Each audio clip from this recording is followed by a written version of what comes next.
transfer kemana aja, beli pulsa harga termurah, scan QRIS dengan mudah, download sebelum mabarkan.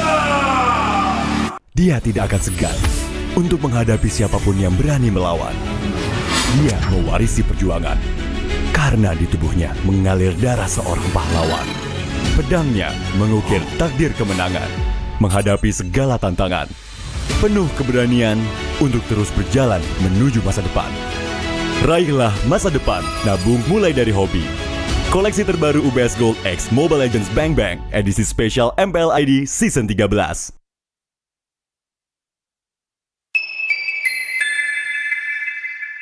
Kita adalah pejuang yang melangkah dengan penuh keyakinan, menghadapi dunia tanpa keraguan, karena hidup adalah arena pertarungan.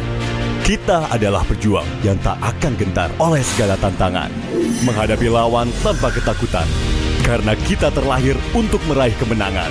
Raihlah kemenangan dengan koleksi terbaru UBS Gold X Mobile Legends Bang Bang, edisi spesial MPL ID Season 13. Saatnya nabung dari hobi bersama UBS Gold.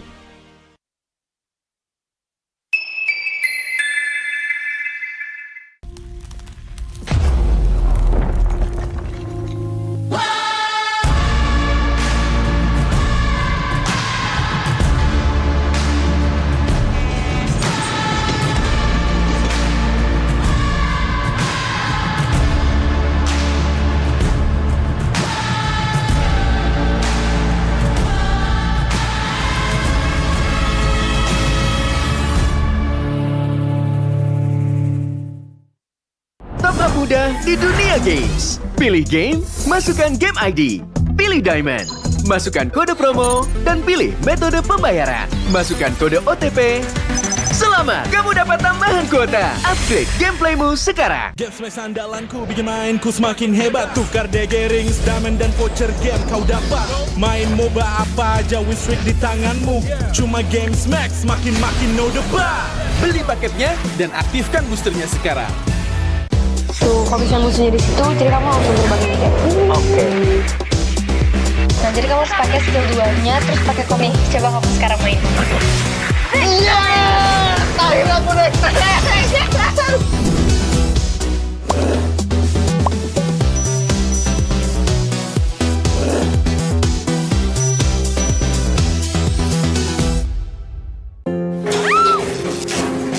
바로 출동하겠습니다. 네. 직원이 곧 와요. 걱정 마세요. Staf akan segera datang. Jangan khawatir.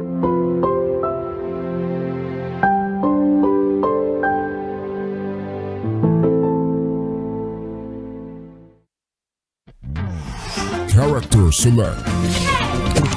Bener. You lapar.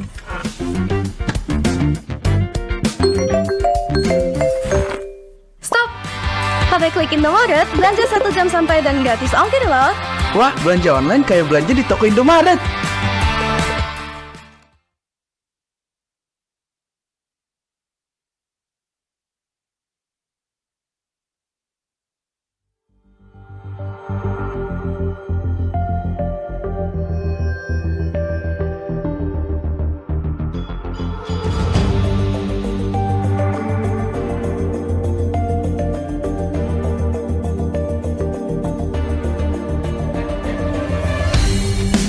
Kan berdiri dan terus berlari, terus ke arah puncak tertinggi. Ku takkan berhenti, hanya sampai di sini. Kemenangan abadi menanti. You know we won't miss if we unite our focus. And if you haven't noticed, we'll nyalakan apimu. Hadapi semua tantangan, hadang semua serangan. Jatuh bukan halangan, bakar semangatmu. Janganlah engkau menyerah, kita akan buat sejarah.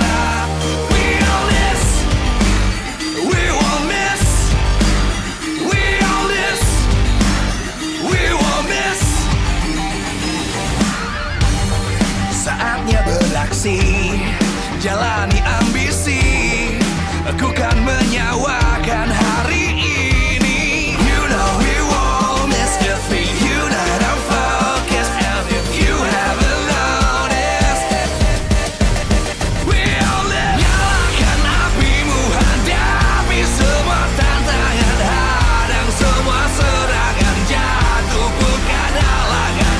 Bakar semangatmu, janganlah engkau menyerah. Kita akan buat sejarah. We all this, we won't miss. We all this, we won't miss. We all this.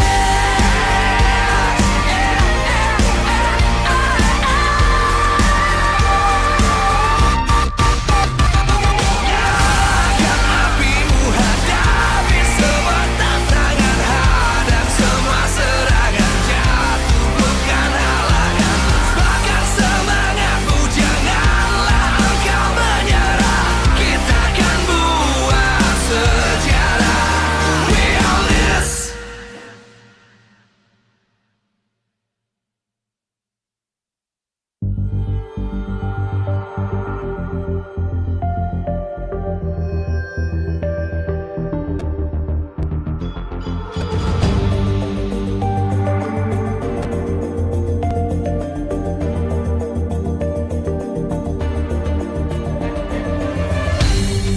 Aku kan berdiri dan terus berlari, terus ke arah puncak tertinggi.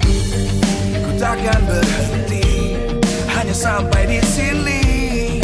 Kemenangan abadi menanti. You know we won't miss if we unite our focus. And if you haven't noticed, we all live. Nyalakan apimu, hadapi semua tantangan, hadang semua serangan, jatuh bukan halangan.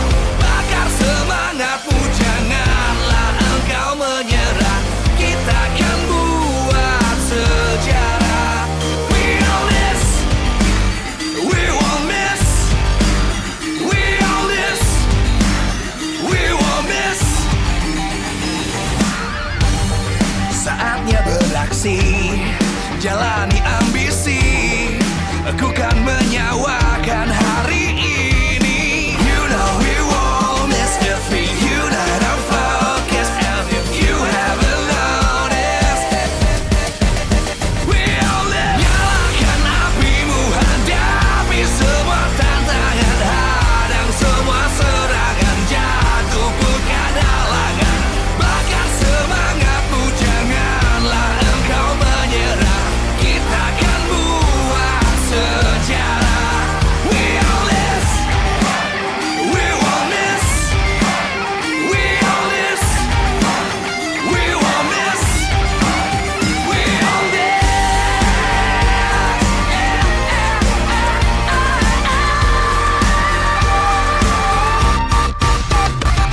Nyalakan apimu, hadapi semua tantangan, hadang semua serangan, jatuh bukan halangan.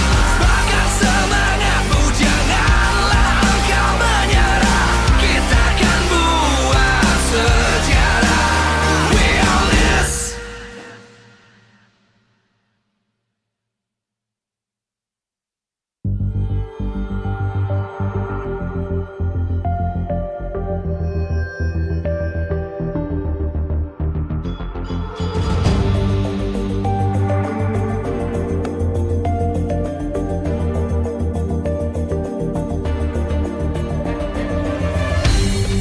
Aku kan berdiri dan terus berlari, terus ke arah puncak tertinggi. Ku takkan berhenti, hanya sampai di sini. Kemenangan abadi menanti. You know we won't miss if we unite our focus. And if you haven't noticed, we all live. Nyalakan apimu, hadapi semua tantangan, hadang semua serangan, jatuh bukan halangan. Bakar semangatmu, janganlah engkau menyerah. Kita akan buat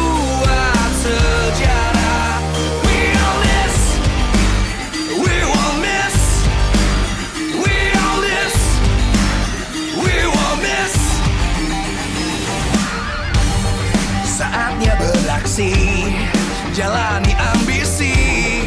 Aku kan menyawakan hari ini. You know we won't miss if we unite our focus. And if you haven't noticed, we'll live. Nyalakan apimu, hadapi semua tantangan, hadang semua serangan, jatuh bukan halangan. Bakar semangatmu, janganlah engkau menyerah. Kita akan buat sejarah. We all this, we won't miss. We all this, we won't miss. We all this.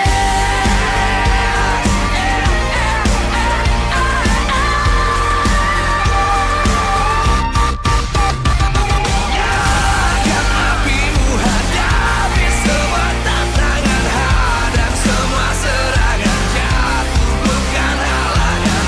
Bakar semangatmu, janganlah engkau menyerah. Kita akan buat sejarah. We all this.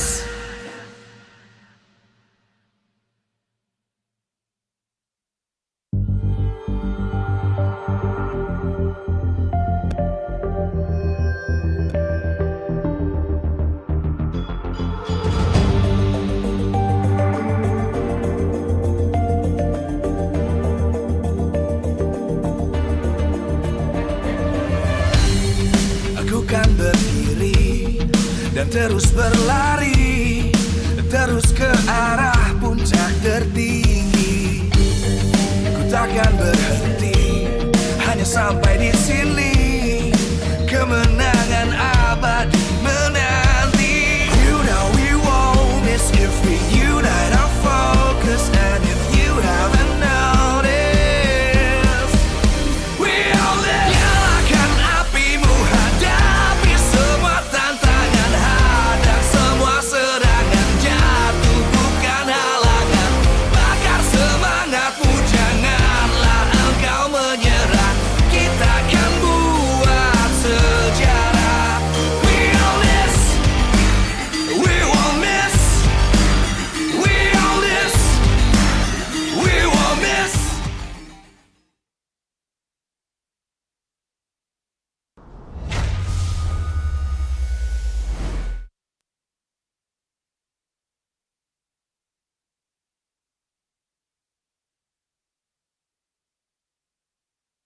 Oh, Raptor, how are you, bro? I'm doing really great. Again, it's always an honor to share the car with Indonesia's finest English talent, with Indonesia's finest Indonesian talent, and of course, OG celebration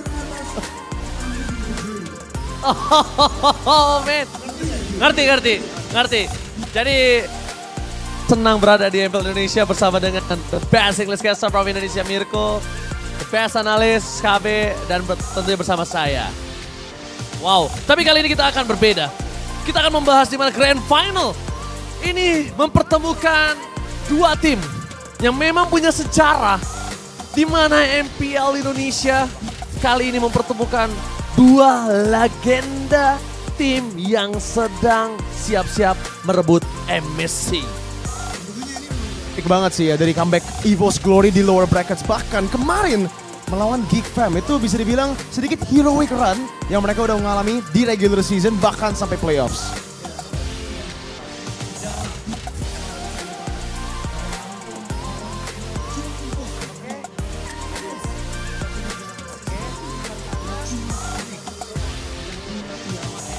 Wow, Raptor, you guys in Philippines have so much M series.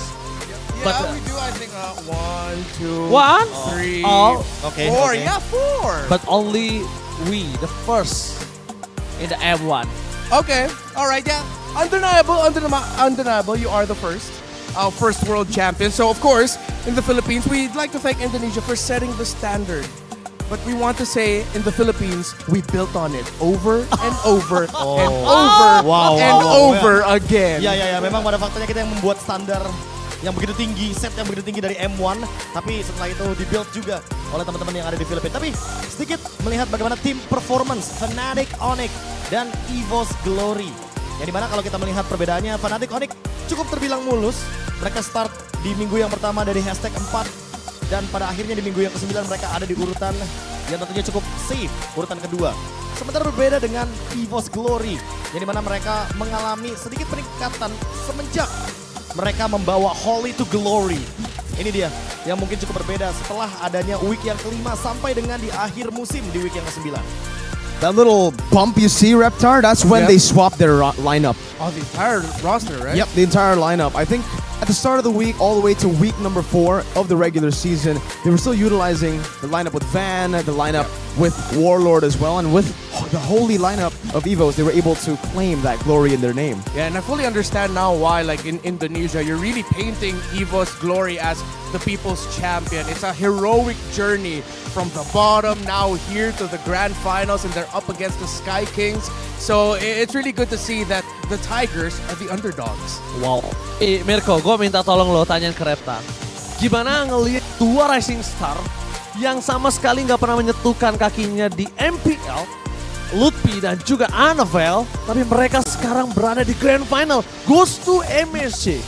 What do you think of the two rising stars that we have in MPL Indonesia Season 13? Because Annabelle, Lutfi, they've never set foot on MPL before. And in their first season, their debut season, not only are they in the Grand Finals, but they'll be representing MPL Indonesia in MSC. I just want to say, Annabelle, I never played jungler, but when I do, it's alpha. So when I saw you start to use alpha, I was like, thank you, Annabelle, for preaching the word of alpha. And yeah, when I see Annabelle play, I just like the confidence of the young man. Lutfi at the same time, filling in the shoes of good guy Boots, but then coming in like a bad guy, just doing really well in the EXP lane, surprising everyone. So it's good that we're putting focus on these two because I feel like they both really deserve the spotlight. Oke, Mirko, Profesor KB, kita tahu, kita kehilangan banyak sosok EXP laner. Dulu kita punya Aura, bahkan Boots sempat hampir menjadi sosok ikonik. Tapi sekarang Lutfi dan juga Annabelle Rising Star, kalau menurut Profesor, gimana tentang Lutfi dulu? Wah, kalau Lutfi sih udah pasti ya, dia benar-benar bisa untuk keep up dengan tim yang terbilang monster, Fnatic Onyx. Karena memang sang Raja Langit masih belum mampu untuk dikalahkan oleh siapapun di bawah playoff kalau kita melihat dari bracket. Dan perjalanannya juga tidak terbilang mulus karena memang sempat ada beberapa kali match, bahkan 3 lose streak untuk pertama kalinya di regular season setelah mereka memenangkan title MSC 2023. Tapi kalau Mirko, gue beda. Lo udah lihat Annabelle dihancurkan di upper bracket final. Seperti apa final nanti kalau menurut Mirko? Sebenarnya sih kalau menurut gue sendiri ya, apalagi untuk upper bracket final, menurut gue itu Fnatic Onyx mereka memiliki game plan yang udah lumayan baik untuk nge-shutdown Annabelle. Itu mungkin game plan dari Fnatic Onyx yang bakal coba untuk digunakan juga di Grand Finals. Tapi balik lagi, adaptasi yang udah dikeluarkan sebenarnya dari EVOS Glory juga ya. Ketika melawan Geek Fam, ketika Geek Fam coba untuk melakukan hal yang sama seperti Fnatic Onyx, yaitu shutdown Annabelle menggunakan link di tangan seorang Ray juga untuk mendapatkan 5.000 gold. Tapi adaptasi itu udah terjadi. Jadi perubahan yang bisa dilakukan oleh EVOS Glory di Grand Finals yaitu mungkin memberi matchup yang bagus or rely kepada Brands ketika Annabelle di shutdown. Oke, tapi semua ini cukup relate dengan habit dari player Indonesia. Terlalu terburu-buru. Tolong Mirko translate ke Reptar. Habit player Indonesia yang sering dilihat Reptar dan bahkan menjadi blunder. Terburu-buru. Apakah ada solusi akan hal tersebut? What do you think is the solution, Reptar, to the famous problem, the infamous problem for the Indonesian players where we're all in a rush, you know, sometimes we lack that discipline. Yeah. And we do see that from time to time, even from Annabelle yesterday. Oh yeah. Funnily enough, I was thinking about this for Fnatic Onyx, right? We were talking about Lutfi and the lack of discipline sometimes that we see in Indonesian teams. What I like about Lutfi is that we see the discipline in the young man. That's why a lot of people really praise his performance. But I feel like going up against someone like Fluffy in the EXP lane, playing against a team like EVOS Glory, we're gonna have to see a little bit more of that surprising element that we see in more Indonesian EXP laners coming out of Lutfi. He's very disciplined, very cautious at the right time. But those moments like in MPL Philippines, the plays that Sanford likes to make, we need to see that side of Lutfi, that aggressive, surprising side, if he wants to help carry on Fnatic Onyx to the championship. Oh, malahan menurut dia sedikit terbalik ya. Tadi kan pertanyaannya itu gimana solusinya untuk player-player Indonesia yang rata-rata mungkin agak kurang disiplin, suka untuk rush, cepat buru-buru juga. Tapi untuk Raptor katanya Lutfi adalah seorang XP laner yang sangat disiplin. Dan itu yang harus dirubah oleh Lutfi ketika di Grand Finals untuk MPL Indonesia Season 13. Dia harus menunjukkan explosiveness dia, bombasticness dia ketika di matchup kali ini. Seperti Sanford. Nah, dan itu yang sempat kita lihat juga Aura dulu. Iya, dulu juga permainan eksplosif, permainan yang berani untuk mengambil resiko. Bahkan kalau kita lihat di match dari final upper bracket, kita udah melihat Lutfi yang begitu bersinar di game kedua, game yang ketiga, hingga akhirnya mereka mendapatkan skor 3-0 tanpa balas. Oke, tapi kalau ngebahas ESP laner kita dulu, M Series, M1, EVOS, punya the legendary roster M World, Aura, dan bahkan kalau bisa kita bilang, dia adalah salah satu sosok partner yang gak bisa dibungkam. Iya. Dan sekarang Fluffy dan atau bahkan Mirko setuju nggak? EVOS Glory ini roster yang sekarang bisa jadi legend roster. Maybe MSC? Setuju banget sih. Soalnya gue itu juga dari dulu ya. Mungkin kita ini kerennya, kita ada beberapa masa-masa nih. Ada masa M1 juga yang masih diingat sebagai Golden Days untuk OG dan juga KB. Tapi Golden Days untuk EVOS versi Mirko bukanlah M1. Tapi 2021 Season 7 dengan XP yang luar biasa juga, Anti-Mage. Anti-Mage, oke. Bentar. Dan mereka lolos ke MSC juga. Dan bahkan bisa dibilang Mirko pernah punya statement. EVOS hampir saja melengkapi deretan pialanya menurut Mirko. Iya, sebenarnya menurut gue ya. Yes. Mungkin bisa bahas. Oke. MSC Participation EVOS Onyx number 1. Yes, of course. No doubt. Yes. Kayaknya menurut gue ya, kalau dari partisipasi kita bisa lihat ada 3. Ada 3 kali yang udah menarik dan juga.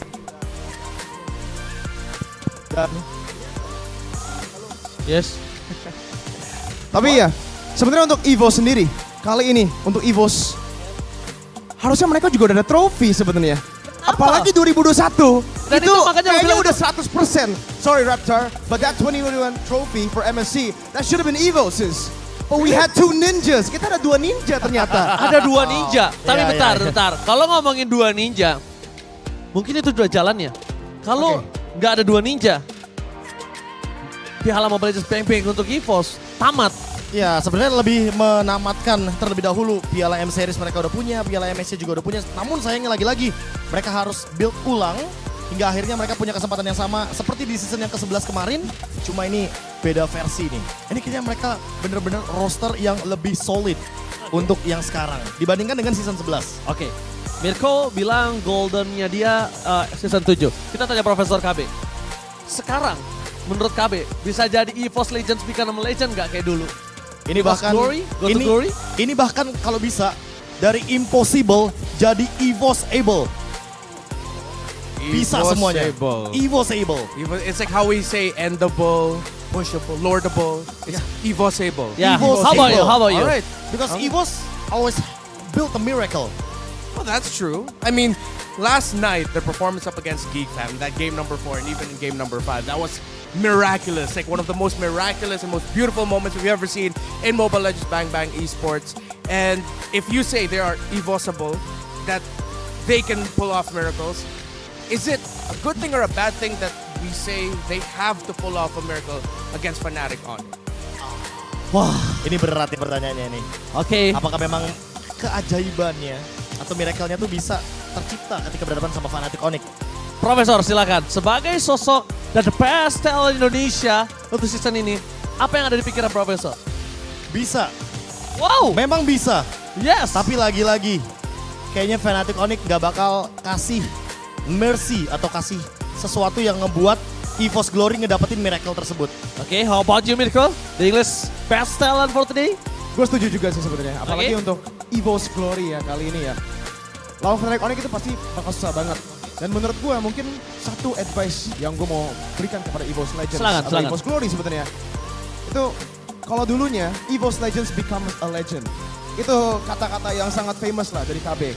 Kali ini EVOS Glory semoga mereka main tidak dengan pressure itu. Mereka nggak usah dengan EVOS Legends becomes a legend. Karena dengan pergantian namanya. EVOS Glory will chase glory. Itu dia yang harus diterapkan. EVOS Glory will chase glory. Atau EVOS Glory bring back glory. Bring back. Hashtag. Make that a hashtag. Bring back the Put glory. that on Bring a back t-shirt. glory. Karena kita melihat EVOS benar-benar hancur di beberapa season sebelumnya. Tidak lolos playoff. #7. Dan bahkan betapa sulitnya mereka di season ini. Itu membuktikan betapa hancurnya EVOS. Tapi storyline yang manis, storyline yang benar-benar suka banget kita lihat dan kita tunggu. Itu semuanya adalah people champs. Semua orang suka, semua orang sayang ketika sesuatu yang sudah hancur dan bangkit bahkan di grand final.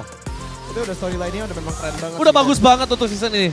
Bisa dilihat langsung dengan fansnya. Ya. EVOS fans yang sangat luar biasa. Menurut gua kalau dari fan support ya di playoffs, gua sangat-sangat di-capture juga dengan EVOS fans. Apalagi kalau misalnya gua lagi cast di sisi mereka. Ya. Karena gua pun gak bisa dengar diri sendiri karena chance mereka yang sangat berisik dan berisik in a good way ya. Ya. Dan apalagi Hype. Semangat. ada kemenangan. Any little win and the EVOS fans go crazy. Yeah, that's what I love about the energy of the EVOS fam. And every time I see the EVOS fam showing their support in win and loss, it's part of me wishes we had more of that kind of energetic fan energy in the Philippines. Not to undermine the Filipino fans here, but really, if you're a Filipino fan, you have a chance to come to Indonesia to see Indonesian fans, to see EVOS fam in action. You'll realize, Filipino fans, back home, there's a lot more we can do to show our love and support for the teams, and the EVOS fam really set up a good example for the world.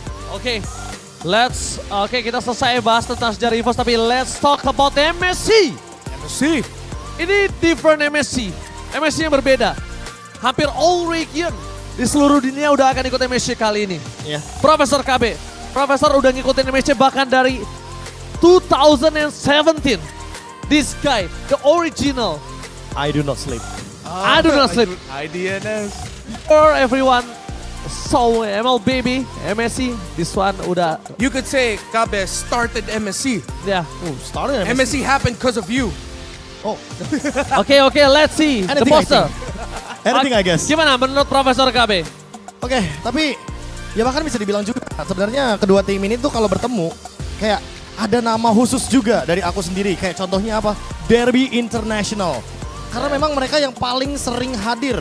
The Four Timers Challenge the World dari tahun 2018, 2019 sampai dengan tahun ini juga. Fnatic Onyx dan EVOS Glory itu sama-sama sudah hadir 4 kali. Cuma 2 diantaranya di 2019 dan juga 2023 Fnatic Onyx dapatkan pialanya. Itu bedanya. Gimana Mirko? Kalau menurut gue sih, pertama gue mau bahas sedikit tentang People's Champion ya, untuk EVOS Glory. Oke. Gak tau kenapa ketika mereka lagi di posisi yang kelihatan yang buruk juga, ketika mereka bisa masuk playoff, seperti yang Bung KB udah ngomong juga bahwa sebenarnya udah sempat mention di awal playoffs, EVOS mentality ketika di playoffs itu udah berbeda. Yeah. Mentality of a champion, itu yang dimiliki oleh EVOS. Dan apapun itu, EVOS Legends, EVOS Glory, dan itu yang kita lihat dari EVOS Glory. Ketika mereka di dalam match point melawan Geek Fam pun, ketika mereka harus melakukan comeback, mereka selalu bisa untuk mendapatkan magic itu. Karena meanwhile, Fnatic Onyx, mereka itu opposite-nya. Kalau EVOS Glory itu magicnya, Fnatic Onyx selalu bisa shut down the miracle. Oke, tapi kalau kali ini untuk pertanyaan ke Reptar agak sedikit berbeda. Dengan 2 grand finalis, dengan berbagai tim yang akan berada di MSC, siapakah yang menurut Reptar akan sangat mengancam selain Filipina untuk Indonesia?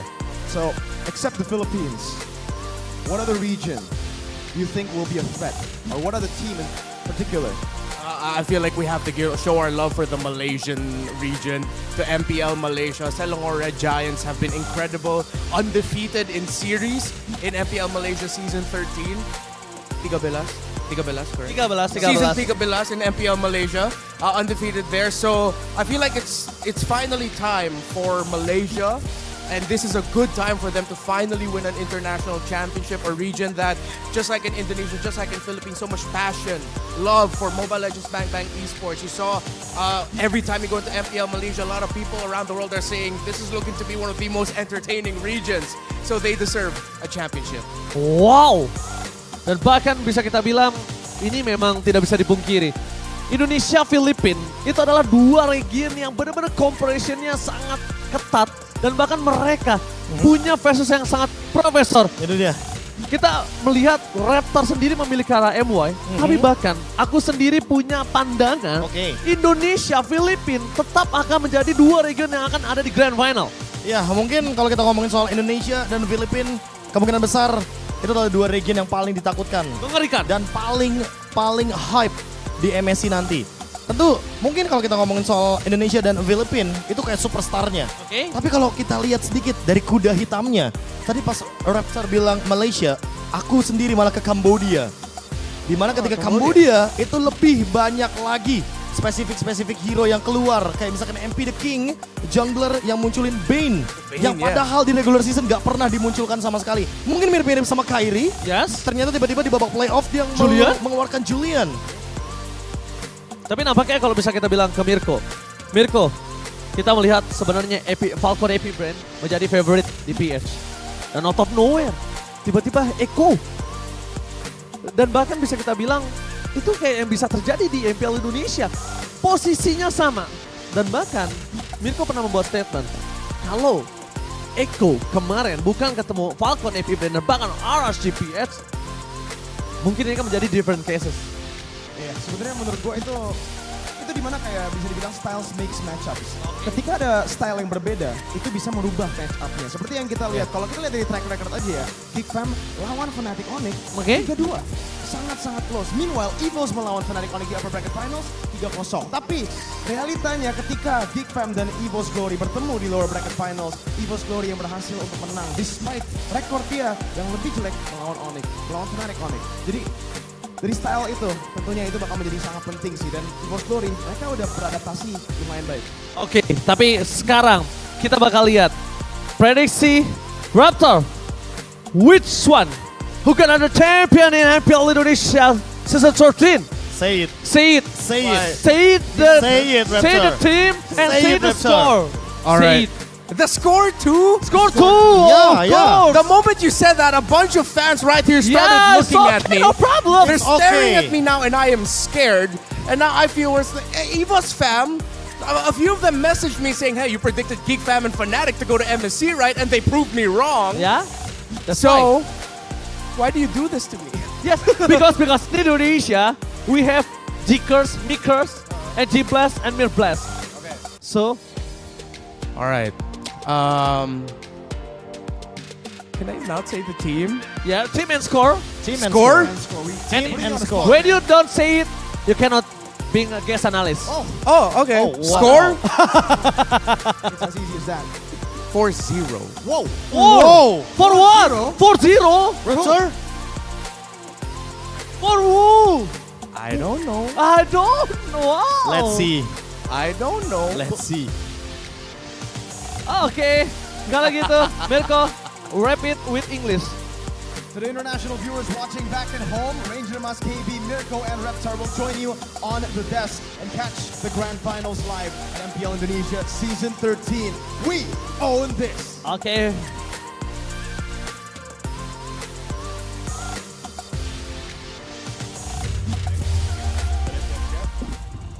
Raptors, thank you. Thank you. We stand by for the casters. Thank you.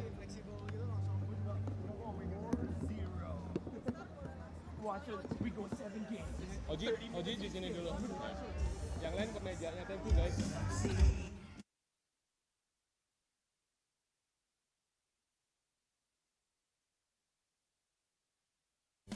Takkan berhenti hanya sampai di sini. Kemenangan abadi menanti. You know we won't miss if we unite our focus. And if you haven't noticed, we all in. Nyalakan apimu, hadapi semua tantangan. Hadang semua serangan, jatuh bukan halangan. Bakar semangatmu, janganlah engkau menyerah. Kita kan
dan terus berlari, terus ke arah puncak tertinggi. Ku takkan berhenti, hanya sampai di sini. Kemenangan abadi menanti. You know we won't miss if we unite our focus. And if you haven't noticed, we all live. Nyalakan apimu, hadapi semua tantangan, hadang semua serangan, jatuh bukan halangan. Bakar semangatmu, janganlah engkau menyerah. Kita akan buat sejarah. We all this, we won't miss. We all this, we won't miss. Saatnya beraksi, jalani ambisi. Aku kan menyawakan hari ini. You know we won't miss if we unite our focus. And if you haven't noticed, we all live. Nyalakan apimu, hadapi semua tantangan, hadang semua serangan, jatuh bukan halangan. Bakar semangatmu, janganlah engkau menyerah. Kita akan buat sejarah. We all this, we won't miss. We all this, we won't miss. We all this.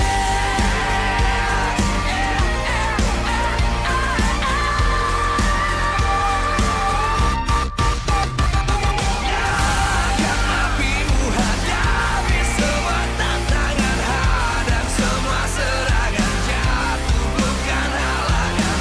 Bakar semangatmu, janganlah engkau menyerah. Kita akan buat sejarah. We all this.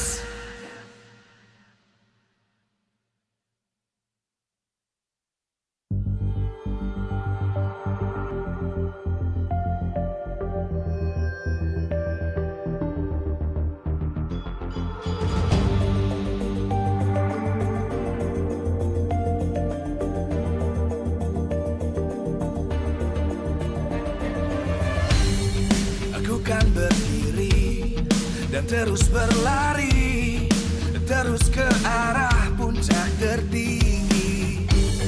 Ku takkan berhenti, hanya sampai di sini. Kemenangan abadi menanti. You know we won't miss if we unite our focus. And if you haven't noticed, we all live. Nyalakan apimu, hadapi semua tantangan, hadang semua serangan, jatuh bukan halangan. Bakar semangatmu, janganlah engkau menyerah. Kita akan buat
terus berlari, terus ke arah puncak tertinggi. Ku takkan berhenti, hanya sampai di sini.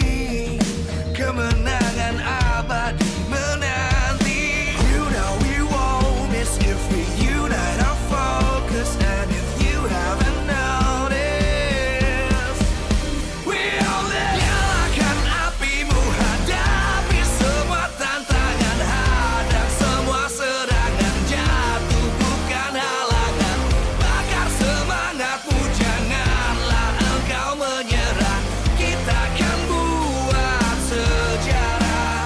We all this, we won't miss, we all this, we won't miss. Saatnya beraksi, jalani ambisi, aku kan menyawakan hari ini. You know we won't miss if we unite our focus. And if you haven't noticed,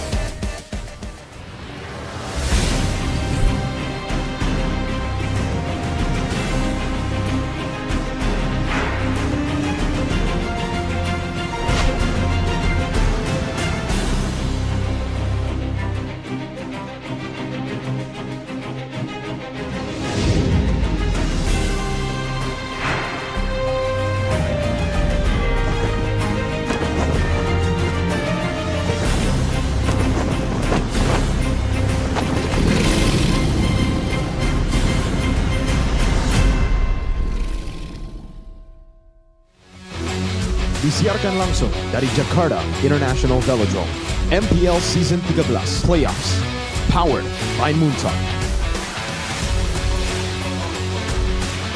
Presented by official tournament smartphone, Samsung Galaxy.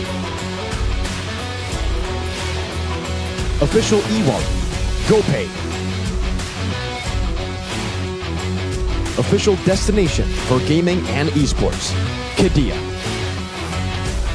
Official gold partner, UBS Gold. We own this.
terjadi di tubuh tim biru.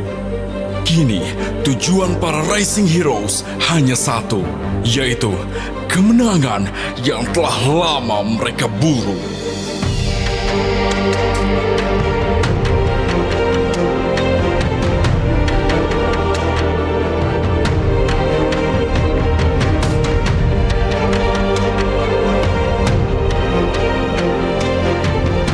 Namun, kemenangan tidak mudah diraih. Jerih payah justru terbayar perih.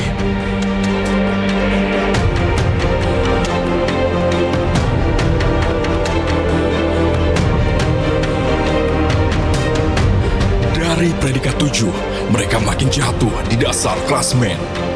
Tapi itu awal, bukan vonis ajal. Line up baru dijajal. Dukungan terus mengawal. Dari yang minus tertinggal, kini justru EVOS berkesempatan melaju ke internasional.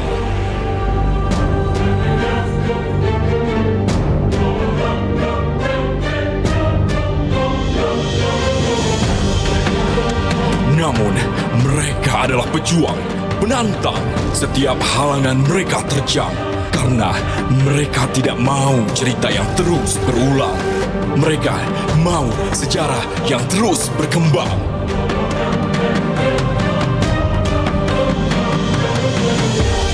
Namun, sehebat apapun mereka bangkit, lawannya adalah Raja Langit yang siap memberikan tantangan tersulit.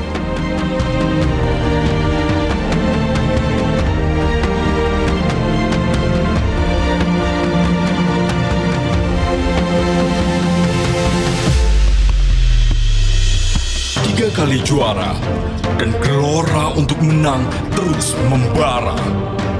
Karena gelar Raja Galaksi harus terus mereka bawa dan pelihara.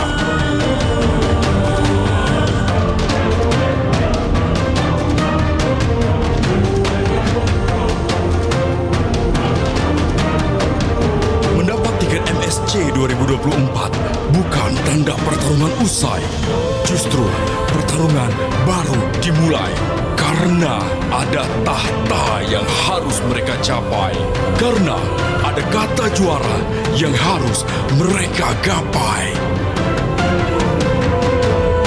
Dan inilah kedua tim yang akan ada di Grand Final. Mereka akan bermain tanpa sesal. Berjuang untuk dapat yang setimpal. Untuk menjadi sang Raja Galaksi.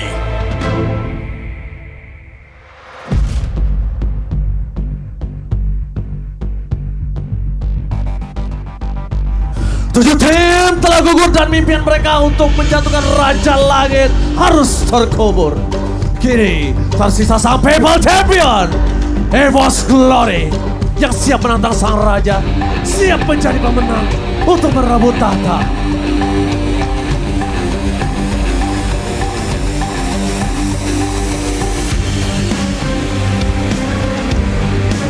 Triple Champion tanda sang Raja Langit telah 3 musim beruntun menang. Tapi mereka tidak bisa tenang karena sang PayPal Champion kini hadir sebagai penantang. Akankah tetap mereka tergoncang atau justru mereka membuktikan kualitas sebagai bintang? Mari kita sambut penantang Ori!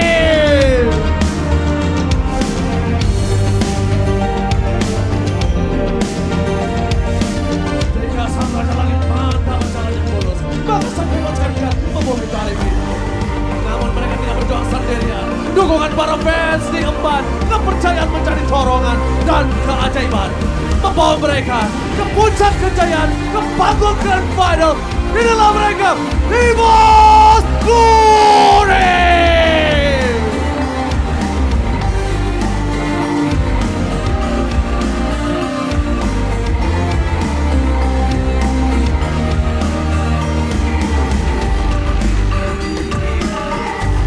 Sang Rocky yang membuktikan diri bahwa dirinya bukan hanya pengisi, tapi amunisi sang Raja Langit di berhadapan dengan King of EXP Laner yang suka bermain api. Ini dia para EXP Laner yang akan bertarung, Lutfi dan Fluffy.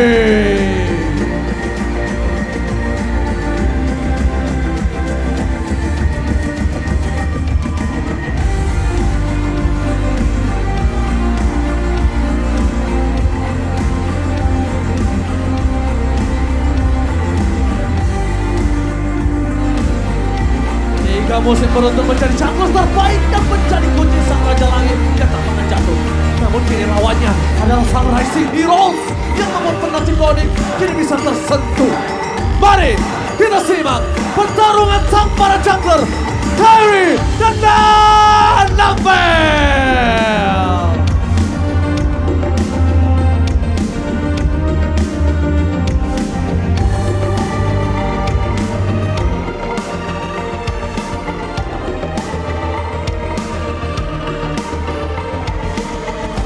Jika bicara mekanik, dia yang terbaik. Bermain mid, dia juga yang terbaik. Karena memang dia masih jadi mid laner terbaik. Dan lawannya malah terbalik. Dari hanya camat, kini dirinya datang sebagai penyelamat. Dan dirinya juga bisa menjadi langkah skakmat. Untuk sang Raja Langit, kita sambut para mid laner, Sat dan Cloud. Player dengan kemampuan shot calling, dirinya banyak dibanding tapi selalu membuktikan bahwa tidak ada yang sebanding. Lawannya adalah seorang yang disebut Mr. Bombastis, yang kini telah bertransformasi menjadi Mr. Fantastis. Ini dia para veteran di tim masing-masing, The Gold Ladder, Dewi dan Bron.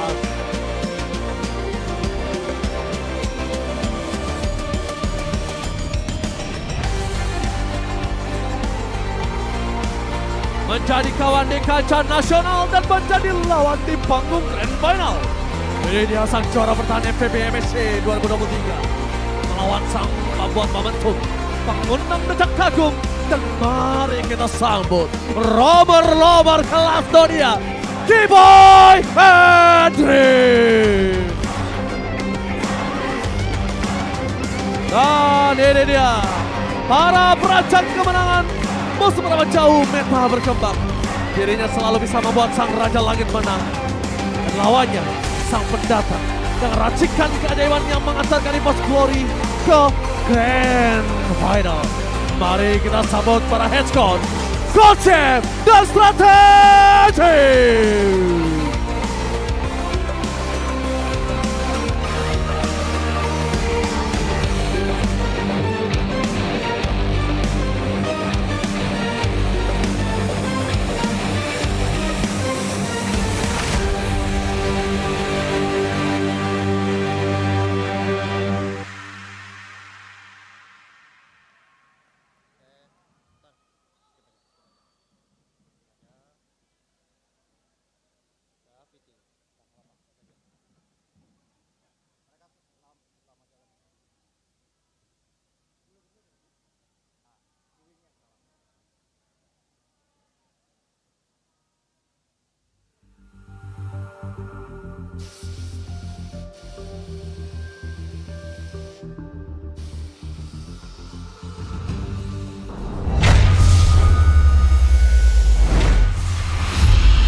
Yang pertama ya terima kasih lah buat teman-teman gua yang main maupun yang nggak main. Itu gua bangga banget lah sama mereka lah, bisa sampai ini dari awal hashtag 9 terus bisa perlahan-lahan merangkak naik, terus rezeki sampai grand final, terus itu dia menjadi motivasi kita lah buat bisa juara. Anavel ya jangan star syndrome, tetap tenang, relax setiap matchnya. Terus buat Cloud, gue bangga banget sama Cloud, gue salut dari dulu dia di MDL jadi cadangan, di MPL jadi cadangan, terus sekarang dia dikasih main, terus bisa membuktikan, itu gue bangga banget sama dia. Ya gue pasti terima kasih banget lah buat EVOS fans, terutama yang datang ke venue tiap hari mendukung kita, teriak-teriak walaupun kita dalam posisi menang maupun posisi kalah, tetap lanjut teriak terus. Buat teman EVOS juga selalu datang tiap match, ada dukung kita pas kita di atas maupun di bawah.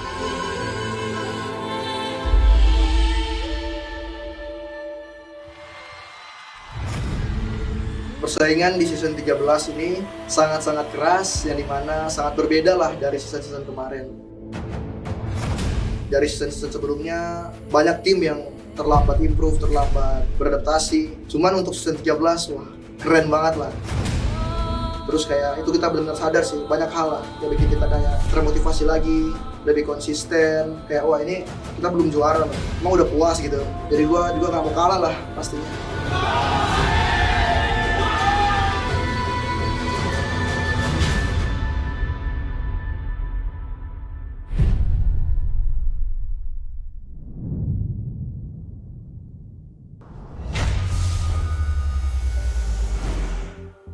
the chosen ones, EVOS glory, bask in the light after obliterating darkness for their final encounter. Looming over them from up above are the Sky Kings after what feels like decades of reign. The Sky Kings now find themselves challenged by mere mortals, an impossible feat. But these mortals have slain dragons, artificial intelligence, and kingslayers to get here. And make no mistake, they will not stop until the kings of the skies themselves go down with them. Ladies and gentlemen, boys and girls, welcome to the grand finals of MPL ID Season 13. The moment that we have all been waiting for has led to this point, and we are honored to be on the desk with you. I'm alongside Mirko. We have Arashi.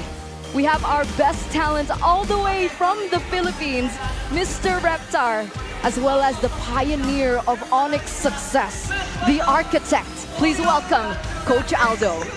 How are we doing, Coach Aldo? Also, the best pitch, English talent. Yeah, thank you. It's an honor, it's an honor. Yeah, and same here. Same sentiments for Coach Aldo to be part of your opening, to be part of this historic moment for Indonesia. It just feels amazing. Thank you. We're super honored for you guys to be here. But before we get a chit chat with Mirko and Arashi here in the middle, we do want to thank our sponsors. MPL ID Season 13 is powered by Moonton, our official government partner PBESI. Presented to you by the official tournament smartphone Samsung Galaxy, our official e-wallet GoPay, our official destination gaming and esport Kadia, our official gold partner UBS Gold. We also want to thank our partners in esports, Campina, Dunia Games, GamesMax, Oraimo, Telkomsel, our suppliers Innomart, Point Coffee, NeoQLED, Supersmart TV Plus, Saturdays, and of course, thank you so much to our government partner, venue partner, Jack Pro, for making all of this happen up until the very end. The grand finals here right in front of you. It's been great. It's been phenomenal. I mean, the season has been so competitive at the start and so entertaining towards the end. And even in the playoffs, it still has managed to break our expectations. I think yesterday, that was the climax. We reached a point where everyone was just impressed with the games, the quality, and especially, my goodness, the fans in the building, man. We saw them yelling out so loud that even in the middle of the game, we were struggling to hear the game. We were struggling to hear each other as well. Showing again the passion of both these teams. And today even bigger teams have to try and get their guys ahead in the morale game. Definitely. It's now Onyx. Yeah. Fnatic Onyx versus EVOS Glory, our three-peat champions. And funnily enough, someone on the desk was actually with them through their success. So we're gonna have a little bit of a chit-chat over there.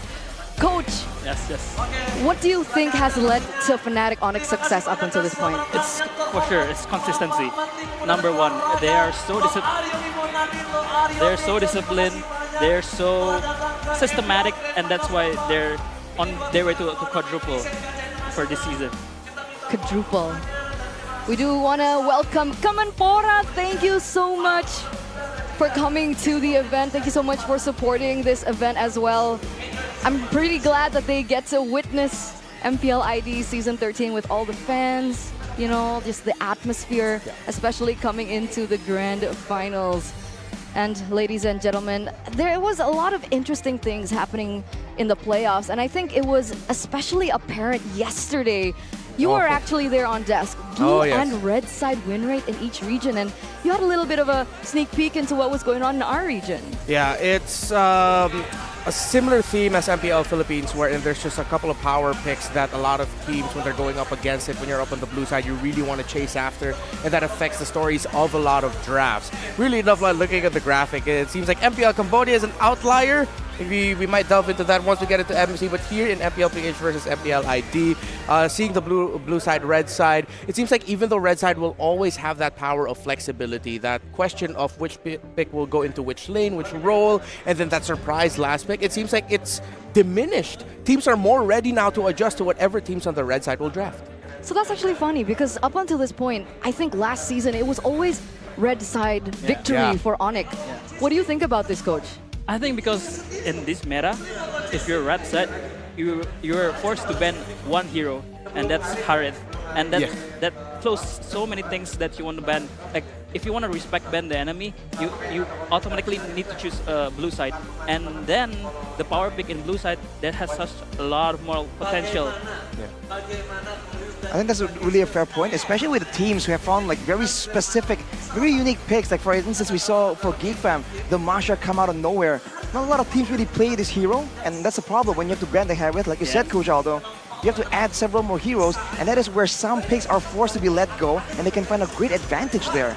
But at this point in the grand finals, I think it's going to be too idealistic to expect to be able to get opportunities like that. So let's see what we're going to see in game number 1. Ladies and gentlemen, boys and girls, welcome to the drafting phase presented to you by the official tournament smartphone. Just to remind you, in the grand finals, we are at a best of 7, and we do get to see these picks unfold. So despite everything, we do see that EVOS have the blue side here, Reptar. Yeah. And they're immediately going after what could be one of the pickups that I'm surprised that EVOS would be respecting, which is the Kadita, a pick that we don't see much in MPL PH, but in the hands of most likely Keyboy as the roamer, it's something that they're just respecting, which goes to show that EVOS doesn't want to get surprised. They don't want to get bursted and picked off in the early game. So I think Onyx chooses second pick, right? So that means that they don't have any respect hero for EVOS, so that they choose second pick so that they can use their flexibility in the drafts. Okay, so flexibility is going to be the key, and we do see that EVOS pick up this Valentina. Where is this heading? Are they trying to deny a pick, perhaps? Are they trying to deny a Faramis pick from popping up? I think you're preemptively preparing for a Faramis, but also for a lot of the big ultimates that sometimes Onyx can use to their advantage. But showing it so early allows for Onyx to really find solutions to try and mitigate that in the strategies or also in the hero selection. They've really banned the Chip and the Moscow, so they're really respecting this global presence. It really seems like when EVOS can maneuver as they want to, when they can't be forced into weird situations, they do get ahead. But now we take a look at the Farsa and the Claude here. Interesting strategy coming in from Onyx. Early on, immediately going after that burst, and I think Fnatic Onyx read into EVOS' desire to want to control the early middle rotations a little bit more. Valentina, if they paired up with a good roamer, can clear minion waves fast and at the same time dish out pokes. The Farsa sort of is Fnatic Onyx telling EVOS, we see what you're trying to do here, we want to be able to match that. Yes, I think the Farsha pick, it means that Onyx wants the mid control. Yes, the Farsha is a very strong laner, and it will be paired up with an aggressive roamer. And let's see what... Oh, okay. Terizla, Roger. and Roger. They are playing for the early game and an objective setup for the first hurdle. They are looking for it. Okay, so before we headed into this, I was like, you know, Coach Aldo, what's your specialty? And he's like, drafts. Okay, so I want to know your prediction for the last pick from Fnatic Onyx. These were previously your players. Yes, if they want to open up Kyrie's hero, I think it's Frederick's it's not a bad pick here. But if they want to keep Got it, coach. Wow. Nice. Got it. On cue. He knows his players, man. You know, Kyrie, he was actually the guy who brought Kyrie here technically, right? You requested for that, coach. I remember that story. And he knows his players best. Because I thought maybe they want to keep, like maybe they want to pick up the Julian or something. They need to put it at last pick. But if they just want to open, but maybe this Fred is still also a flex pick, right? To be honest, it can be on look to hand, so we still don't know what's next. I'm impressed. I'm impressed. Nice prediction. We do see that the Alpha gets respected away from Anavel. For sure. As we do take a look at the MPL ID data, we actually had a look at this yesterday. Harith, Luo Yi, and Moskov have maintained 100% pick and ban rate throughout the MPL ID Season 13 playoffs. So it's no longer just in the Philippines, but we have implemented this for ourselves as well. Yeah, it's the pick that you really got to respect if you're a Red Side, as Coach Aldo put up. The Harith is still a menace despite those few little changes. And of course, Moskov and Lo Yi, because hey, if you don't want to handle some insane macro gameplays, then you're going to want to take those out. EVOS, I think they might consider taking out another EXP laner if they really want to minimize the impact here of Lutfi. That's why that EVOS went into the second phase, already picking up the Terizla, a nice safe pick for them, can clear minion waves, can hold really well, and at the same time be a menace for the early objectives, as Coach Aldo put it.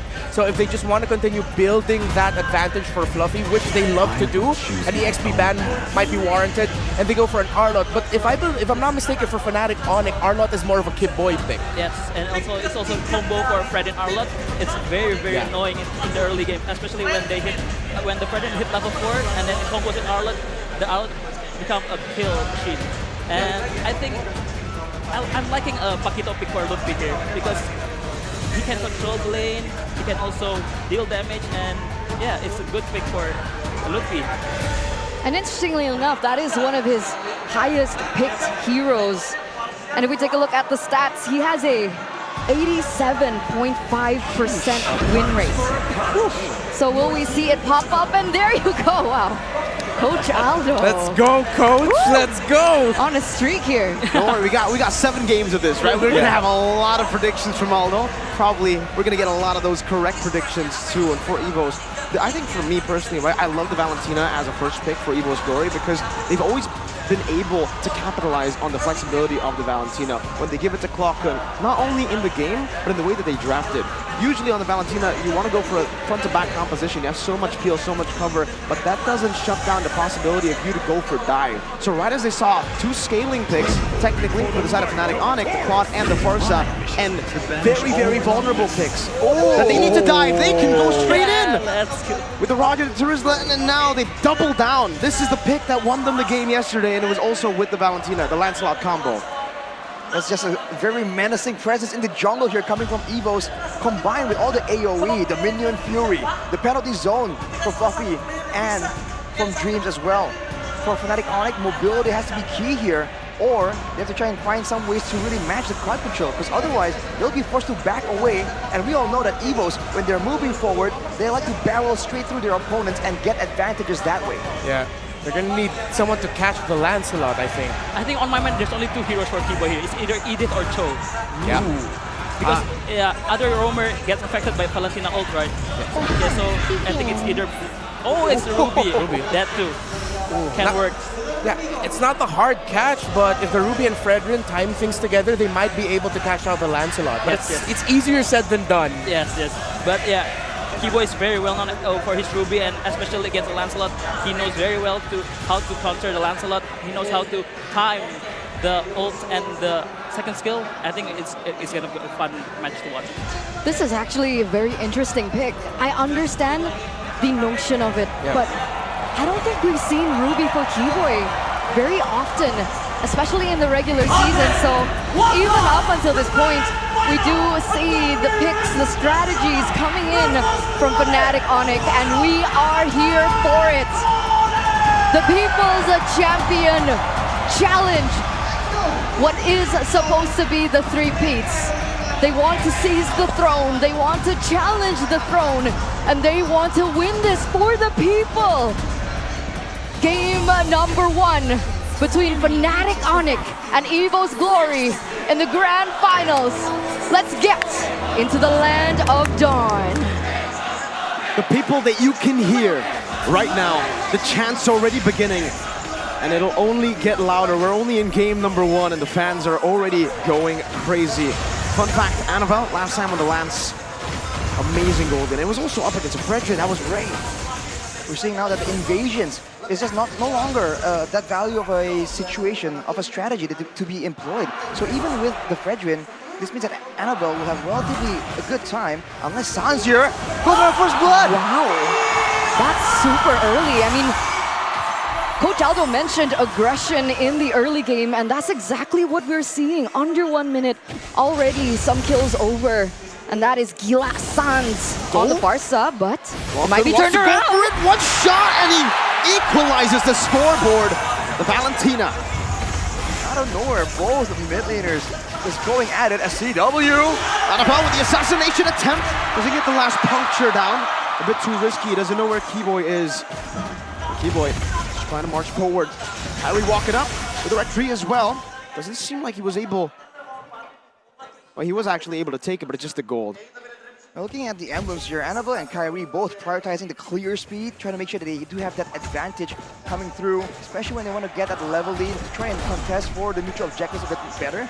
And with the Minotaur and the Terizla in the picture, it feels like Onyx will most likely go for some kind of takeoff before everyone groups around together. But in order to do so, they have to put Lutpi in a good position, and he's already being pressured by Fluffy and Clocken, so Onyx might be on the back foot. EVOS Glory, they've always been so strong because of their mid-trio. Prio, Dreams gets caught here. Gets a little bit of low, but he will get to that level 4 by clearing in that lane. Meanwhile, Keyboy already opening up vision for his team to start and posture for this neutral objective take. That's a retreat battle. Annabelle wins it out. Mid-Spirit and the flicker combo, and the Brazers Raptor takes his life away. Now, they look for a knockout strike, but Annabelle is forcing that flicker away. Fluffy follows through with the flicker, picks up a double with that hammer. Glockhood, just a few of those little bumps of damage onto Keyboy, but he survives. A 1-for-2 trade in favor of EVOS Glory. Break us through that, what happened? Seems like for EVOS, they were just waiting around, and Fnatic Onyx are the ones who felt like we have to make the first move, we have to go and rush this turtle before EVOS can actually respawn and get closer. But they were just a bit too late. They came in, and Annabelle showing again that this Retribution is nothing to be trifled with, as we take a look at the talent prediction here by the Samsung Galaxy S24 series. Minority. Arashi is the minority here. Everybody wants the heroes to win, I guess. Wow. It's a good story. I mean, looking at them the entire time, I don't think anyone predicted them to make it to the grand finals. The story was always Onyx and maybe Bigatron Alpha. But Bigatron Alpha's not here. Yeah, I know they're not here, man. I'm sorry. Feels bad to be Mirko, but you know, it happens to the best of us. I mean, all three of us on the desk today have our teams knocked out already, funnily enough. So it's all just Gonny that's just really confident in his team, and it seems like for the most part, a lot of the talents want to try and prove him wrong. But looking at the situation with a 1K gold lead almost, the EVOS are actually having a lot more success here in the early game. And it looks like for Onyx, they have to wait a bit longer for Lutpi at least to get online, unless Annabelle has a plan cooked up for him. It looks like they are reaching towards the top side. Lutpi gonna be able to see that out. But in this early stage of the game, after so much brawls, what are we expecting? Are you expecting EVOS to push in the tempo because of that early game aggressive comp? I think we're definitely expecting some kind of aggression, especially with Sans clearing the wave so fast and trying to roam around and impact those side lanes. But now, whenever there's a neutral objective, you can see EVOS are immediately in position. And the fact that Fluffy can be so tanky, so difficult to pick off without some more items in the inventory slots of Fnatic Onyx. He can just stand there, but look at this. Lutpi trying to survive now, goes in, knockout strike. Flickers out, but right into Fluffy, penalty zone. Picks up a kill. He's on a killing spree as he goes on to Keyboy with those hammers. But the airstrike onto Annabelle, but he uses the puncture to get through. Kyrie takes the first, or the second turtle rather. Goes in for the taunt, knocks Fluffy up. No penalty zone to play with Dreams. Knocks Keyboy up, don't run Wolf King. No flicker to follow it up, and still be able to find one. That's two also. Kyrie gonna be caught in the damage. They're still able to dash out. Now CW with blazing duet with Sans in the back cannot save Kyrie from being slain by Clockman. And Annabelle chasing them from a different angle. EVOS Glory with a winning team fight. That was a 3-4-0 trade, ladies and gentlemen. The White Tigers, the People's Champions, they're putting up a fight here in minute number 5. Despite the objective given over to Kyrie there, it looks like EVOS hold complete control. And Fnatic Onyx, despite the attempts to try and slow down that snowball from happening, it's not working out for them. I mean, they were able to get the neutral objective before EVOS can respond, but now Keyboy might be caught. That's a fancy execution. Annabelle will not be able to slay Keyboy. Pops that conceal just in time and gets out.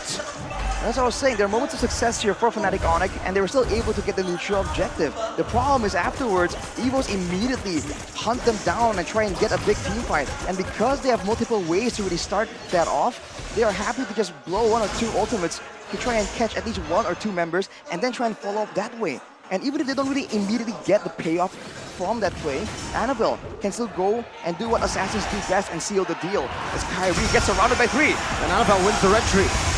Kyrie has to put the airstrike there to help him back away, but Kyrie will be able to go for the taunt on the Dreams, forcing him in his fury, but he catches 3 with the flicker. Fluffy with a mega kill. Now it's that's a Lycan pounce from Brad chasing Keyboy, who's able to escape, but not for long. That's Fluffy again with a penalty zone. Knockout strike to knock Annabelle up. Sans in the back as well, trying to run away. Flickers out to safety, but still gets hit a little bit. Fluffy trying to run away. Brands should be able to come and help him, but Lutpi will not be able to take Fluffy down. What a team fight. What a team fight in game number 1. The White Tigers, they played that perfectly. The backup was there. You can feel the synergy. And that's actually going to give over another neutral objective in favor of EVOS. With this happening and unraveling like this, a 2.4k gold lead now in the 7th minute of the game, with Brands already picking up 2 more items. What are the keys for Fnatic Onyx to turn this back into their shoes? Wait a second. Annabelle in a 1v1. It seems CW got the better of him. For Fnatic Onyx, they just gotta stop being dove on like this, and they have to try and work together. The fact that they have a Ruby that can really stop a lot of these aggressive maneuvers from EVOS, but Keyboy is always on the back foot, always lost, trying to deal with multiple threats coming from multiple angles. If they can isolate the angle of approach for EVOS, they can try and get big combos, and now they're going for Clockun. Takes every shot. And it gets out unscathed. And you can see even the choice of items there for Clockun going in for more respect towards the damage, right? Something similar to what we see from Suns. The Blood Wings definitely gives them a lot more survivability when he's making all these aggressive moves, weaving in and out of fights. And despite all the plans coming in from the gods, Fnatic Onyx, EVOS are just letting nothing go in their favor, always getting the better trades for now. The longer the game goes though, with the Farsa, with the Claude, there's a chance that the late game team fights might favor Fnatic Onyx, but they still have to try and contend with the dives, with the crowd control tools that can land on multiple people. And they only have Purify on CW. Sans went for the Flicker because he is Gila-san. It's crazy, he's Gila. Lutpi though, 0-2 on his signature pick, and it seems EVO's Glory, they know what they're doing. They want to shut Lutpi's confidence down from the start. Dreams tanks up the shot. Lutpi with a knockout strike, able to survive with the skill 1 shielding as well. Keyboy rotates back up. Has the flicker, doesn't decide to go for it, not just yet, but well played by Lutpi. What's the plan here for Fnatic Onyx? Are they trying to just weather the storm? They didn't even go for a pick there. Is it because they can't yet? I think they don't want to really waste a lot of ultimates right before the Lord is up. It was only a few seconds away earlier, and now they have control because they do have a bit more momentum due to the failed dive on the top side. But EVOS are always close by. But Annabelle, knowing that there's going to be some time, knowing that there's not a lot of big DPS tools in the hands of Fnatic Onyx just yet, he's just going around farming, knowing that he can reach that Lord engagement in time. So he's getting the better out of Fnatic Onyx. They have to have Kyrie somewhere in the area because he's one of the frontliners for the team. Annabelle, our rising star, 2 levels ahead of Kyrie, one of the most highlighted junglers in the world. And this is coming from a rookie in his debut season. And he already has a little bit more to say when it comes down to the neutral objective takes because of that EXP lead. Sitting at 0-0-5 right now. Kyrie, though, gonna be posturing up for the next neutral objective. But both teams are still on the setup. They don't go for it just yet. Just like that, though, the bottom tower will fall, and even some HP taken from the top side turret. Onyx, they know that EVOS are looking desperately for this big team fight, so they're trying to pull them apart using that macro gameplay. And they're actually getting the better out of EVOS, and the gold lead is shrinking ever so slightly in their favor. And they're still holding on to it. That's the benefit of having a fighter jungler with sustain. You can kind of stick on the Lord, take some damage, and stick around. Whereas for EVOS now, they've sent Fluffy and Brands away. Even though they do have the advantage when it comes to burst damage, when they don't know where Fnatic Onyx are gonna be, it's a whole different story, a whole different difficulty level. The mind games happening in Sans knows where they are right now. And they're looking for that proper pick as they want to set up for this Lord. CW is farming so well right now, constantly in the side lanes. He's actually caught up to Brands, who has 1 kill, 2 assists. How are the items looking right now? Well, Lutpi getting a lot more tankiness, and Kyrie with the Athena is going to be a bit more bold. But look at this, Keyboy, it's the main target in front. Good taunt by Kyrie to cancel any sort of engage. Clockun, early Winter Truncheon in the 11th minute. CW to be poked down by Clockun, so much damage. Now in the midst of it all, it's a Minus Fury Retribution. NFL picks it up. Keyboard with the going on Wolf King as the Appraisers tries to connect, but now Lippy tries his best to go in the back. What? Fluffy with a monster kill as he chases Keyboy down. And Fnatic Onic are forced back. A Lord slain and a man down. This is exactly what Fnatic Onic don't want for themselves. And look at this with CW. Wait a second, Fluffy. Gonna be pressuring in. CW was completely taken out of that neutral objective take, that entire Lord dance, because of the fact that Clockun was able to catch him so low. And the setup from Fnatic Onic felt scattered. Because of EVOS knowing how Fnatic Onic wants to take the fight. So they send like Clockun and the rest to try and go for some zoning plays, but Fluffy now taking a lot of damage because CW is at the 3-item power spike. He can no longer stand at the front there, but only when CW is around. So if EVOS send Clockun to zone him away, then Fluffy has free reign to do what he did in the previous fight. Keep moving forward and allow Dreams on the Minotaur to just set up for the neutral objectives, but penalty zone! On to 3, Keyboy still in the midst of it all. Now caught in the knock-up and the flicker as well. CW forced to return to the battle mirror image. He placed down in the back. Appraiser's Wrath not connecting for Kyrie. As Clockun just plays it safely. It's Keyboy traded for Fluffy. But you can see before that teamfight, Brands, he was able to dish out the damage, and before that all ensued, he was able to pick up a GDS. So they're gonna give a lot more mobility, but now The knock-up into the feathered airstrike. Perfectly played by Fnatic Onic. And Sans claims the kill on the assassin. And if you notice, by the way, Fluffy there actually gave over a shutdown on the EXP. That's usually the front line, the sacrificial lamb almost. He was 7-0 on the Terizla because he was just so tanky and there are no solutions. And with that, he knows that Sans for the most part will not be spending that feather airstrike on him. So he's going for a full-on physical defense build, and now Onyx jump on the opportunity. The feather airstrike to zone them away. Fluffy is isolated from the team and it takes a lot of damage. Appraiser's Wrath just tickles him though. Harry will be able to steal away this purple buff while also pushing in the bottom lane. Wow, the gold lead slowly but surely disappearing. Fnatic Onic, they're playing this with their brains, they're playing this intelligently, they're playing the map, and they're playing the White Tigers, who initially had that early game lead. CW now in the 14th minute. How are we so far on his items? It's actually quite far along. Oh, that damage. He definitely has all that shred damage available, but there's no setup for him. Maybe Lutpi, he's going for a tankier build, going with the Hunter Strike, and then straight into a Dominance Ice, a Oracle, as well as a Blade Armor. So he's functioning as a utility tool here to allow for some space, perhaps, for CW to be doing that damage. Now, Kyrie. Well, he has the immortality, he just bought it earlier. Lutpi's trying to just peel for Sans. Keyboy in the midst of it all, going to be caught in that damage, and Brad with the light can pounce, now a stun down, but he has to purify, and he chases Sans with Flicker down with CW. Comes to the blazing duet, no flicker committed by Dreams, only a Minus Fury that knocks 2 up. But peeking the shields, Kyrie finds an Appraiser's Wrath, the knockout strike catches them, and Kyrie gets a 3-man taunt again for CW. The free hit, and Fluffy is still somehow able to keep his immortality from being popped, but EVOS Glory, they get the turret in the mid lane too. All the wins for the White Tigers in that exchange. And that gold lead has slowly started to lift once again. Clockun in a 1v1. Winter crunching the timing. Sans! Gila Sans. First team mid laner for how many seasons consecutively? It just proves that despite the potential that we see from Clockun, despite his rising performance this season, that veterancy, that experience, that mechanic coming in from Sans is still godlike, is still unparalleled. We saw that in that 1v1, but now in a 4v5 situation, the Lord Dance will ensue. Pull the Minotaur into the knockout strike as a feather airstrike demolishes Fluffy in the front. Lippy zones them away. Annabelle's looking for an entrance though. Jumps in the puncture, very, very low. Has a thorn nose as well. Annabelle, no, he will not be able to find it. CW with blazing duet to the back, and Browns gets gunned down by Calvin Winata.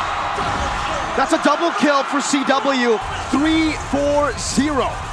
Fnatic Onic, the defending champions, come back and come alive in the 16th minute of the game. That latest pickup from CW, that Malefic Roar from CW, doing them justice. Stolen feather airstrike, dealing some damage and also trying to clear up the way. But CW is so sustainable. Lippy has already cleared out on the bottom lane as well. They can go for it. Sans is already hitting on the base. Mini wave in the bottom lane. That's gonna be Glock with a flickers forward, but CW does not care. Game 1, Fnatic Onyx.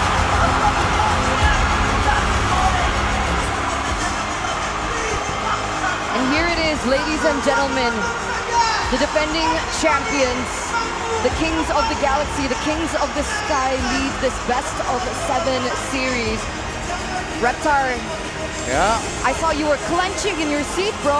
I was clenching because the longer the game went, I was thinking, EVOS, you're running out of time. The Farsa and the Claude, Coach Aldo, we're taking time bombs. Yes, and yeah, Onyx, best snowballing team in the world. You cannot make mistakes against Onyx. They will punish you hard. Like this game, they have control in the early game, the mid game, but once that solo kill, Sun solo kill moment, and they just flip the switch, man. They just flip the switch.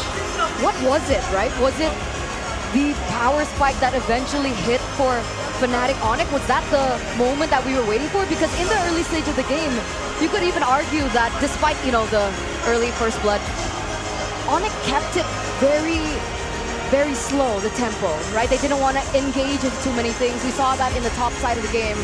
What was going on? I think Mirko said it right. Chewe is still farming very well, and that's the main point. He still hit that 3-item spike in the 9 minutes despite their team losing, and that shows that the Onyx just gives space for Chewe so that she can farm well and then he can carry the game well in the late game. Yeah, along with Onyx giving Chewe space, it was EVOS saying, Chewe, go ahead and farm. We want to continue building our early game by getting the first Lord. They got the first Lord. Interestingly enough, Annabelle didn't get to Retribution. It was a late retry. It was just his damage that got it. But the long-term sacrifice was the fact that Chewe, the Claude, got to farm up comfortably.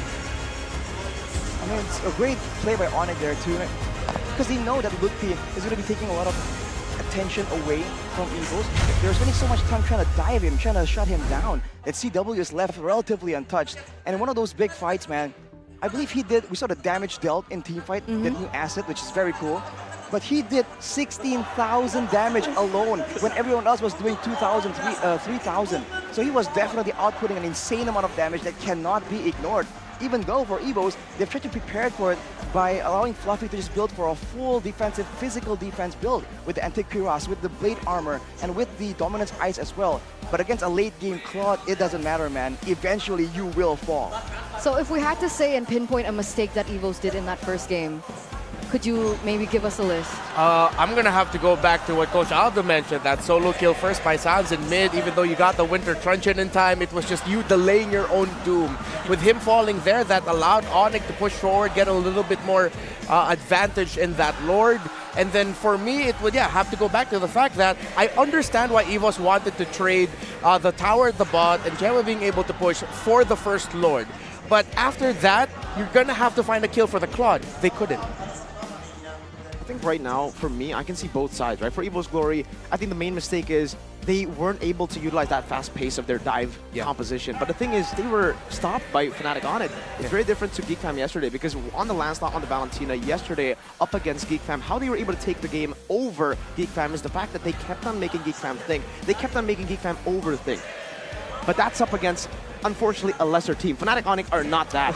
You take a look at the skies and you see Fnatic Onyx. Fnatic Onyx do not hesitate. Who did you call a lesser team? GeekFam.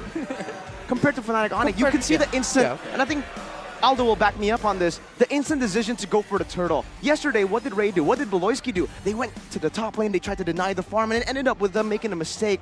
And that's what EVOS wanted. They wanted these clashes. Fnatic Onyx saying, no, we're just going to go for the neutral objective. We'll fight our way.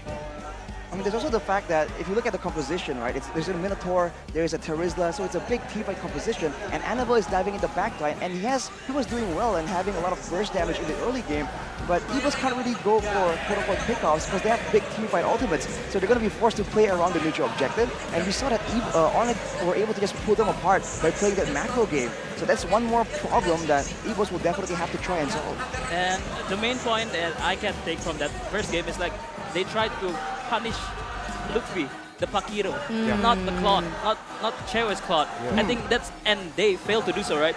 The dive on top lane, and that brings so much time for Onyx, and especially for Chewe to free farm, to have the items that he needs to be a thing in the team fight. Yeah. So honestly, it was a very difficult spot for EVOS, right? I mean, they tunnel vision on the Paquito, they tunnel vision on Lutfi, but for great reason, right? He was also dishing out the damage. They tried to go for the shutdown, but in return, they had to kind of, you know, turn a blind eye over to CW. So what were they supposed to do? What was the... It's a difficult spot, is it not? I think it gets to a certain point where it's scary, Arashi, because they played it well. It wasn't like an outdraft situation or anything. They just played their cards better than EVOS. I mean, it's also the fact that usually Brands is who they rely on to try and go for that end. But if you look at the build earlier, he wasn't going for that late game shred build. He was going for a bit more of that aggressive burst damage execute style. And unfortunately, he is one of the only members that can be relied on to do that DPS and try and contest with CW. So they're still lacking in damage, and that's why probably even the Paquito on Lutfi was building for tank. Because he knows that if I get just a bit tankier and I don't get bursted down, I can get out. I'm going to be so difficult to secure for EVOS. So with that, I actually do want to know your predictions. I know we're kind of late, we're already a game in, but I like your predictions. I'll let you guys think about it first. Okay. Coach as well as Reptar. So think about it in this break because we do want to talk to Budek Laura, Mongstar, and Monica. Take it away.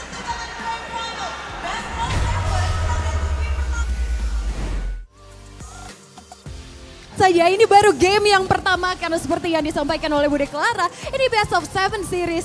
Setiap tim yang ingin memenangkan gelar sebagai Raja Galaksi harus menang 4 game terlebih dahulu. Dan di sini Bude Clara, wah, EVOS fans, kemudian ada Sonic di sini begitu semangat. Dan tentunya telah hadir juga bersama-sama dengan kita di sini ada Menteri Pemuda dan Olahraga Republik Indonesia, Bapak Aryo Bimo Nandito Aryo Tejo.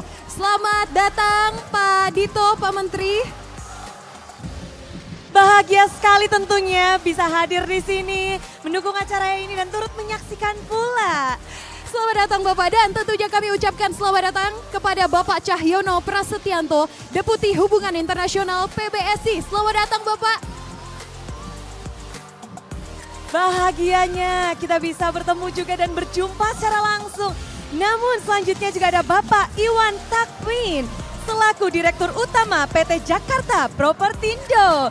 Selamat datang Pak. Luar biasa sekali ya, Bude. Yes.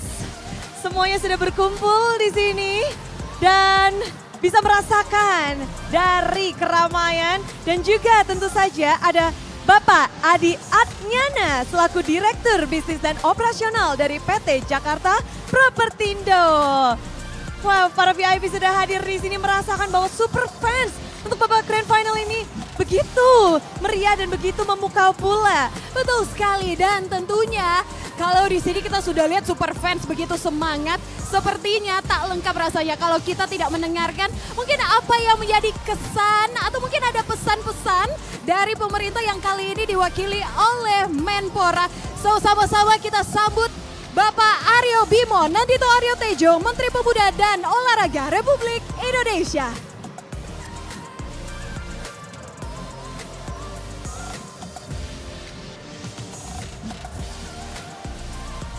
Halo Pak, boleh di tengah-tengah? Di tengah? Bisa Bapak, di tengah-tengah saja. agar terlihat. Silakan Bapak, apa yang ingin disampaikan, mungkin kesan-kesan dan juga mungkin ada pesan-pesan untuk super fans di sini. Ya, Assalamualaikum warahmatullahi wabarakatuh. Selamat sore. Mana pendukungnya Onyx? EVOS. Yang di luar teriak juga. Mana pendukungnya Onyx yang di luar? Gak kedengeran. EVOS. Ya, yang pertama yang saya hormati di sini Pak Dirut Jakpro, Pak Iwan, besar jajaran, dan Pak Deputi PBSI, Pak Cahyono, dan juga Mr. Dilan from Munton, dan Mas Piri dari ByteDance, dan juga seluruh para peserta dari final MPL, para atlet dari EVOS dan juga Onyx, dan seluruh para pendukung yang ada di Velodrome Jakarta. Tepuk tangan semuanya. Jujur ini pertama kali saya menghadiri final MPL. Dan ini ternyata pendukungnya sangat dahsyat. Tepuk tangan untuk pendukungnya. Saya benar-benar terkejut. Apalagi melihat betapa ramainya tadi saya lihat di depan yang nobar. Jadi untuk penyelenggara selanjutnya harus di tempat yang lebih besar. Setuju nggak?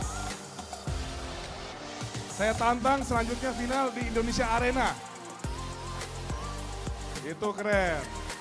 Dan saya juga mengucapkan terima kasih kepada tim khususnya EVOS dan Onyx. Di mana dua tim ini Juli akan berangkat ke Riyadh mewakili Indonesia di kejuaraan dunia e-sport yang diadakan di Arab Saudi. Semoga tim dari Indonesia ini bisa lolos ke final. Jadi para pendukung, saya ucapkan terima kasih dan juga mari kita support bersama-sama. Karena saya yakin ke depan e-sport kita akan makin maju. Tahun ini adalah tahun pertama e-sport dipertandingkan di Pekan Olahraga Nasional. Dan juga kita mengetahui selama ini e-sport Indonesia sudah selalu memberikan kita kontribusi untuk SEA Games dan Asian Games. Semoga ini selalu dijaga. Dan tahun 2024 tidak lama ini Bapak Presiden sudah mengeluarkan peraturan Presiden khusus percepatan industri game nasional. Jadi komitmen pemerintah untuk dunia e-sport tidak perlu diragukan. Semoga e-sport kita selalu maju dan atlet-atlet kita berprestasi di dunia. Setuju? So enjoy the game, semoga yang menang yang terbaik. Dan selanjutnya menang lagi di kejuaraan dunia Riyadh Juli 2024. Wassalamualaikum warahmatullahi wabarakatuh. Terima kasih Pak Menpora dan tentunya itu luar biasa.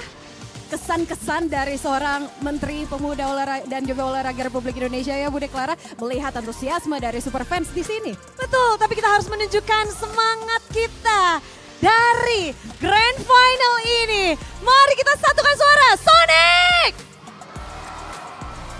Siap-siap, mana suara? EVOS Fans! Bersama-sama, super fans sambutlah game kedua, game lanjutan untuk pertarungan Grand Final.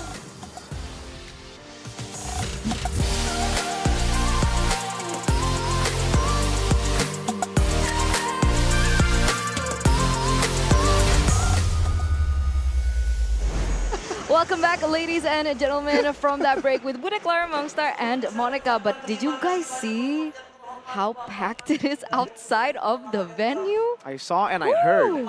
Yeah. Someone was yelling out like, wow, that's an insane amount of people. Caught me completely off guard. I have no idea who you're referring to. Me neither. Absolutely none. So finally, we get to circle back to that topic that we did before the break, right? Predictions. Like for this again? For this entire series. Again? All right. Okay. So earlier in the pre-show, I just mentioned a score. I said 4-0. For who? I didn't say. But I mean, look who won game one. So that's cheating. What do you mean? You just said 4-0 just to, you know. I don't know. Maybe I'm traumatized with predictions. I'm done. 4-0 Fnatic Onyx. No, I'm kidding. I'm kidding. I'm kidding. Yesterday he predicted Geek Fam. Yeah. So maybe that's why he's like, you know what? Man. He doesn't want to do it anymore. What about you, Coach? I'm gonna be blunt. It's 4-0 for Fnatic Onyx. That's a confidence. He did that during the award ceremony, by the way. I was doing like the panelist thing. Looked over to Aldo. Aldo's like, you 4-0. He just did that. He just did this. You 4-0. And I was like, oh, wow, okay. I guess we got the prediction early. Okay, so it seems like, well, who did you vote for? You vote for EVOS. See, people, for some reason, in the Is it a comment curse section thing? of the Indonesian stream has been saying, Mirko anti-EVOS. I think they're not aware that I have this power. So I gave it to them. Now I voted for EVOS. Are you happy? Be careful what you wish for, man. Sometimes might not be what the outcome that you want. And maybe for EVOS, it's the same idea, right? I think they're trying to really force Onyx to a composition that can't really go for a proper team fight. But then as a result, right, it's not about the team fights. It becomes about the pickoff. So we'll have to see what kind of extra new technology Fnatic Onyx can bring for our pleasure. Did you say technology? Yes, I did. New technology? Awesome technology? You must be referring to the Samsung Galaxy S24 series, weren't you? Of course I am. What else fits that description, Eterna? It most epic gaming performance powered by the Snapdragon 8 Gen 3 processor designed specifically for Galaxy. Man, say goodbye to lags and its smooth performance to keep your cool with that large vapor chamber that prevents overheating. That is what is going to elevate your gaming skills like a pro gamer and dominate the battlefield. Sorry, here you go. Yeah, You get. alright. I'll be nice today. Cool. You'll get to play with my Alright, you son. guys go talk. I'll use the Samsung. Can you use a translator? Because apparently it has the AI that can translate into 15 foreign languages into Indonesian. Try it out. Reptar, do you want to learn Indonesian? I can't find it. Okay, I okay. need We'll help. give it I to need Miracle. help. Miracle's I the need most help. technological equipped. I'm just not old like you guys. Excuse me, what? Here it You is. just Here's the dissed like interpreter, four right? people. So you can translate from Indonesian to Korean. Okay. You know a bit of Indonesian, right? You tap on this button right here, and you say what you want to say in Indonesian, and then you tap it again, and it'll translate it to Korean. Okay. Okay, let's try. I'll try. Nama saya Reptar, saya dari MPL Filipina. Tap again. Yeah. Put in the mic.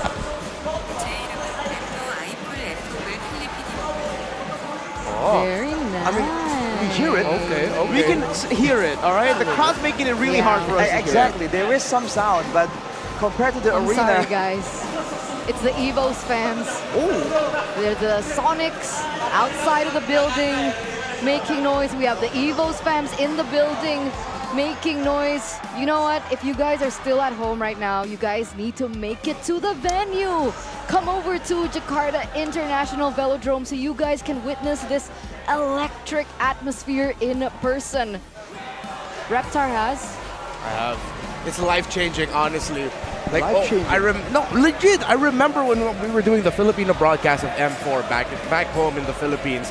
Every time I see the fans, how active they are here in Indonesia, I get a little bit jealous, not gonna lie. Because like, I'm a football fan myself. I love the football culture. Even though I support a team that like struggles in football, but like, you know, say it. Say what the name of the team. I'm not gonna say Tottenham Hotspur. Okay, What do you think of What? Yeah.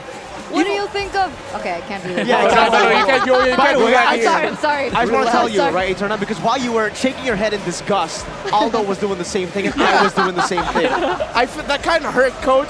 The moment I said Tottenham Hotspur, how come you looked disgusted? Because I also support teams that is struggling right now. Oh, who? Manchester United. No. You just made it worse. Yeah. No. You just made it worse. It's like I wanted to ask about the atmosphere thing to Coach Aldo, but at some point they were cheering for him, so like we don't need to ask. Oh, that's right. Yeah. He's used to it because usually the fans are cheering for him. That's true. I actually have a question for Coach Aldo, if you Okay. don't mind. Yeah? So I always ask this to coaches and analysts. For teams, the players, do you have to tell them to like, hey, don't mind the fans, to try to drown out the crowd, like especially when it's this loud? Does it actually have an effect on the players? Of course, yeah. I mean, what I did, first thing first, when I'm coaching, I ask them to feel the energy, to feel the crowd, to be one with the atmosphere and everything. And yeah, when you're locked in, yeah, you will not hear anything. So yeah, just get used to it. Like for me, when I'm coaching, when I see these fans chanting everything, I use it as a energy for me. So the mentality. It's more, it's amazing. It's more fun, and I get shivers hearing the chants and everything. So I miss. But for rookies, right? For people new to the professional scene, it does take a toll on them, does it not? Yes. Some of the rookies, maybe we can say your favorite team, Google. Maybe he feels some jitters. We don't talk about Okay, that. we don't talk That again.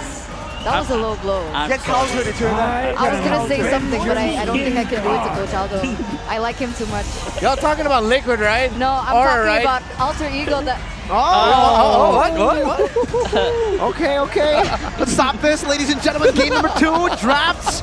It's getting spicy here, but it's even getting spicier now in the draft because EVOS have decided to stay on blue despite the loss on blue in game 1. They still enjoy that whole idea that they can force the Harriet Gaze right the to be banned away stars from them. and Your seek team, your and then there's gonna be the Moskov here still respected from rank we've seen that for Brand, he's been like one of the top members, especially when the game goes all the way to the late game, and he's on a hero that can still do a lot of damage in the early game, mid game, but also carry that late game. The Moscow really seems to be something that can use the best. So without that, again, now, what will he find as a substitute? These are exactly the same bands. Yeah. Exactly the same. Do you think that EVOS will go for a different route? I would understand if they want to pick up the Valentina, then just make some adjustments, have a gold laner that will scale a little bit later into the late game. Because again, it wasn't like a big out draft. EVOS could have taken control of the game and then ran away with it, but Onyx just played better. I agree, because I feel like if you're on the EVO side, you know how to make the second game better with the same draft, because you know what mistakes that you do in the first game, like maybe don't overcommit on Sans, and maybe we should pressure CW more. Maybe we're looking at the same draft, but look at Onyx, they're changing some things. And I like this because it's Fnatic Onyx now telling EVOS, we're forcing you to change up. We changed ourselves. We're the one dictating the tempo of this change. It's kind of scary when you see Onyx on a aggressive early game composition. We talked about how CW used to be so passive, and now he has that aggressive spirit in him. But the fact that there's so much similarities in the banning phase, Coach Aldo, do you think this is like looking at drafts earlier? And we said that EVOS have a tendency to go ego draft. Yeah, look at here. It's kind of an ego draft. It's Terizla Nolan. It's like saying, I'm gonna pick my strongest hero for this game, and yeah, you want to go early game, we can go early game too with Terizla and Nolan. This is how that plays out then, because the Nolan is great, but against a team that knows how to target, that knows how to ration their card control, it can be quite difficult to be maneuvering around. Yeah, and if ever Fnatic Onyx beats this Nolan, it's going to be the first stain on the record of EVOS' Nolan. Currently 5-0 is Annabelle for that hero. So if this is a loss, then you're going to be heading into game number 3. It's going to be a test of your mental. It's like you're undefeated big, heading into the grand finals, loses in game 2. So EVOS, I expect their last 2 picks to complement this Nolan well and help this Nolan well. Let's go. But it's suddenly, all right, you want to go assassin? Kyrie gets his Fanny. Ego what? Fanny. Ego what? In the second game of the series, you mentioned, Coach Aldo, that you thought that the Fredrin pick in the first game might have been a bait, and now we see the Fanny. Yeah, because EVOS is playing assassin, so Onyx said, if you want to assassin versus assassins against us, so be it. We'll take it. Maybe if it's 7 games, assassin versus assassin, we'll take it because we are the better team as an assassin. But how does this Nolan perform against the Fanny, who has more prio? For clearing speed, for farming speed, I think Nolan has the upper hand. But during skirmishes, during pickoffs, Fanny have the upper hand. But let's see. But I think in assassin matchup, it's not about just the assassins, but also the other 4 teams, 4 players that need to play with the assassins. Yeah, and Coach Aldo was telling me about this backstage earlier during the gala. We actually had to got a chance to chat about it. And now looking at it, the Farsa and the Roger together paired up with the Fanny. When you think about it, it's not necessarily like 5v5, oh this. It's the Roger and Farsa are 2 heroes that can do stuff on their own to set it up for the Fanny. Sand sees someone, burst them down, suddenly Kyrie comes in. Cherwet's just going to be clawing and scratching. Getting 1v1s, getting someone low, then Kyrie flies in. So I agree with your point there, Coach Aldo. And yeah, that's what I like also about this draft, is because the Fanny can also come in first, and then the Roger can clean up. So it's a flexible. I think Onyx know like how their win comes, and they will adapt in game for sure. I think flexibility, that is just one of the biggest strengths of Onyx. You see this composition, and usually you can kind of get an idea, right? Okay, usually Sans will be the aggressor, he'll start with the better airstrike, and then the team can try and clean up. But with Onyx, you wouldn't be too surprised to even see them start off the fight with the Fanny, with the Roger, and then let Sans become the cleanup crew with a better airstrike. Yeah, and exactly, that's why I like this Thomas ban by EVOS, because they're taking away more heroes that are strong in 1v1s, are strong in handling stuff alone. So they even took out the CZ, and now of course I'll force out the Edith. Rome or EXP though, I'm not quite sure. We have a fun fact here for all regions. By the way, ladies and gentlemen, as a little bit of an intermezzo, Matilda is the hero with the highest pick and ban rate during the regular season of MPL PH. MPL MY and MPL ID Season 13 and NACT Spring 2024. But funnily enough, we don't see a Matilda at all right now, and even from the first game. It is very interesting that the priority of Matilda has disappeared. EVOS now with Ruby and Carry, so if the lineup of Fnatic Onyx are strong as individuals and can set each other up that way, EVOS very strong with the team fighting. I think the Edith pick is going to be still a flex pick because I think Coach Shep wants a good matchup for Keyboy in the roaming position. But I can see the Edith being put in the roaming position because Edith and Ruby, Edith have the upper hand for sure. Yeah. And I think we can see a good XP lane for Lutfi. Maybe still the Paquito, I'm not sure. But maybe also a Cho for the aggressive pick in the roamer position.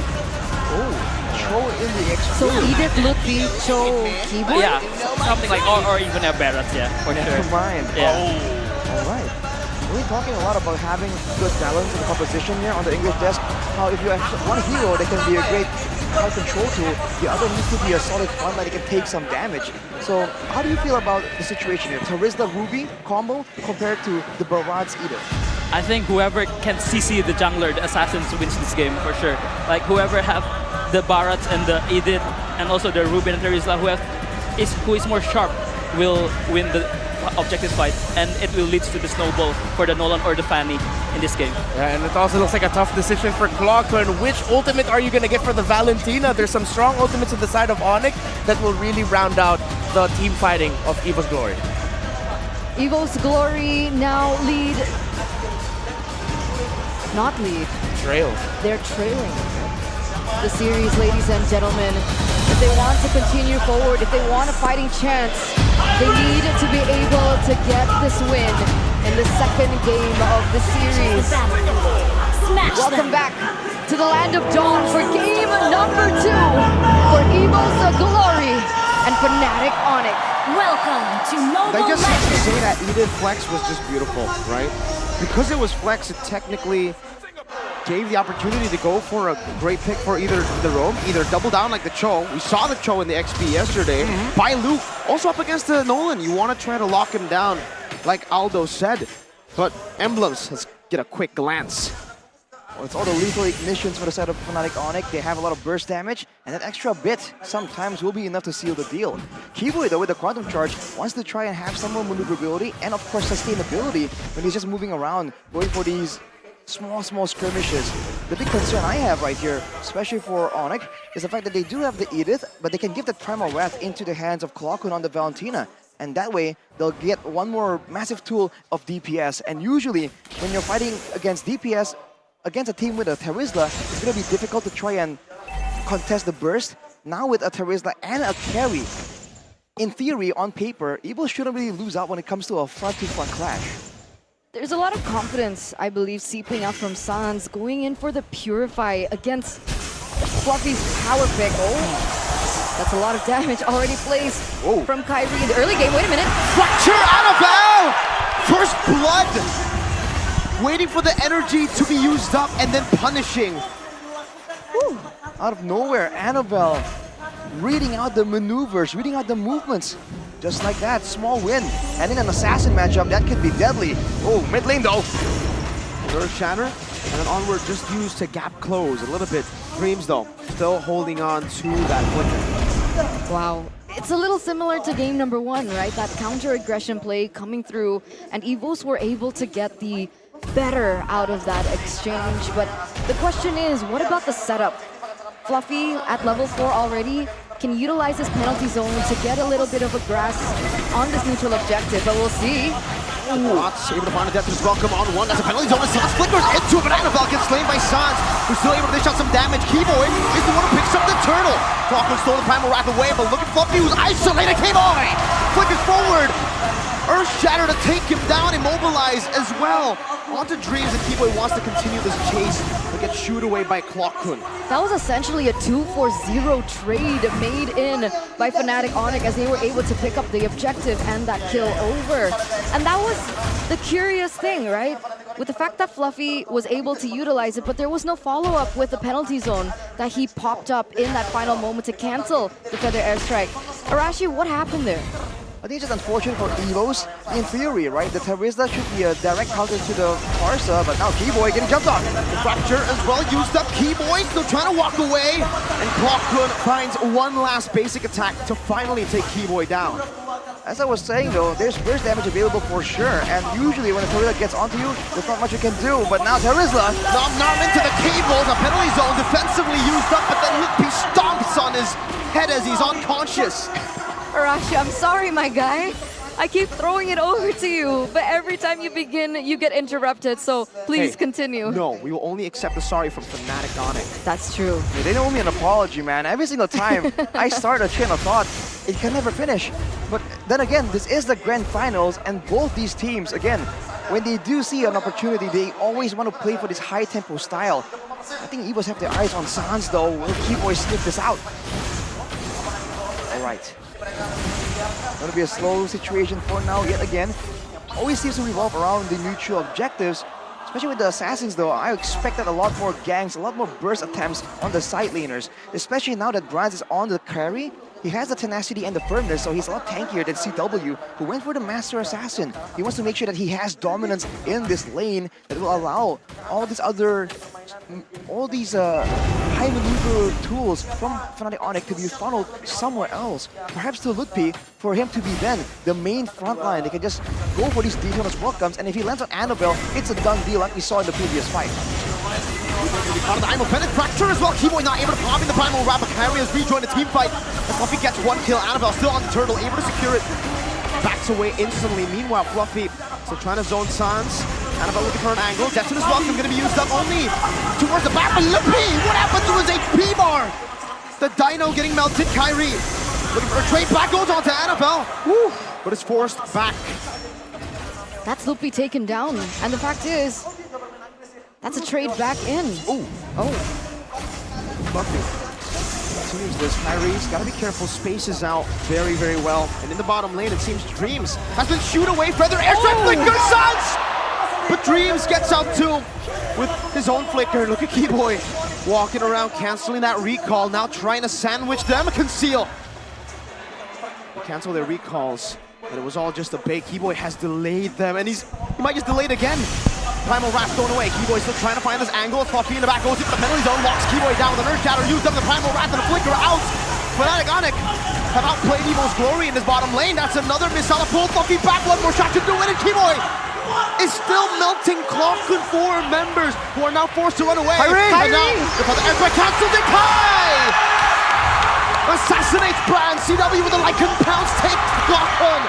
Dreams the push, the pace. Fnatic Onic. It's all on them! The defending champions in minute number 6, they bare their teeth and they show the White Tigers what claws are really made of. A 3-4-0 trade. Meanwhile, Annabelle gonna be able to get a trade in for that tower in the top side. But despite everything, it's nowhere near as dominant as what Fnatic Onic are showing to us as we take a look at the items.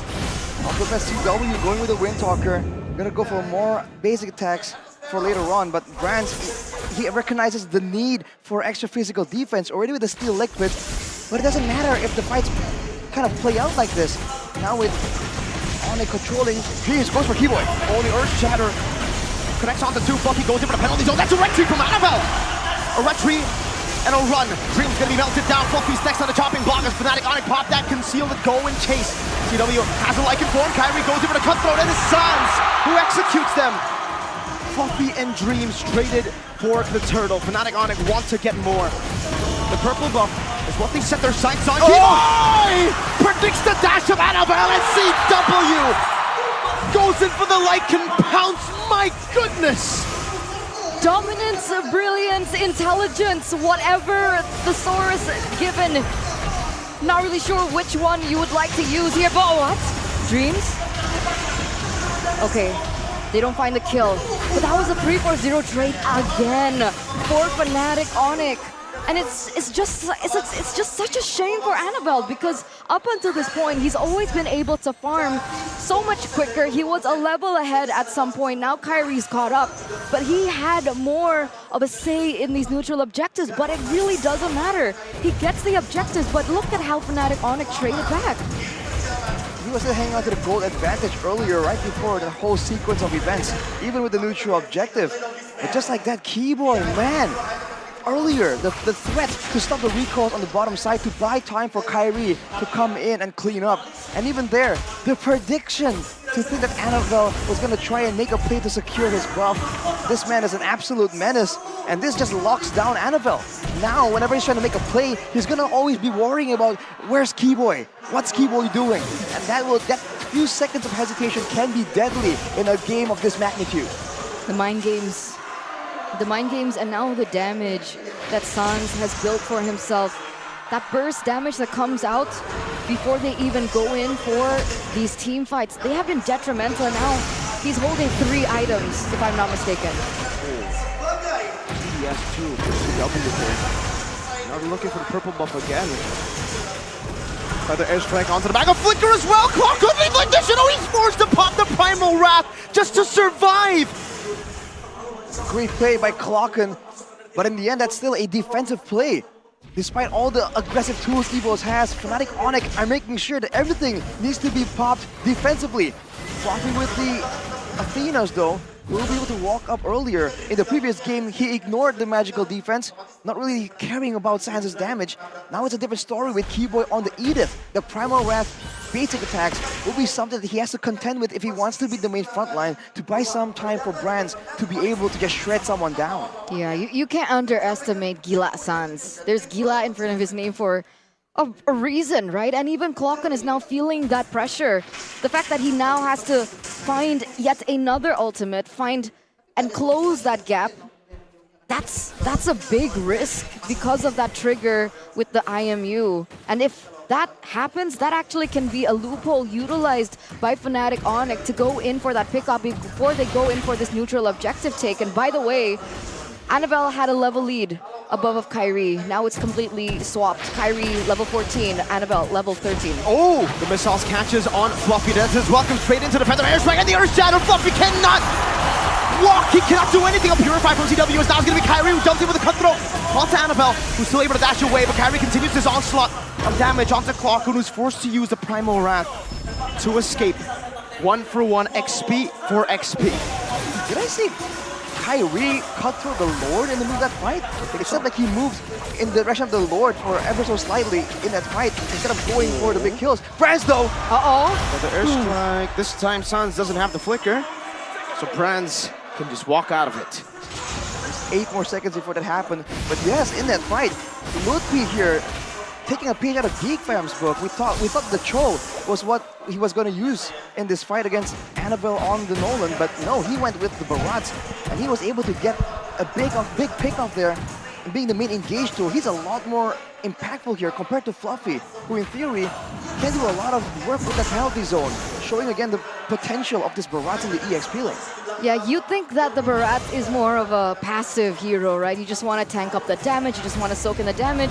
And these pilots, they say otherwise. Another onward, and it baits out the flicker. The main initiation tool of EVO's Glory has just been baited out. Just like that, it's a slow game as Kyrie zooming around. Even in the macro department, for the most part, the waves are so easily controlled because this is the big benefit for the Fanny.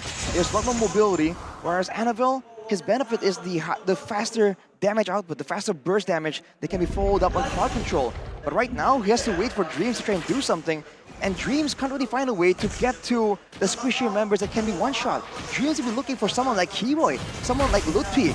So he's kind of locked in here. Annabelle not really having some targets and not really having any avenues to even go for a flank to try and find Sans or CW. Again, those missiles is able to bring Fluffy in. Penalty zone cancelled out. Kyrie picks up the Lord. And Fnatic Onyx, they just use that conceal as a feint.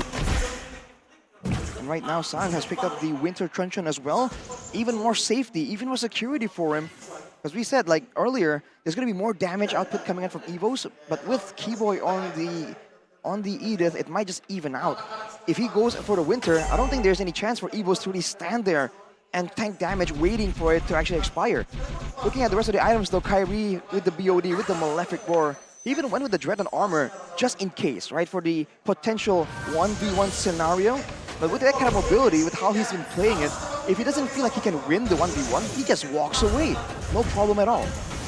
As a mid laner, anyone with their right mind would go for Purify against Fluffy's Terizla, right? But not Sans. And the fact that he didn't go for Purify, the fact that he went for Flicker instead, that early Winter Truncheon does make sense because most of the time he's using this Flicker as well to gain an advantage, to gain and close that gap when he pops in that Feather Airstrike. And if he goes in for something like the Purify, honestly, it takes away from his edge. It takes away from his aggression, so it really does make sense. But now, ladies and gentlemen, most of these turrets have fallen. Kyrie already trying to go for the baits. Oh, gets baited in by Brands though, and will have to be punished. A very rare mistake, but it happened. It was looking so good for just a bit. But Brands there, even before the Wind of Nature, was able to actually get that kill. That was unfortunate for Fnatic Onyx, but for the most part, they still have that control. And now they gotta be a bit more careful. This is where EVOS is at their comfort zone, this late game discipline style, with Brands having a lot of damage, a lot of say. And I'm offended into the dash block, penalty zone into the backline, but it doesn't find Sans. His Keyboy does the same thing in the back, but it's gonna be a Purify from Brands. Primal Rat to escape, look, he loses his life. CW with the Lycan Pounce, able to get 2 immortalities, but now it's Clocker with the Primal Rat Sans. Winner Truncheon into the Fracture has doesn't have the Flicker, he's gonna be slayed by Clocker and Keyboy with immortality. Kyrie no purple, but Lycan Pounce! But Calvin Winata! And somehow, someway, they won that fight! They made it a 3-4-2 trade! They made it a 3-4-2 trade! CW gonna have the space, gonna be able to take this purple buff away from Annabelle, and what looked like disaster for the defending champions has ultimately been turned around by CW, Mr. Constantly Winning. And even by Kyrie, just came out of nowhere when EVOS thought that he was out of the equation. Now he's going back at it again. That's a lot of damage from Brands though. Fortunately for Brands, he was actually able to stay alive in that fight, even though he and CW were kind of eyeing each other out at the end of it. Now with 8 seconds to go, EVOS has yet another chance to try and go for it. Can they do so though with a 6k gold deficit? Let's circle back on CW though, right? 4-0-5 so far on a Roger that notoriously is very reliant on the snowball, right? Would you consider Fnatic on the snowball? How far is the items looking for CW? CW at this point is at a full inventory slot if you consider the boot as well. He has the Rose Gold even, so he can just go in aggressively, especially with the Roger, right? A lot tankier right now. Keyboy being the gatekeeper here, is waiting for a chance, waiting for an opportunity. And this is the problem, especially for EVOS. They can't really go and shut and deny and burst someone down immediately. Their card control tools don't last that long. And at this point, Keyboy and Lutpi are just a bit too tanky. Look at that. A concealed play by EVOS Glory. But Fnatic Onyx know how to play this macro. They play it slow. It looks like Kyrie gonna utilize his high mobility on Fanny to be able to create a push in the top lane. Trying to force, oh, wait a minute. Going under a Shatter. Not gonna fully commit on that. Fluffy might just be assassinated, losing the HP bar down to a 4. Death as well can be committed. He's still picking and choosing who he wants to go for. He doesn't decide to go for it, and the Feather Airstrike gets used up to shoo EVOS Glory away from this mid lane. That's a big resource spent out. Fnatic Onyx, they definitely want to go for a reset here without the Feather Airstrike as well as Lutpi's ultimate. And you can see that with Kyrie constantly pushing in the top lane, they have actually forced Annabelle to deal with it. So both teams have their reasons to go in for the reset. It's surprising though, seeing that Fluffy was so far away from his teams that Fnatic Onyx with their DPS output won't go for something, but CW, fortunately, wasn't really spotted right there, so there won't be big play from EVOS to secure him. On the other hand, look at Sans. Is he waiting for Annabelle to try and go for a purple buff? Gila Sans. What is he thinking here? It seems to be a possibility, but now he'll be backing away, going back to the Lord with the wave pushing on the top side. This is their chance. This is their moment. Once again, the patience games continue. Whereas for Fnatic Onyx and EVOS, they've both shown that they don't really panic and make a crazy move unnecessarily in these situations. Blanco no purifying. Keyboy goes in for the on-brand. The Earth Shadow, but look at Brands' damage. Was able to melt one down. Keyboy forced to use the Primal Wrath, loses immortality. Lippy has immortality as well. Keyboy able to flicker around and pops the conceal to disengage, but they leave Lippy all alone. Isolated, and EVOS Glory capitalize. Now on the lore they go. Enhanced. 17 minutes in. Fnatic Onic don't want no business. Not against this EVOS Glory lineup in the 18th minute. That's a man advantage, and that's a neutral objective completely given to EVOS on a silver platter. Kyrie. Okay. He gets out there. Okay, dude, we get it.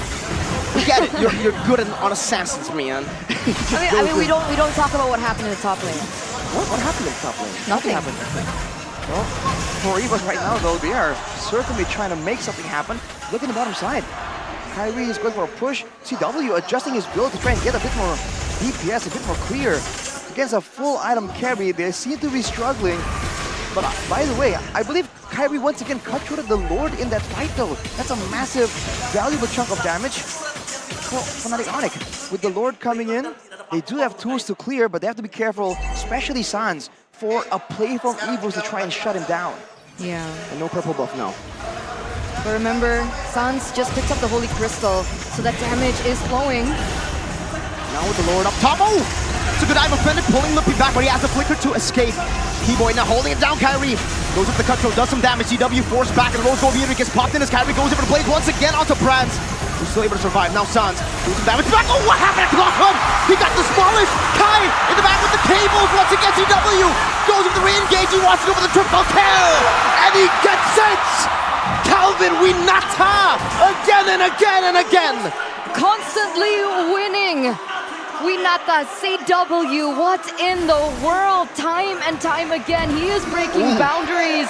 He is breaking limits, and he is breaking bones of EVOS Glory. 4 members are down. Annabelle, the only one up. There aren't necessarily minions for them to play with. But what's a play from Fnatic Onic? Like, CW, that's tough enough. But with Kyrie's damage with him as well? Are they going to go for the end? I don't know. Dashing out. Oh, Keyboy! What was that? An onward up angle. 1 minion. They utilized 1 minion. The side lanes weren't even pushed. They didn't even need it. Fnatic Onic again and again and again. It's a 2-0. Now for the defending champions, the Sky Kings. Well, if this is your first time watching MPL Indonesia World, that's Fnatic Onic. They're just that damn good. They drafted a lineup here, which I would call one for all.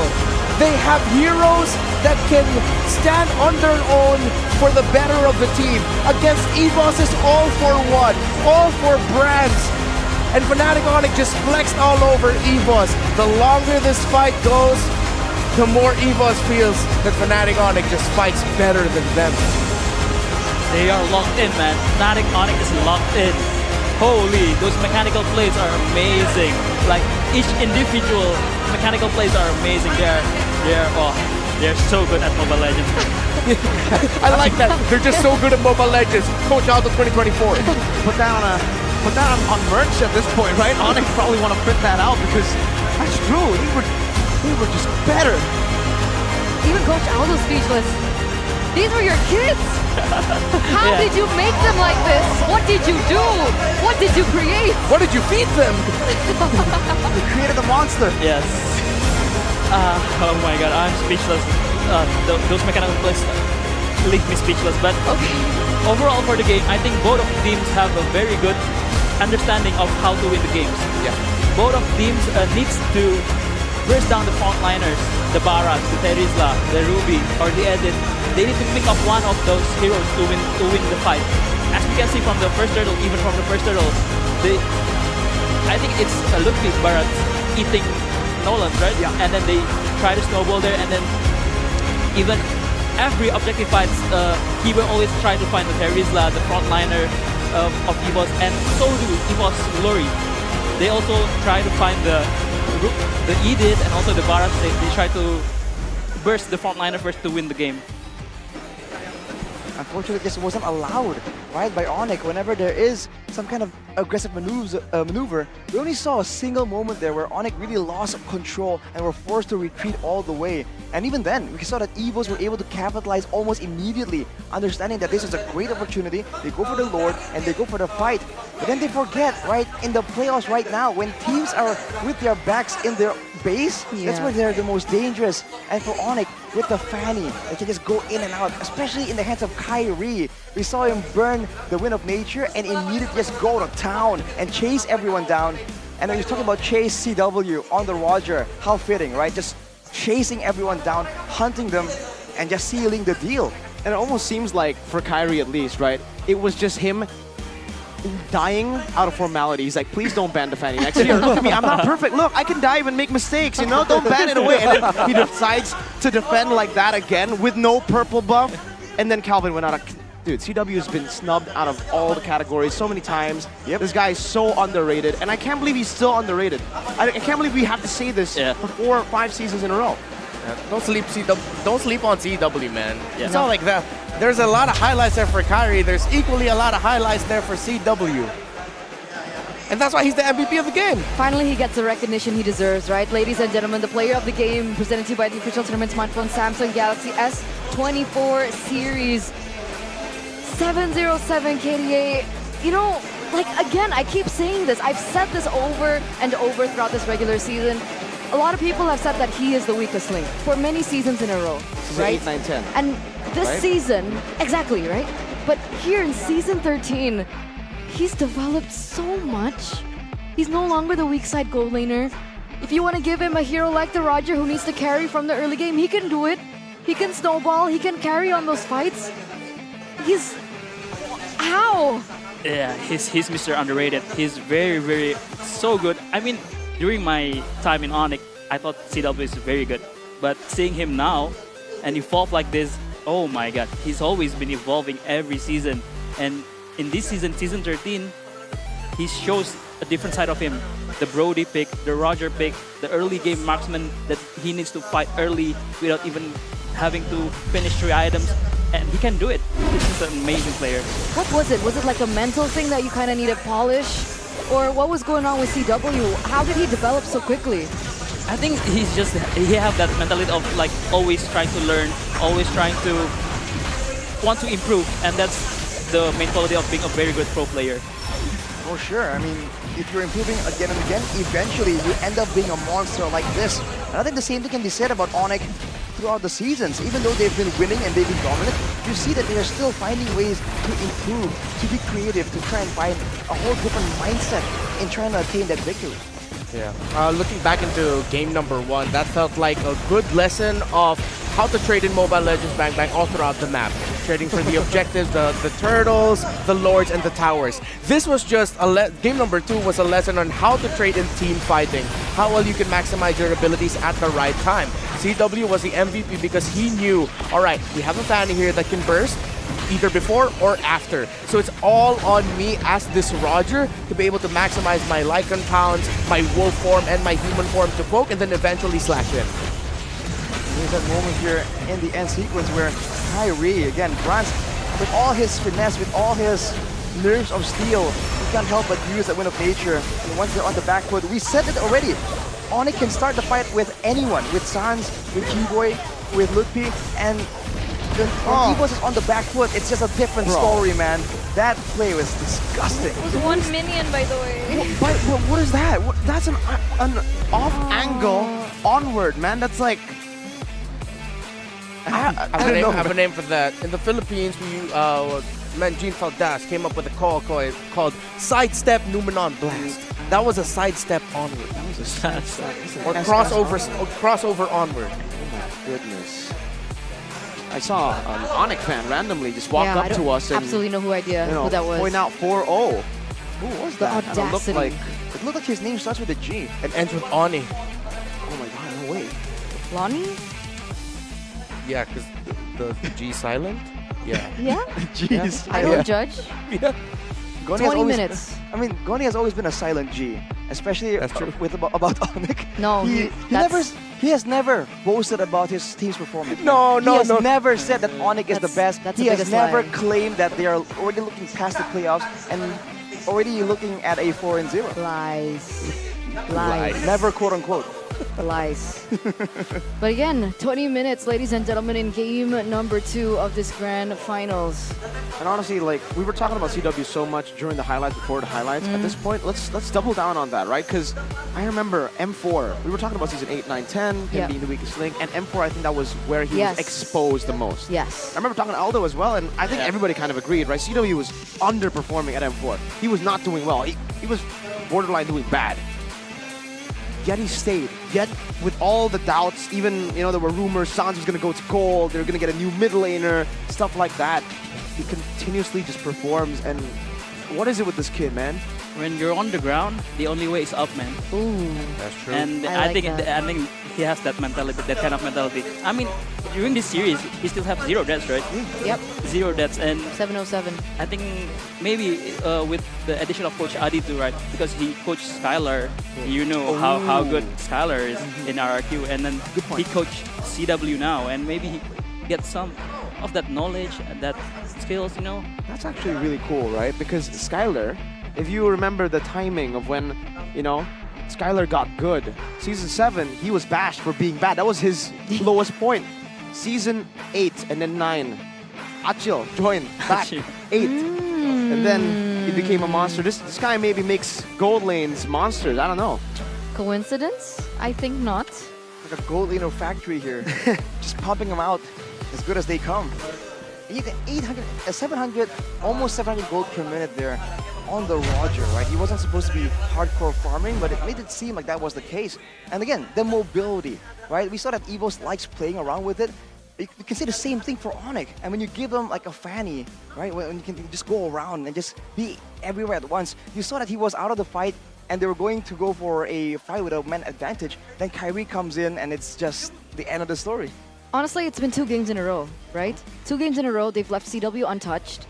They have absolutely made no way possible for CW to be punished. And it felt like Kyrie picking up the fanny. Like, even we were like shouting like, oh my God, it's Kyrie on the fanny. It's such a good distraction as well. What do you think about this? I mean, they let that through. They knew that fanny was going to happen. They picked Assassin plus the Terizla, the Nolan and the Terizla, and picked 2 and 3. That's them telling Onyx, all right, we know the fanny is open for you. This is going to be like our response for it. So they wanted, well, I'm not saying that EVOS wanted to lose and that's why this happened, but they wanted to play into that, and what just happened was Onyx with a lineup that would be better for the longer team fights, because again, they have so many tools for engaging and fighting. For the side of EVOS Glory, where it's, once Nolan uses that fracture, pretty much done. You're just dashing and just trying to fight. That fanny, after the cutthroat, you still have, if you still have some energy on you, you can still go around and still be able to deal some damage. What I can add for that, during the first 3 draft, okay, Onyx and EVOS is equal, but that Edith pick is a nail in the coffin. Because why? Because Onyx knows they can pick Ruby, right? They can also pick Ruby, but they know Edith is much better than Ruby in terms of matchup, and that forces EVOS to pick some stopper for the Fanny. Is it either Franco or Ruby? And all that hero gets somehow countered by Edith. So that Edith pick is like nail in the coffin for that game number 2. You know what's the nail in the coffin too? What? Kadia. Kadia? Kadia. Kadia. Kadia is the nail in the coffin if you guys want to maximize your Discord, right? What are you doing? Join our Discord by clicking the link below or scanning the QR code over here, ladies and gentlemen. The Samsung phone. Thank you. Yeah. I thought I lost it. Go, dude. You just placed it there. You did it. It wasn't Hey, come there, on, guys. Bro. Come He's on, lying. Cut Eternal some slack. It wasn't there, It's right? Eternal. Yeah, totally was It not wasn't there. Yeah, okay, sure. Just Eternal thing. I guess so. But if you guys want to, maybe I'll remind you guys too. Maybe you left your phone just next to you and you guys can scan the QR code with the camera on your beautiful S24. I forgot. Or you What am I doing? I already joined. What am I doing? You forgot your phone was What are you there. doing? You forgot that you already joined. I've been watching a game like that from Fnatic Onyx, you know, people lose their minds a bit, man. Mind-blowing. Especially when you're watching on a mind-blowing screen. Mind-blowing screen? Mm-hmm. What kind of screen is that? Well, Samsung TV. Having an intense gaming session but experiencing constant lag? Mobile gaming is better on TV. Win any game with the FreeSync Premium Pro and Motion Accelerator Turbo Pro from Neo QLED, making movements smoother and preventing stuttering. Experience more in gaming with the Samsung TV. Ladies and gentlemen, get your hands on it ASAP. What TV do you use? I wish I had a living room to place my TV in. But if I had a living room, then I'd get myself a Samsung TV. You don't even need a living room technically, right? You could put it in your bedroom. You can put it on your bed. You could put it on, yeah? What's put a it on your bed? ceiling. What's a bed? Toilet? What's I'm concerned here. Wait, yo, what's going on in the Philippines with you, Are man? you okay? Is he okay? Why are you smiling, but why are I saying pain? Coach, help, what? Why do you think I paid for my own flight to go here? Coach, you gotta help him, man. You give him some life advice, man. Remember, when you're at the ground, the only way is up. Beautiful. I will remember Beautiful. that. Thank you. That was a golden moment. And that brings us to UBS Gold. Get it now. Only 150 pieces are available of the limited edition Vendetta, Electo, Katana, and Mythic Warrior rings. A collaboration between UBS Gold and Mobile Legends Bang Bang MPL ID Season 13. It's available at the venue, ladies and gentlemen, if you want to, take a look at it before you go and purchase it. Even though you will, definitely. Or you guys can also check it online at ubslifestyle.com and UBS Lifestyle e-commerce. You know, it's limited. Yeah, it's limited. It's limited. Only 150 pieces. And Moreno got one. So it's 149. He won the most improved player, and that was by UBS Gold. And he opened it in front of me. He was flexing it out. What's in it? What's in it? What's in it? The katana. The katana. Like it's a literal katana? Yeah. No, I mean not the. It's a necklace. It's like small. But you can still hurt someone with it, right? Why do you want to know? Yeah, exactly. I was asking for a friend. Sure. Who's your friend? Is it Bude and Monica? What are friends? I don't Are kiss the and girls tell. just Wait, Violet that's here in that's MLBB? not what I meant. What? No? What? Bude Clara Mongstar? Let's take it away. I can't tell who it is.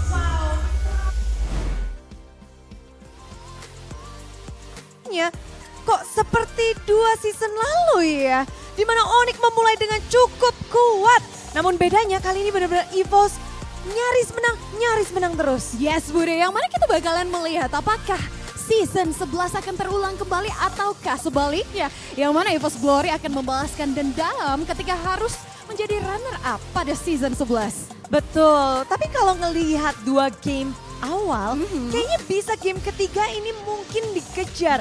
Banyak sekali kemungkinan yang bisa terjadi, namun tidak menutup kemungkinan dominasi dari Onyx juga masih akan ditunjukkan di babak grand final ini. Wow, ini bakalan sangat seru, tapi tentunya seperti biasa Monica dan juga Bude Clara mau kali ini mengajak keseruan ini bersama-sama juga dengan seluruh super fans di sini. Ada yang mau skin gratis super fans? Semuanya mau, Bude aja mau Monik. Monica juga mau Bude, gimana caranya? Caranya gampang banget. Di Kidia Play kita akan memainkan, ini adalah Johnson Race terakhir karena ini adalah final day. Tentu saja lawannya adalah perwakilan dari MPL dan lawannya adalah perwakilan dari audience. Mereka akan berusaha untuk memenangkan satu match ini dengan berputar-putar 3 kali saja. Kalau dari perwakilan audiens menang, skin akan dibagikan. Wow, dan ini akan dibagikan gratis untuk seluruh yang ada di Velodrome Jakarta. Jadi ini beban berat nih untuk audiensnya harus menang ya. Oh, kita udah bisa dibilang ada menang, ada kalah. Tapi kalau kali ini berbeda, kita akan mengundang satu orang yang spesial juga untuk hari ini. Perwakilan dari MPL untuk mewakili kita semua, untuk menantang audiens. Kita akan sambut bersama-sama. Inilah dia perwakilan dari MPL. The Johnson itself. Brem brem brem brem. Choji. Dan dia adalah ninja yang sulap. Brem-brem. Brem-brem dulu nggak? Nah, mirip kan Monik? Ini jagoan kita hari ini. Jagoan kita ya, tapi tentunya Bude, ini Choji udah siap untuk menantang. Tapi yang ditantang ini siapa Choji audiensnya? Karena biar kayaknya ya kan Bude Clara ngomongnya ini the Johnson itself. Berarti kayaknya hebat nih Choji pakai Johnson. Langsung aja Johnson itself langsung milih. Boleh. Kenapa Bude, kenapa? Ya boleh, mungkin Boleh wajah ya? yang kamu pernah lihat pada saat nge-cast di MPL atau Nah ini nih boleh deh, paling tinggi tangannya keluar, ayo. Ayo. Sini. Jatuh tuh, awas. pentungannya. Rendungannya. Lendungannya. Halo, siapa namanya? Cesar, Cesar. Dari mana Cesar? dari Cikarang. Dari Cikarang, tetangga. Pas Choji nantang langsung tuh angkat tangannya paling tinggi. Sangat pede karena bapak saya supir. Wow. Genetik Bude, di DNA-nya ada. Sudah ada deh. Kamu melawan dia, beranikah?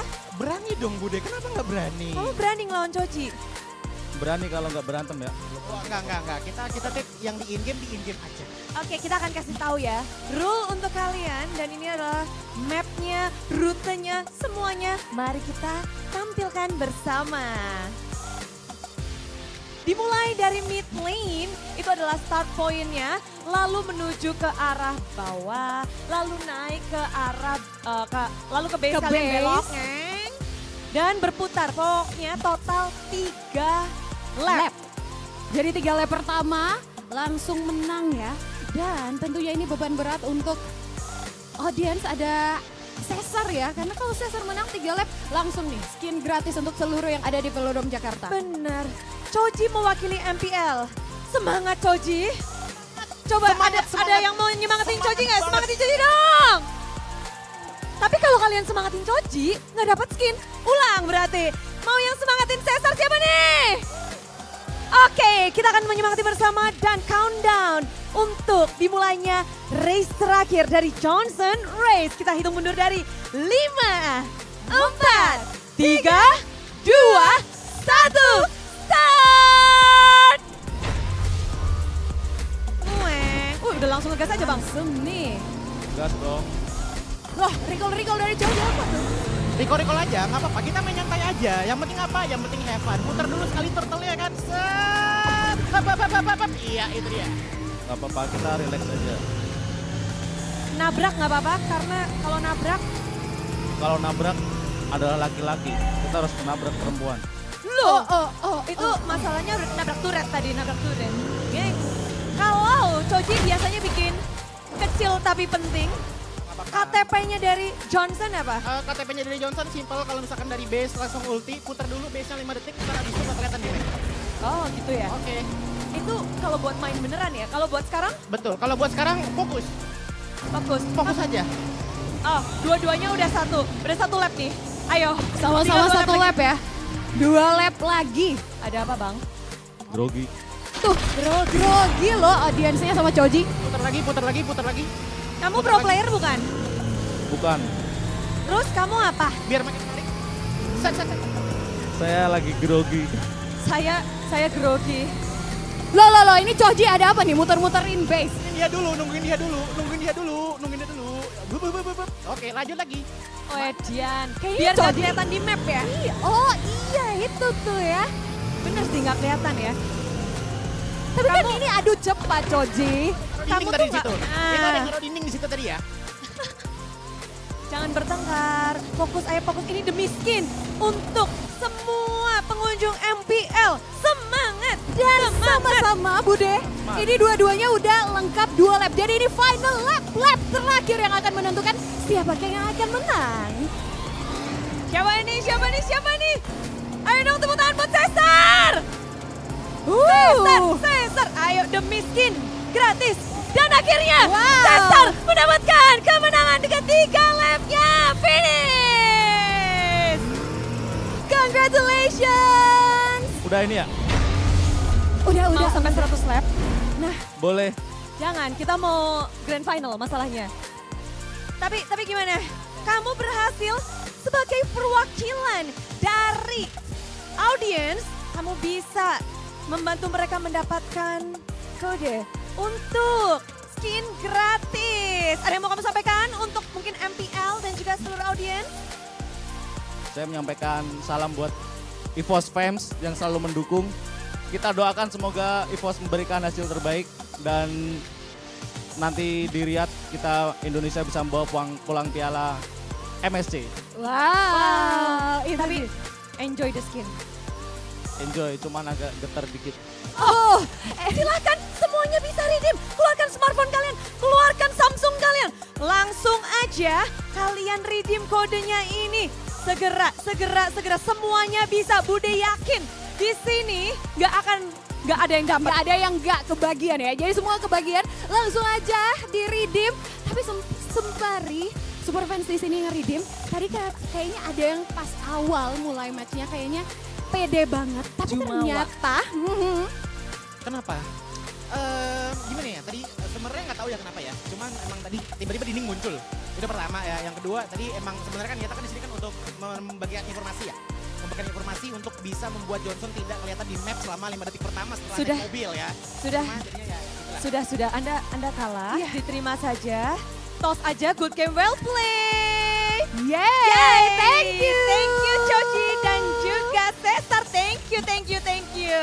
Ih, luar biasa sekali akhirnya skin gratis dibagikan oleh seluruh super fans yang ada di Velodrome Jakarta pada hari terakhir babak playoff kali ini by Kidia Play Johnson Race. Betul, banyak sekali hari ini kabar gembira yang ingin kita sampaikan ke kalian. Tadi udah skin gratis, sekarang ada yang juga spesial. Betul sekali, karena siap-siap kita perlu memberikan apresiasi. Kita patut berbangga karena MPL Indonesia Season 13 telah mencapai 100 juta watch hours. Wow! Dan ini yang paling penting, ini kita udah dapetin selama 2 season berturut-turut. Ini luar biasa sekali dan tentunya ini bisa tercapai atas dukungan dari semua pihak, khususnya juga dari super fans yang ada di sini. Mana tepuk tangannya? Dan Budi juga mau shout out semua yang lagi nobar di luar sana di MPL Festival yang keren banget, ramai banget. Dan juga yang lagi pada nobar, mungkin ada di luar kota, yang jauh, bahkan di luar negeri. Semuanya nobar berkumpul bersama untuk menjadi saksi siapakah yang akan menjadi juara di season ini. Season ini kita mengadakan grand final, mengadakan playoff di Jakarta dengan sangat meriah, dengan semua dukungan, bahkan datang dari berbagai kota untuk berkumpul di ibu kota. Betul sekali, selama berseason-season kebanyakan kita berada di ibu kota bersama-sama berkumpul. Malahan kemarin ada yang dari Palembang, ada yang dari mungkin dari jauh-jauh juga ya berkumpul di sini. Dari Purwokerto, anak-anak, ada yang dari Manado. Nah, tapi ada yang penting juga nih Bude untuk kita sampaikan. Kalau biasanya spesial ya, kalau biasanya kita di Jakarta. Next season kita bakal langsung umumin, ini jarang banget terjadi.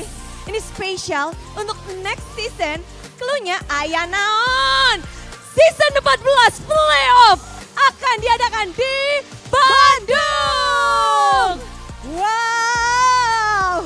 Jadi langsung dicatat, disiap-siapin di season depan. Kita akan sama-sama berkumpul di Bandung untuk melihat siapakah yang akan menjadi Raja Galaksi di season 14. Iya, ini akan menjadi kota terbaru, teranyar pula. Dan tentu saja antusiasmenya Bude yakin pasti sangat besar juga. Betul sekali, ini juga menunjukkan bahwa memang MPL Indonesia ini bisa mencakup seluruh daerah di Indonesia, bahkan mungkin nanti seluruh internasional sampai sekarang juga yang ikut menonton melalui live streaming dan lain-lainnya. Jadi ini akang-akang semuanya lagi yang pada lagi nobar, kasih tahu semuanya kalau Bandung akan menjadi the next destination untuk playoff season 14. Betul sekali. Tapi Bude, itu kan playoff season 14. Kita saat ini masih berada di season 13, belum kelar, kita belum tahu siapa yang akan menjadi Raja Galaksi pada season 13 kali ini. Akankah Fnatic Onyx? Ataukah EVOS Glory? Semuanya hanya bisa dibuktikan di Land of Down. Jadi langsung saja kita lanjutkan ke game yang ketiga.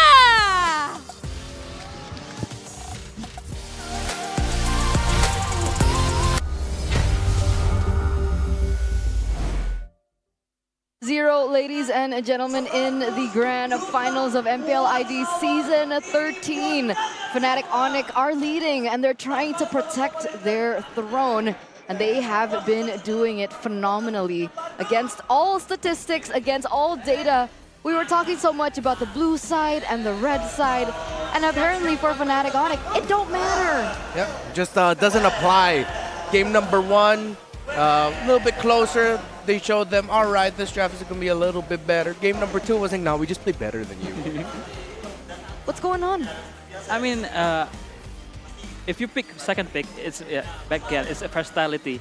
You don't need to respect Ben that much because you just need to ban Harriet and then 2 other, maybe Chip and Moskov, right, for EVOS. And that's why I was telling that Onyx doesn't really have much respect EVOS heroes because they pick second pick, right? And EVOS themselves will not pick second pick because they are afraid of Onyx pick. They have a lot of so much respect bans, man. The Kadida, the Angela, the Luoyi, maybe even the Chip, or maybe Valentina, so much. Stop talking about chips. Stop talking about chips because it's making me hungry, man. Really? Like, did you just eat and earlier? it's a best of 7 series. Yes, I did. You want but to eat again? I think I need some snacks. Well, you can, right? But you have to be careful not to spend too much money. Okay, and how? I think if you use the vouchers that GoPay gives you, then you can save a lot of money while also spending. Because if you scan the QR code right now, Eterna, where's your Samsung phone? Here you go. I keep losing Why it. is it I keep here losing now? it. I don't. Yeah. Arashi, stop stealing it. Oh my God, Arashi! What's wrong with you? Well, it's okay if Arashi steals it because you probably have made enough GoPay coins from the cashbacks to get yourself a new S24. Download the new GoPay app packed with powerful features now. You can purchase new skins and top up your diamonds using GoPay for exclusive cashbacks up to, guess what, 20,000 IDR, bro. And enjoy 100 times transfers to anywhere you want for free. Get the cheapest prices when buying phone credits and scan any Curious with GoPay app and receive instant cashback. What do you guys want? Takoyaki, martabak? What are we feeling? Sushi? I've had enough of martabak, you know? Martabak, no martabak?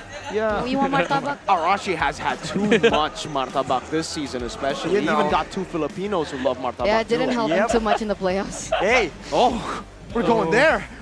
why would you go there? He's crying. Good thing we're not showing caster cams right now. There's a tear falling down Why are you Arashi's crying, man? face. It's okay, it's okay. That happened like 4 days ago, man. These are manly tears. See, Annabelle's even making fun of you right now. Oh! Like, oh, cry, Arashi. Wow. That's why they're gonna lose. Cry, Arashi. Oh my God. beef up in here. All right. I mean, it's been true, right? 3 of Annabelle's assassin heroes have been crushed by Kyrie so far. So what is his next hero that he needs to bring out, right? Because the Ling lost earlier on in the upper bracket finals, and then he took out the Lancelot today, and then the Nolan, and oh God.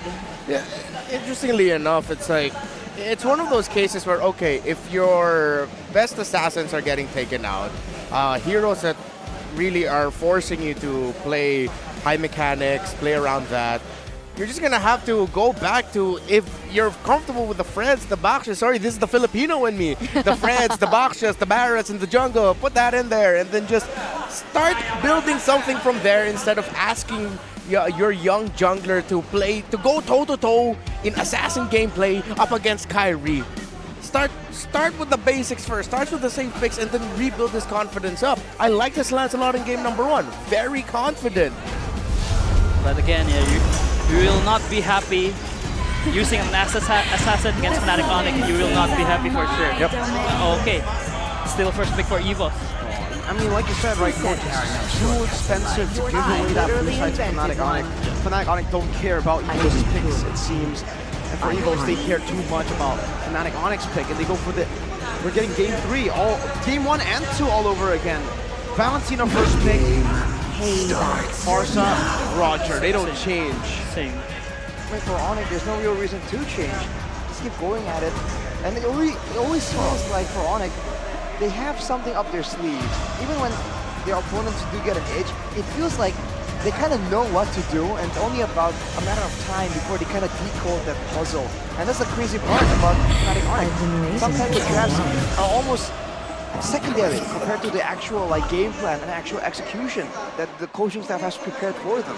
Now with EVOS picking up the Charisma and the carry again, Are you both really thinking like we want to play the same exact game, but win this time? Well, they changed their priorities. Earlier was a Terizla Nolan. Now it's a Terizla carry.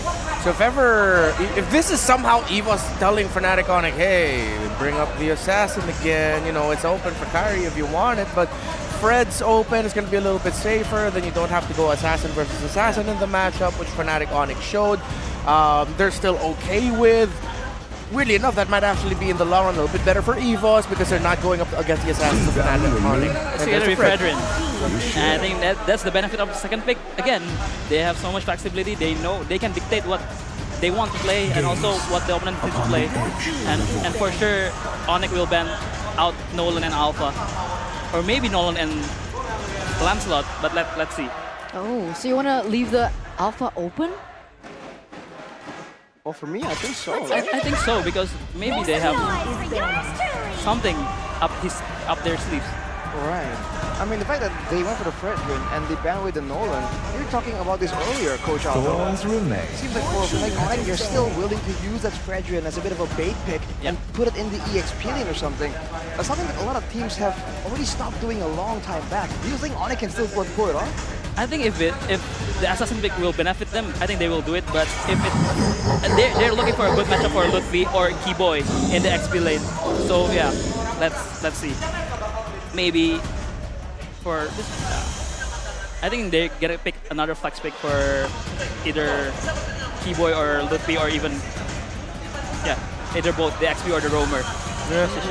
I'm thinking now, it's like EVOS for 3 straight games. They've been going to the second phase, taking out picks so that Fluffy has a little bit more comfortable matchup. And then they keep dumping the Terizla on him. I mean, Terizla's a great lane holder. Yeah, if you can snowball, it's great. But I imagined, I thought EVOS would want to go for the Yuzongs of the world, even the first phase X-Borgs, that kind of heroes. So, oh man. Well, we're all, thinking right now, but Colis is also thinking about something. Discipline is the key for EVOS to win. Have they been lacking discipline, Reptar, in game number 1 and game number 2? Is that the problem? To go a little bit with my point now, EVOS, you're seeing them trying to be disciplined. Game number 1, discipline. Game 2, Fnatic Onyx just played better. I don't like how they're being too disciplined. I made the point earlier about how Lutfi needs a little bit more of that egotistical playstyle. Well, we're not seeing a lot of ego from Fluffy. Fluffy's playing a little bit more utility type of an EXP laner, but now here's some ego from EVOS. They pick up the lane.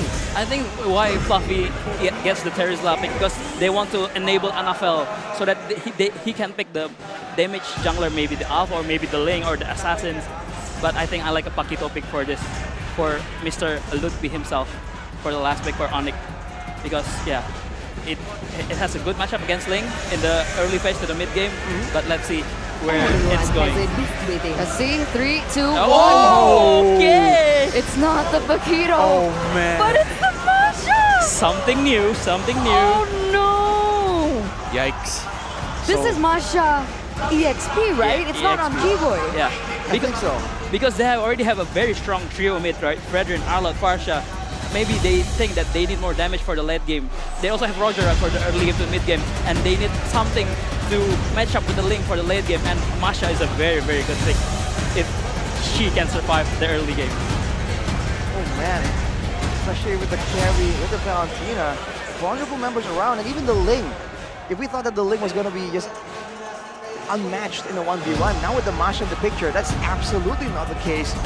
So our EVOS, there's going to be a lot more urgency for them right here to try and shut down at least one of the laners of Onyx in order to actually have some kind of chance in the mid game, because otherwise Onyx is going to take this game and run with it. We're heading to championship point, ladies and gentlemen. We are 1 game away if Fnatic Onyx can continue this win streak.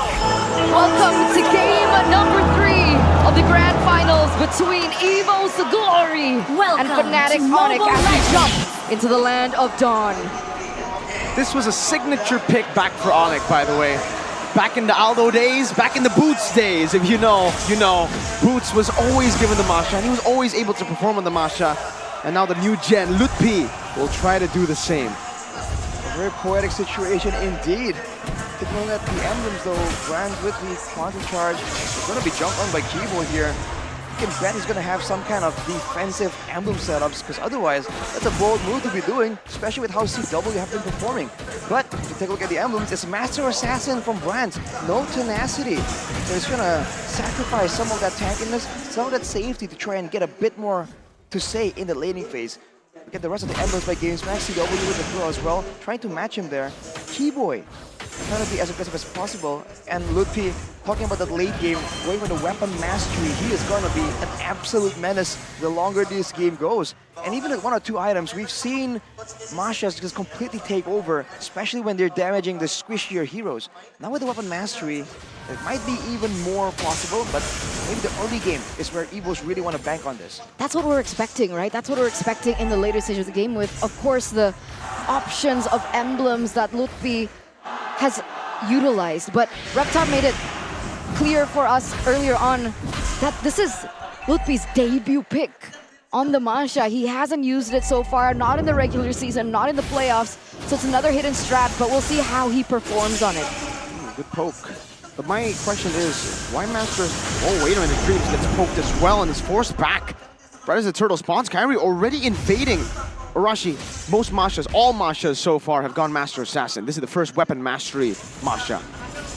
Might be just a difference in ideas, right? Maybe he's trying to play for weak side. He knows there won't be a lot of brawling in his lane when FNOC goes for that gold lane. So if he goes for aggressive stats, yes, he may be able to pull off some kind of outplay, some kind of 1v1. But against a Charizla, the chances are it's going to be a bit less. Clockwork right now gets jumped on by Keyboy.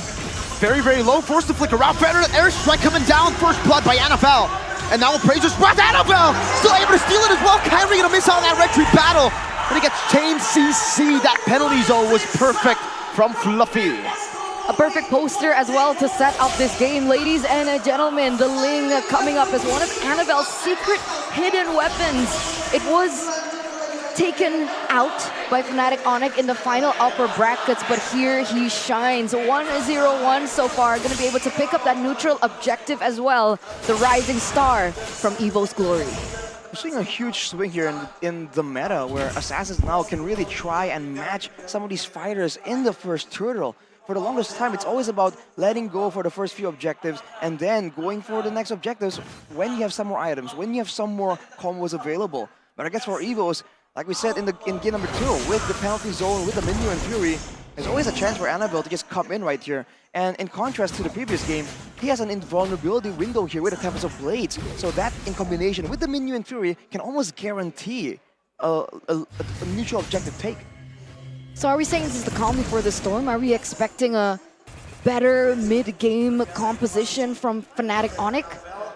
I believe in the mid-game, they're definitely going to turn up the aggression. And we saw earlier, they know how to deal with big teamfight combo compositions. Especially with the Masha later on, they have an option here to go full on split push. And even if you take out a Masha with 2 or 3 members, from the patterns, from the way we've seen things, that Masha can absolutely trade 1-for-1 at least. Final splash though, bringing Dreams back, but an airstrike right on him, forcing him to flicker out to safety. What a roam by Sans, and CW still zoning Brands. Meanwhile, we saw earlier on that Annabelle first item, the Haas Claws. What's the game plan? You've seen the Lings go with the Haas Claws, with the Berserker's Fury. A little burst damage, a lot of crit, but also a lot of sustainability in the middle of a fight. So it's a double benefit type of itemization. So right now, especially in the early game, that still is going to be a big factor. It's going to allow him to actually heal up in the jungle as well, in between big engagements. The longer the game goes though, he might be bursted down faster than he can actually heal up. Now Kyrie sets up for the turtle, starts it, resets it quick. Both teams very hesitant to go for the turtle, and this actually is an advantage to EVOS Glory. Ling, Annabelle constantly utilizing this time to rotate and go for that level lead. 2 levels ahead now, jumping on the Keyboy with the pinch poise. And Keyboy might just be slain, goes for the final slash, not able to connect with the Thunderclap by Ludpi! Clockwood will be taken out, Annabelle unable to chase Keyboy down. Wow! FNOC prevail in a chaotic duel. If the airstrike once again going to be used up as a Temple of Blades. But Annabelle won't really be able to threaten anyone. FNOC just keep on going straight! What is the threat of EVOS Glory? EVOS threw everything at them and they just took it. What? Annabelle was 2 levels ahead. it doesn't even matter, man. They just stand there, unfazed. Fnatic Onyx, it's almost like with all these adversities posed towards them, they just can't relate. They pull away Annabelle, distracting him. They get a pick off using Ludpi, and then in the midst of all the chaos, they still had their eyes on the turtle. Multi-layered strategies, as always, from Fnatic Onyx, and EVOS are just bewildered. And we talked about it earlier on, right? The fact that Ludpi is on his debut pick, Masha, and that is what he does on it, 2-0-0. The fact that he was able to get that damage over just really helped Fnatic Onyx secure that second turtle, sorry. Game fact, by GoPay, Roger became the most picked hero in the gold lane throughout MPL ID's Season 13 playoffs with 20 picks and 0 bans. So far, CW has picked it up once again, and nobody has been able to punish him for it. Still at 0-0. Will this be the same story that we saw in the last game? I mean, in general, it's hard to punish Roger, but Annabelle now under the turret. Happy feet, sliding away from the danger. Sans, whoa. He's going for the chase? What? On the wings by Wings, gets caught by Fluffy on those hammers, but he has Blood Wings, so he's just gonna try to sidestep, and he just walks out of that initiation. Final slash, and dreams back onto Kyrie. Continues this. He wanted to go for the invade, but now he decides, nah, never mind. We'll just retreat. And look at the atomization. Kyrie went straight for the blade armor, so already initially, they understand that this composition from EVOS rely heavily on that backline, on Brands, as always with EVOS. So now with the Masha able to just threaten the Ling away potentially, all Kyrie really has to worry about is that DPS coming in from the carry. So it's almost like what Annabelle was doing in the previous game. It's itemizing for all the physical defense, and he can really neglect to itemize for magical defense. On the final smash, Intermittent Fury penalty zone to the backline, able to find Sans, but he flickers out to safety with Wings by Wings, a Razor's Wrap.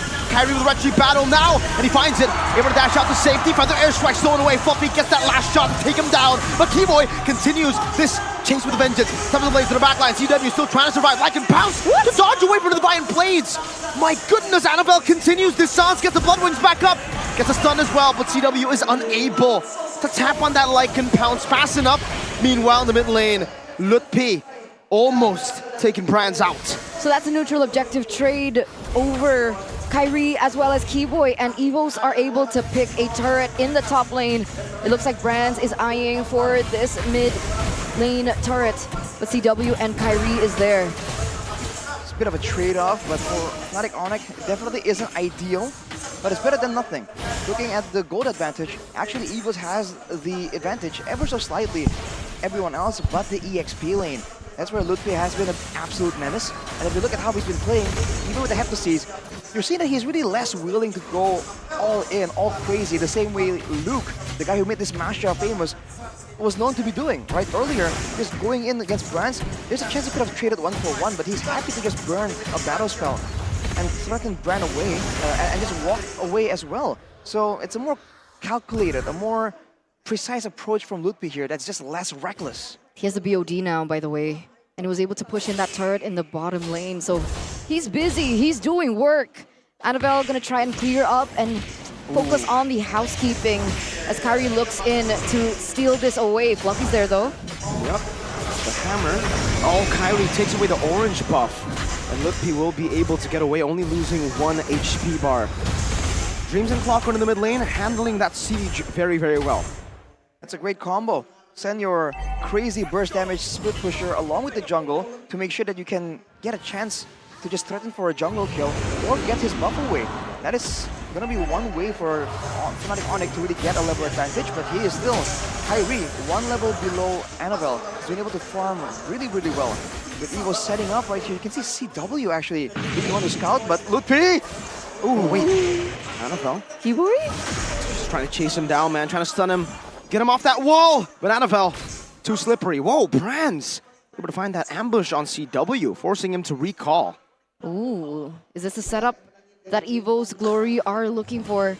It still looks like Annabelle wants to focus on his purple buff before he begins on the next neutral objective take, but every time we go for a neutral objective setup, I always mention levels because I want to see who has the better advantage, but so far, despite Penalty zone.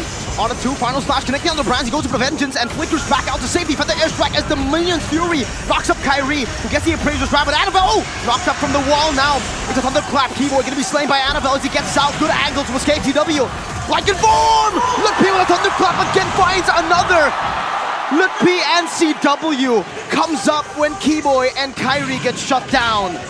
2-4-3 trade in favor of the defending champions as they push in that mid turret.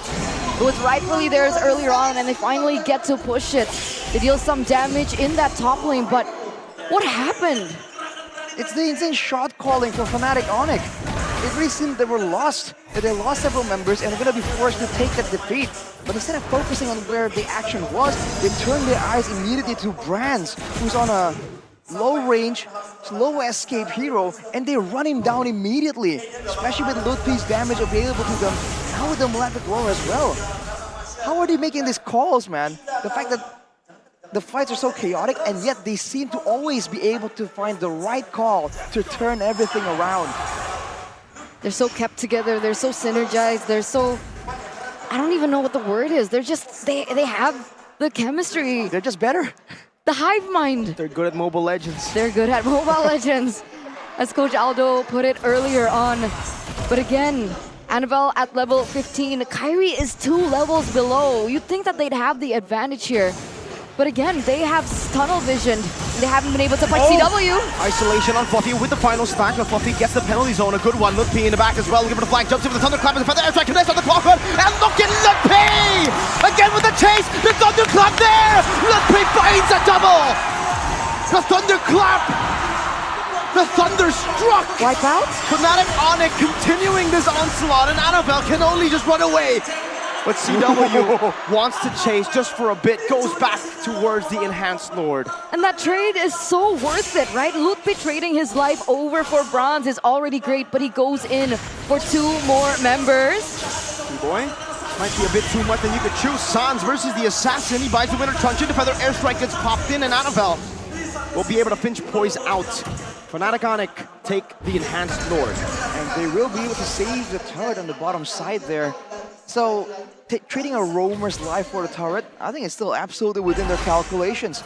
With the Lord coming through right here, I have to say how Fnatic Onyx want to play this. They are known to try and do multiple different approaches. They've gone for a 3-wave collision to just crack open the base. They are known to try and go for a big play, a pick-off play, and get one base turret and distract, almost using the Lord as a split push. That's the confusion that EVOS have to try and solve right now. Sorry, CW BOD. That's a Chad move right there, CW. What? You don't know, fun fact, last time he went for the BOD on the Roger, he was up against Luke on the Masha. So now that there's no Masha on the enemy team, he can do it. He lost that game, by the way, when he went BOD. Yep, that's a big thing we were talking about, the itemization choice, BOD instead of the Malefic Roar. But in this situation, especially with how Onyx have been playing, ignoring the front line, destroying the back line completely, that BOD is going to allow them to do that so much better. But for now, EVOS have defended, losing all the turrets outside of their base. That will mean that Fnatic Onyx can just camp out in the jungle of EVOS, and they're going to be starved for resources. They're going to start getting strangled. Asphyxiated, right? Just drowning at the moment. It's looking extremely bleak for the People's Champions here in the 14th minute of the game. And it looks like, Keyboy. Final smash in the taunt to cancel the penalty zone, and Fluffy's forced back. Fnatic Onyx saw Lutpi earlier, man. Annabelle was so close to him, but he was outside of that vision. And now Fnatic Onyx are just controlling the enemy jungle. Arashi, what's the win con here for EVOS? How do they come back? They're gonna go for a proper fight. They have to make sure that they're all close enough together and they can protect Brands. If Brands can output that damage, that's one of their big win conditions. And now they're going forward, so. But it only just tickles Kyrie. CW just gets out by jumping with ult, and now big damage from CW. You can see that bod, that BOD. CW with the massive bod there. Now with the rose gold as well. Like we were saying, when they're moving forward like this, they don't really have the same kind of chase, especially against a Fredrin, a Masha, a Roger. There's not a lot of heroes that can be picked up aside from maybe Sans on that Farsa. So for now, for EVOS, either they get a pick off onto Sans, or they just wait and ensure that make sure that Brands can just output the damage, keep hitting. Because otherwise, it really seems like for now, EVOS is just lacking damage. Even when Clocken is able to just sit there and output that damage, spam out those spells, Kyrie with Athenas is going to be a bit too tanky, especially with the extra bits of sustain. So pickoffs is the way to go now for EVO's Glory. Pick off to Sans or just protect Brands. Okay. That rhymes, bars. Nice. Brands, Sans, Rap God. They gotta dance now with Lord, you know. Gotta use fast hands. Look at the arena, there are a lot of fans. This game is 10 out of 10. I'm a man. Huh? I'm a man. No, No, sorry. I'll just not join, okay? What the heck was that? I'm sorry. I'm Participation trophy. FOMO, bro. Oh, Kyrie. Seems he wants to join in this skirmish as well. Fluffy. We force back. CW is doing some damage. Final slash. Displacing an Appraiser's Wrath as well. CW now on the Lycan form, and Keyboy is still just hovering over. Meanwhile, Lutpi. Look at the flanks here. The Feather Airstrike zones them all away from this Lord. Fluffy still has Flicker though, and Fluffy is still looking for an angle. There is still time for them to look for a counter engage. You're waiting for an opportunity right here, but the way Lutpi is playing this Masha is absolutely annoying. Look at it for EVOS. Oof, just moving back and forth, waiting for a chance to go for a 50-50, but Onyx will give it to him. Lutpi, once again, just zoning Annabelle away. And on the other side, Keyboy He's using the Vengeance now. Getting isolated, force a flicker around. Oh, it's gonna be Fluffy with a penalty zone flicker combo. Lutpi in the backline, still trying to zone them away as he jumps on the branch, but he has them in the nature now. Kyrie, Posse Appraiser's Wrath, Lycan form. CW picks up the medical kill, and Keyboy still somehow alive. Kyrie picks up the shutdown. Clockwood with a finish on that double kill in the backline, but look at Calvin with Nata again, saving the day for Fnatic Onyx. Game after game after game after game. CW. What is this at this point, right? It was looking great for EVOS, and CW pulled that out again, and they are going to be able to blitz this Lord in the 18th minute of the game, and there's absolutely nothing that Dreams and Brands can say. They're just better. What can you say there? It was looking so good, it was equal, right? Two members diving in the back line, everyone else kiting backwards. It was supposed to be somewhat equal, but in the end, Fnatic Onyx still get the better, even though technically on paper, at 18 minutes with Brands already at a full item inventory, should be just out-damaging. They're just not giving EVOS the chance to fight in one place. The kitebacks, the maneuverabilities, the back and forth is what they're using right here to completely deny Brands. If you look at the damage dealt, he was able to match up to CW, but with a lot of risk taken. He was almost taken out by Lutpi in order to try and match CW. For CW is the exact opposite. He can do this all day. That's the problem, right? This debut pick, this Masha on Lutpi, the rising star of Fnatic Onyx, man. I remember when he first came into the team to replace Boots. So much doubt, so much hesitation from all of the fans, from everyone. Even on the caster desk, people were doubting this kid's potential. And this is the performance that we get from him. And this is not against a normal team. This is an EVOS Glory that have... Oh, wait a minute. Lutpi again! Oh my god, Lutpi has another Thunderclap. He flickers out of the Tempest of Blaze. Now final slash, displacing Fluffy into the Feather Airstrike. Not able to pop into penalty zone. Two base turrets taken down already. Fnatic Onyx look for 3, and they get 3. EVOS Glory down to just their crystal. What a performance. Clean gameplay from Fnatic Onyx. Not a single thing left to chance right there. The 3-wave push we're talking about, they just know that this time with the next Lord, it will work out. It will collide and take out that bottom turret. Now Fluffy just trying to scout around. He might have put him more than he can chew though. Two-man final slash, the penalty zone does nothing! Lutpi obliterates them, even with immortality. Lutpi! Once again finds a Thunderclap. Will finally be shut down, but look at Annabelle. He's so far isolated, CW. He smells blood in the land of Dawn. And Annabelle smells it as well. He knows he was on the chopping block. They disengage. It's an 8,000 gold lead. It's an 8K gold lead for Fnatic Onyx. 1v2. And Kyrie was enough to distract Brands. Was able to trigger the one as well. We need to take a look at this replay presented to you by the official tournament smartphone Samsung Galaxy. You guys had a final slash and everything. We talked about how the flanks are something that's important, and you can see the EVOS now with Brands just outputting that damage again and again. He was one of the big reasons why Ludpi got so low. But Kyrie tries to win it around with the Pierce's Wrath, burns the Wind of Nature, and that's the problem. In every single fight right now, with how short range Brands is, Kyrie can very easily just nuke him with the Wind of Nature, and if the wand is used in that engagement, then Ludpi has a field day. CW can just go all in and just delete him outright. With the next Lord already in play, with no base turrets. It's looking grim for EVOS, but they are still in the game. Zone. On to nothing, that's a final splash from Givoy. Some of these resources burnt out, but now the Link will not have a purple buff to play with. Oh no. And even before that previous engage, Sans was also able to get that Divine Glaive in. So that's burst damage already given over. This is looking bleak for EVOS. What's the win con here in this next Lord dance? With the way Onyx is playing, I don't even know. Oh, 1v1! Annabelle!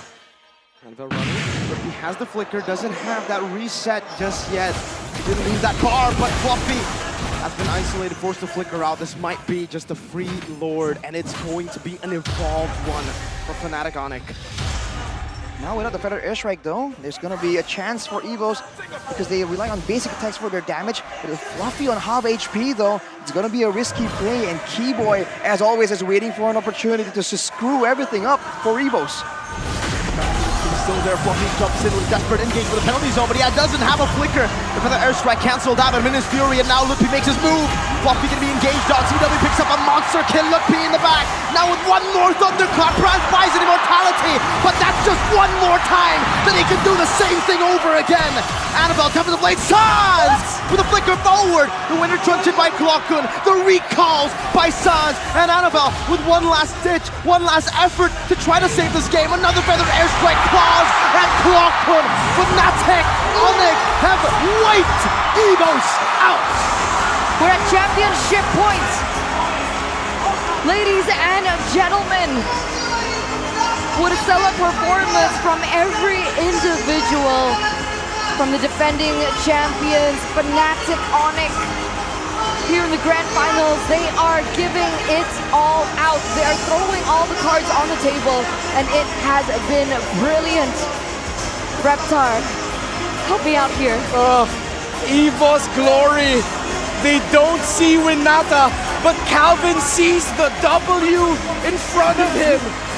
18, 0, and 13 this entire grand finals. Immortal and unkillable is CW. But I think we should give this game to Ludpi. Yes. He's been incredible. The rising star. Holy. That play on Masha, he gets the early lead 2-0. And I think that's the nail in the coffin for EVOS Legends. And he played the Masha perfectly. Perfect. He knows who to target. He knows how to pressure. He knows how to flank. Oh, it's just a beautiful Masha game, guys. Even in that final moments, did you see the item swap? Yes. How much time he was able to buy? Yes. Brands got outplayed by a rookie. This is a veteran. This is Brands. This is King Brands. The Brands that we've been hyping up over and over and over and over. And that is the performance we get from Ludpi. I was asking earlier in the pre-show, Ludpi, we need to see more of a Sanford-esque Alpha Predator style of gameplay, and that's what we got in this game number 3. A perfect Masha game is the best way to put it, as Coach Aldo even said. Oh my, it is a fun fact. I was the one who scouted Ludpi. Tell us more. Ludpi, D, Niall. and Niall. Yeah. The plot thickens, guys. Me and Mars. So I know from the start that this guy is an MPL player. Is an MPL caliber player, and he just shows this in this grand final. in this full playoffs, he shows Wait, his. so why did you wait so long to tell us? Nah. That's what already. I brought it up in the regular season. What about was being it? Ion. What was it? Like, again.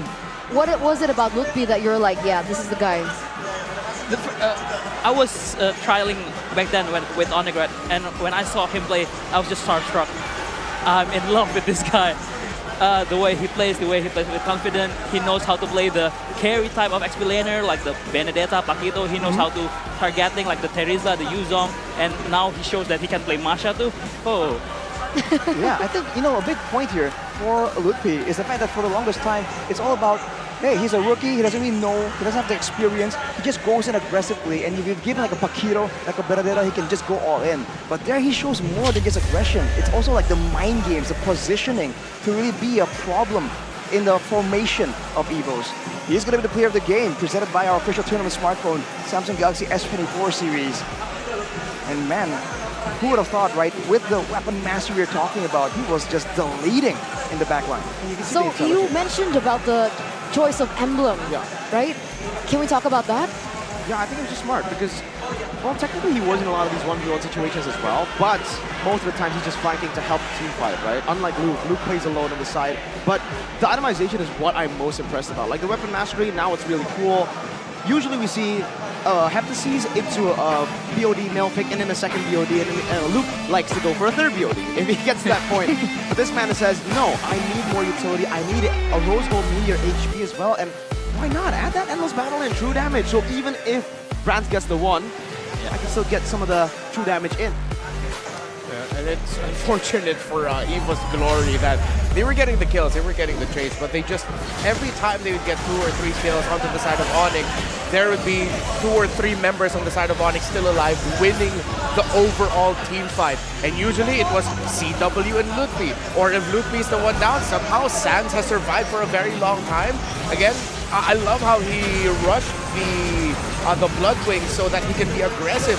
Early game and even by the late game, Sans was zoning out as a Farsa. Not with the ultimate, but by wings flying in front of EVOS Glory saying, just try. I will curse the crow you, just try. And look at the player of the game highlights here by our official gold partner, Ube as gold. You can see that for the most part, everyone's just in the right place at the right time again and again. Look at Lutfi. Even though he's not already going for the big play, he's like predicting where can EVOS go. He's kind of corralling them into the danger zones. And that is the extra layer that I think we haven't really seen from Luke. Usually we see him just go all in and trade 1-for-1. But for Lutfi, he's doing all these extra things for extra bits of success. I think Boots taught him well. Like this is like a Boots-esque movement, right? Boots-esque flank. I think he is a great mentor for Lutfi, and it's shown in this grand final. So brutal, man, right? Brands bought the immortality just to see it happen again. He respawned just to get clapped again. Not with the Thunder though, look, he just clapped him basic attack. That's a lot of damage coming from the Masha. I really thought that there's going to be some kind of macro pressure with this Ling, but I think with the Masha pick, that immediately negated, man. We saw Annabelle again and again try and find something, and Lutfi just stonewalls him. So Ling check twice. Oh no. Nolan check. Lancelot check. Lancelot check. You gotta see the alpha. At that point, you're going to have to really rush comforts for EVOS Glory, change the strat up. The Assassins haven't been faring that well. That allows Fluffy as well to change up his play style, be a little bit more of a carry style of EXP later instead of someone who's zoning for his jungler. And maybe then that's how we'll be able to see a different dynamic in the series, because now game 3, it was just, okay, EVOS Glory showed a little bit more fight, they can stand toe-to-toe, but it's like the continuation of the Game 1 and Game 2 trends where they just lost the trades across the map, then lost the trades in the fighting as well. And another thing just to add to how well Lutfi was playing in this game, he was timing things out very well with Sans' ultimate. So the Feathered Airstrike plus the Thunderclap and the entry of the EXP laner, timing those together would be a great way to start off team fights for Onyx, and they did that over and over again. I think a big portion is like they can go and start with that combo, but they don't always start with the combo. That's the main problem, because they do it once, and when it was expected, we saw earlier, maybe Sans would just hold off on that Feather Airstrike, or maybe Keyword would hold off on the Final Slash for just a bit longer, and it just throws everything into a disarray. I think EVOS Glory is having a headache right now because I don't think they they can crack FNOC Onyx code because even Sans on the Farsha is zoning the Terizla. Yeah. If you guys realize, Sans has that kind of aura, you know, like MC. Come catch me, come. Try. See what happens. See what happens. The main character. And we saw what happened. You know what's super disgusting about Sans? If you watch a FNOC Onyx replay, especially in this game, right? You pay attention to Sans and you see the little things he does. Tempest of Blades, Annabelle used it. He just sidestepped out of that sweet spot that knocks you up. He literally just jiggled. He's like, oh, no, you didn't get me, you know? It's so clean that you don't notice during the actual, when that happened, right? And then after you see the highlights and you're like, it's subtle. Wow, right? Look, it just shows finesse. The same way he did on the Kadira, right? There's a small sidestep, a small use of spells and movements, and it just gets massive value. And let's not even forget the fact that he just wings by wings into the enemy jungle solo. Yep. What was that? What was gonna happen there? And then he was like, yeah, ult me, Fluffy. Go ahead, do it. And Fluffy's like, nah, you know what? I'm back up. He's traumatized. He got the aura, man. He seriously got that aura, you know. I mean, plus 10,000 aura. Yeah. As a coach watching him play, I mean, I've coached like Moreno too, right? Right too. It's different. He has that, Okay, so Sans number one. That's actually the point I wanted to bring up because this season, you can create an argument for every single laner. Like you can create who do you think is the best jungler? Who do you think is the best roamer? Who do you think is the best EXP laner? But when it comes to the mid lane, there's no argument. I think he reigns supreme. There's absolutely no argument. I forgot who I was having this conversation with, but I can say with confidence and with a lot of reverence for the player that if you brought Sans to MPLPH, instantly he's going to be one of the top mid laners there. That isn't a slight against the mid laners in the Philippines. We have a lot of talented mid laners. Sanji, Few, Aqua in the top 3. They're all very fantastic in their role. They know what to do. Even you as well. But if you put Sans in there, he's really going to shine. That's how damn good he is playing that role and playing Mobile Legends. And I think Few also said it in an interview, right? He's like, if you can bring one player from Indo, what would you take? Who would you take? And he's like, automatically Sans. That guy is special, man. So if you have the GOAT saying that, you're special. You're really special. Wow. I mean, if you consider the fact that he used to play on 5 phones alone, remember that? Oh, God. I'm just saying, this guy, for the longest era. time, he's been up there in the GOAT conversation for so long.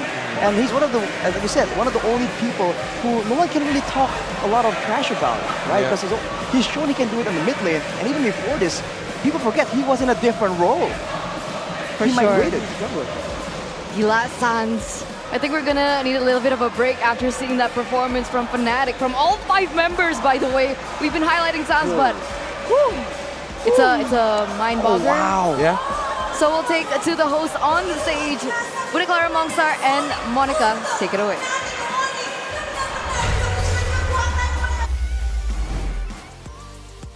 Pertama. Betul sekali, tapi tentunya ini baru 3 game pertama dan ingat ini adalah best of 7 series. Ini berarti masih ada harapan untuk EVOS Glory. Kalau Sonic begitu semangat, tentunya EVOS Glory juga di sini. EVOS Fams, mana suaranya? Saat inilah dari EVOS Glory membutuhkan dukungan dan lihat betapa kompaknya EVOS Fams.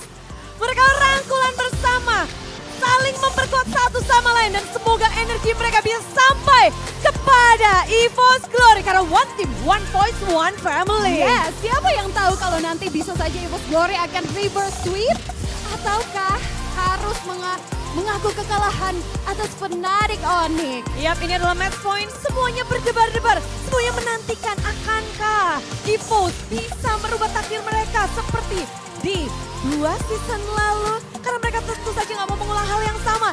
Mereka ingin hasil yang berbeda.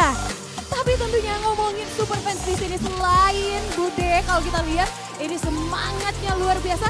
Ini ngelihat outfit mereka keren-keren banget nih dengan atribut-atributnya lengkap banget ya. Iya, ada yang pakai jersey, ada yang pakai kaosnya juga, ada yang pakai headband. semuanya dipakai. Dan mereka ingin menunjukkan tentunya identitas mereka.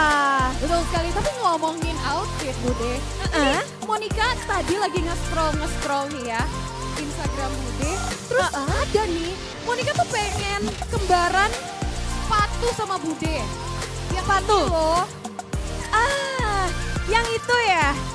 Itu sih bentar ya, bentar.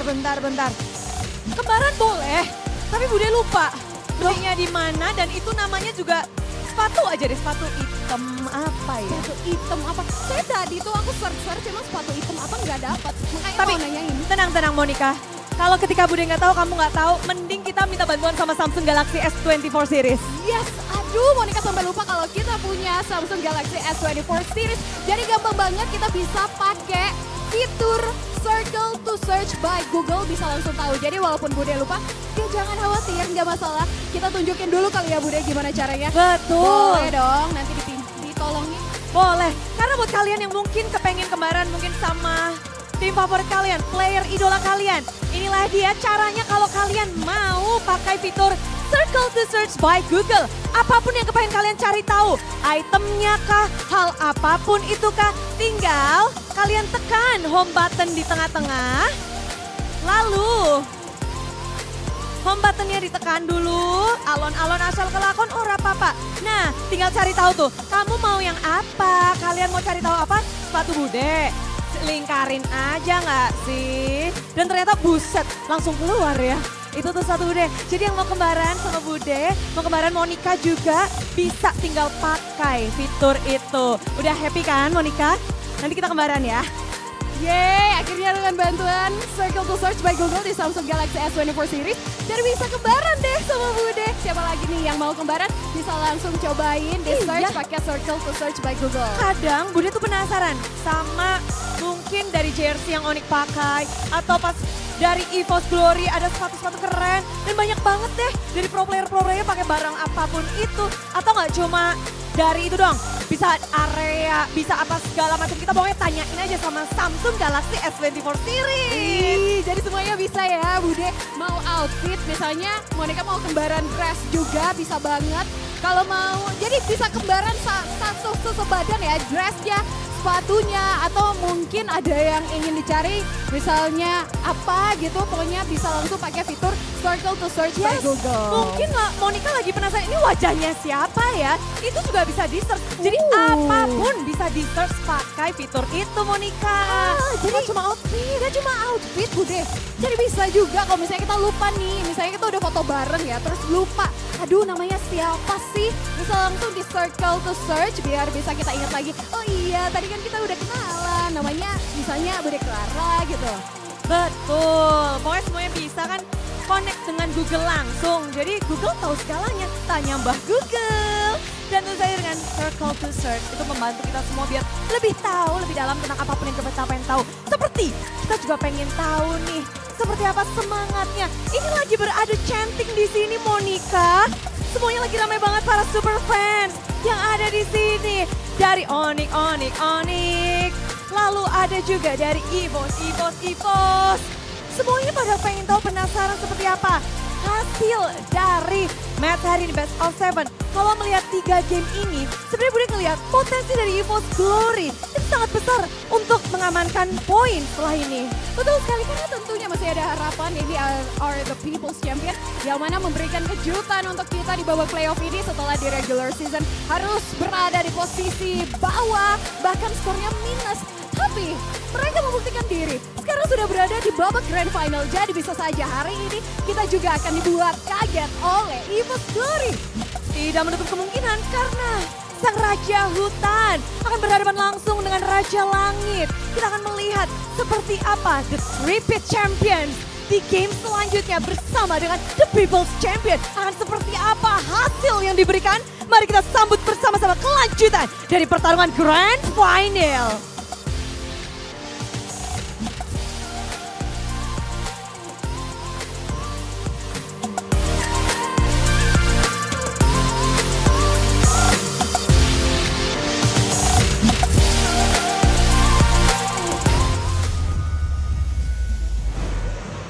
Three 0.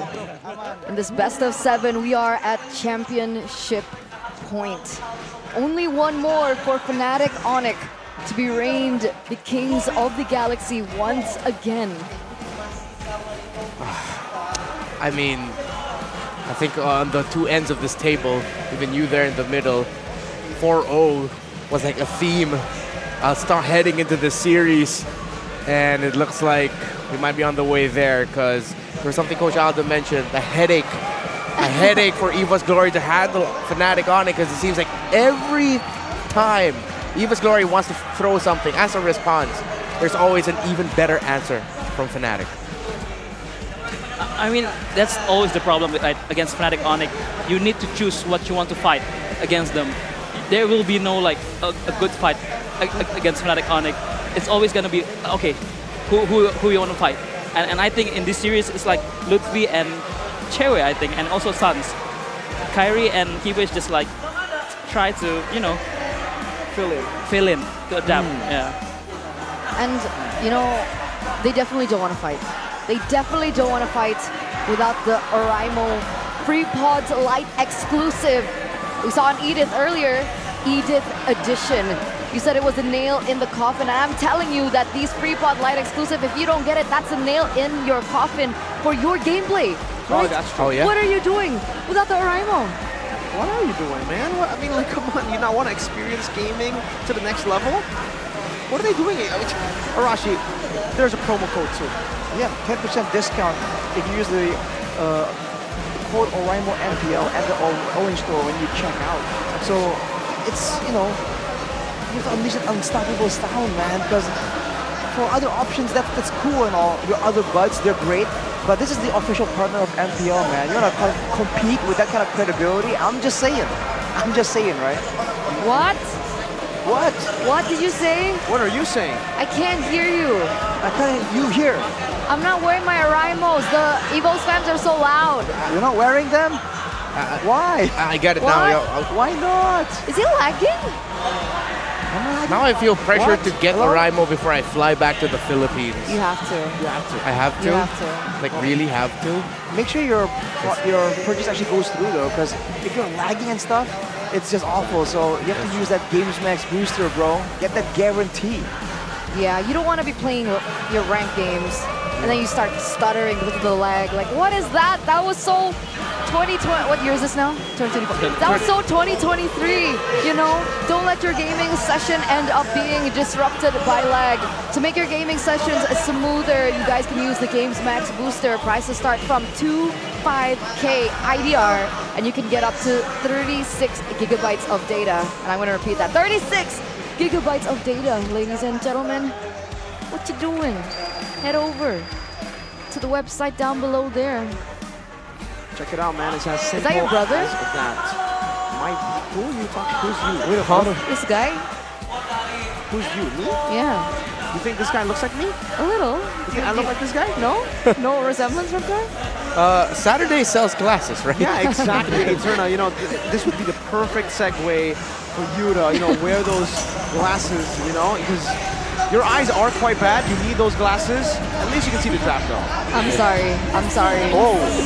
Championship point draft, Right. ladies and gentlemen, presented to you by the official tournament smartphone Samsung Galaxy. And yeah, you're right. They swapped sides. Coach Aldo. I think in the first pick they have no answer right now for Fnatic Onyx, and they're trying something new to freshen up the mood, to freshen up the ideas for the drafts for this potentially last game of the match of the series. So I think they're trying to pick right side and try to be flexible. I guess at the very least they could try something different, because 3 whole games they haven't really been able to find anything too conclusive. So we'll see. This is a risky play for sure for the side of EVOS. But hey, if it works out, that would be a surprising situation that Fnatic Onyx will find themselves in. Already banning with the Kadira, the Harith. This might be a contest of the global presence here, the Loyi and Chip trade-off. Yeah, Loyi, Chip, or Roger, red side first 2 for EVOS is quite popular for them, and Moskov as well. So yeah, I wouldn't be surprised if we play around those trades for the first phase. I was about to ask, because I wanted to know from Aldo, a coaching perspective, which one's better? If, let's say, Chip and Loyi gets left open, right? Yeah. But, I mean, Chip's banned out anyways now, so I guess you want to get Loyi now for Fnatic Onyx. Oh, yeah, it's a comfort. It's an Angela. It's this checkmate we were talking about during the break. They don't care if the Loyi. Oh my god, Fnatic Onyx. Because if the Angela is open, they are forced to try to pick the Ling, to deny the Ling Angela from Onyx, Fnatic Onyx. So I think it's a check. It's like check. Chess is a check. Let's see if EVOS takes the bait or not. Like we've seen this play out, didn't we? Yeah, we have. This was in the upper bracket finals, the same exact way. Angela first pick and the EVOS were forced to pick the Ling, and that did not go well. I'm thinking if it's a Valen Roger or a Loyi Roger here. I wouldn't want to give the Roger Angela. Oh, but they rush the Fred instead. Okay, avoiding the Fred Angela also. Safe. So is this saying that they're not going to take the bait? Are they not picking up the lane here? Or is it a flex? I think they're just not taking the bait. Yeah. Oh man, it's is that for, mate? It's for sure. I think it's. Is it mate? It's Ling and Chi-Chi. Oh my goodness. The Samsung Ling with an Angela. CC for the early game, Ling for the mid game, the late game. Is it mate, guys? Maybe. I'm thinking if EVOS would want to pick an early Kaja for Dreams. Oh yeah, same. Yeah. But it's a Franco instead of the Kaja. So still that idea of suppression. Yeah. And it's more iconic for Dreams to pick up the Franco because it's his power pick. Let me say, how ironic would it be if right now Fnatic Onyx pick up the Minotaur, and for the longest time Dream has always picked the Minotaur against a Franco, counter engage, they engage. If he does it here, it would be a bit poetic. Yeah, if EVOS don't ban out the Minotaur, I'd be scratching my head. Because that Angela can still go mid. It can be a Roman Angela mid. Then you get the double heal. And plus the Minotaur into the Franco, I'm a little bit more happier about the Minotaur. Yeah, Fnatic Onyx taking out an export feels like them signaling, hey, don't forget the Minotaur. Fnatic Onyx can pick it up. Yeah. And it also goes to show that they're limiting Fluffy, right? I think that was one of the things that you guys mentioned from the first 3 games. The fact that Fluffy was constantly on Terizla and there was no leeway for him to maximize his gameplay. So they deny one of his most comfortable heroes, one of his biggest success heroes, right? The X-Borg eliminated straight out the bat. And it's also a good, X-Borg is a good matchup in XP lane against CC, so it also includes that to deny the winning lane for EVOS Glory. There's a question now for EVOS, where do they want to put the hands of Fluffy? If it's a Terizla again, we've seen it a bit too much. Maybe they want to try something different. Other options would include... Last time it was usually Yuzong, but I don't know if it really fits well here. Yuzong? What do you think about this pick, Yuzong? I think Fnatic Onyx is looking for a Yuzong ban, I think. Because it denies, it's also a very good matchup against a CC for the early game, and also you can deny the aggressiveness of Angela CC in the early stage of the game. If it's not the Yuzong ban, maybe consider Valen. Nice. The Valen ban. Coach Reptar? Coach Reptar. I wish. Okay, first pick for EVOS. Presumably the XP lane, I would say, unless they're really feeling that Lutfi has been that much of a problem. They want to make sure that Fluffy can beat him down. Faramis showing up, knowing that the Valentina won't be around. But the Minotaur is available, and it's a great counter to that clumping style. I think the Faramis pick here is very good because it also denies the aggressiveness of Ling Angela, and it also give the EVOS Glory the second life of the ultimate, right? But for Fnatic Onyx, I think they're looking for a more aggressive, or maybe even a mid laner, like Eve maybe, to try to deny, or maybe a Faxana to try to deny the Faramis, because they need more damage to pop off the Faramis ultimate, right? Yeah. It's called Altar. I hear you. I get that it's a good counter, but for some reason, I just don't like the synergy in their own comp. Like, it feels like they're focused so much on... Oh, wow. Wait, Ruby and Terizla. Where is the CC going? CC gold lane? It's a CC gold lane. Oh my god. Oh my goodness. Yo! The ISF qualifiers, if you guys remember, this was Fnatic Onyx strat. It was Albert on the Ling though. Yeah. Wow. Sudden hero. Well, out of nowhere, another surprise pick out of the bag for Fnatic Onyx. I mean, it's no surprise, right? Even Onyx chooses Mia and Leslie on the grand final, so CC gold lane on the grand final, why not? I guess. Feels like a flex, man. How fast can those yo-yos go? Not that fast. They'll just hurt. So they're just going for the CC Angela power spike real quick. Yeah. And they're gonna try and play the style, this fighting style, the fighter style that used to be so popular with fighters in both the gold and EXP lane. With the Ling and the Angela combo available as well, this is gonna be a tough one. It's gonna be an absolutely high-paced game from Onyx. It has to be. Ladies and gentlemen, boys and girls, potentially the last game of the entire season. All roads have led to this point. Can EVOS force another game from the hands of the defending champs? Or can Fnatic Onyx go for a clean sweep against the People's Champs? Welcome to Let's welcome you Legends. into the land of dawn. Match point, championship point. Looking at the jungle for now, I think Kyrie on the Ling will be able to clear so much faster. And Annabelle, he's been in this position before. He likes going for the aggressive style. For now, he has the concussive blast. Try and get more clearing speed in the jungle, try and match it. And on the golden, actually, whoa, CW and Brands. 1v1, that's Purify as well! Brands gets a shielding, gets the shot down as well, Brands! A win early on for EVOS. Beautiful, right? The snowball that is required from the Roger, the fact that he was able to get a kill early on, it will help Brands to be that driving force. The stampede into the Iron Hook, but the recalls and Sun survives! Not pressed at all. The fact that Brands also went to the Master Assassins here, we can see in the emblems by GamesMax. That's why he's getting a bit of that edge, where CW not intending to go for a lot of these 1v1s technically. And Kyrie, wait for the usual Ling emblem setup.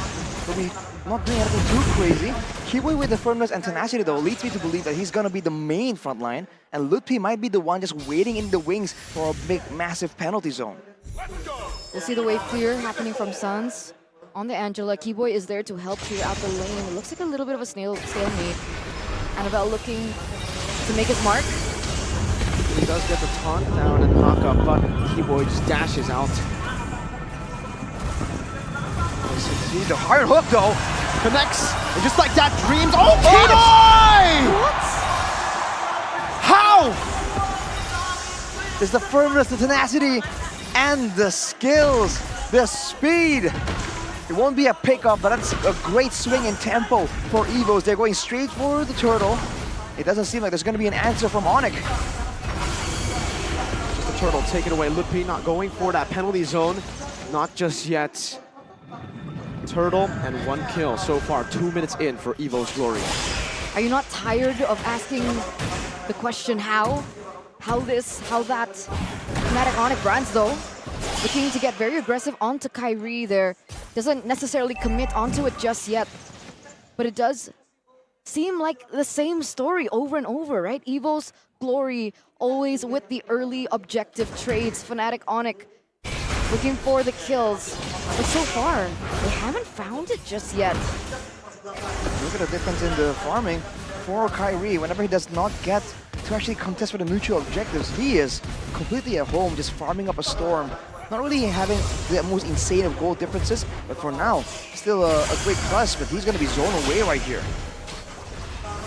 Again, Lutpi is going to be caught. The hard guard is just going to be used to hover on him. Fluffy with 2 of those straights, and the hard guard still won't be popped just yet. Lutpi flickers out, but will be slain. Seems Sans was not interested to hard guard his friend. Just completely ignored him there. Gonna actually go for the recalls as well. And now it looks like EVOS are actually gonna circle up into the top lane. Gonna be able to get a little bit of more gold in for bronze and try to facilitate that snowball from happening.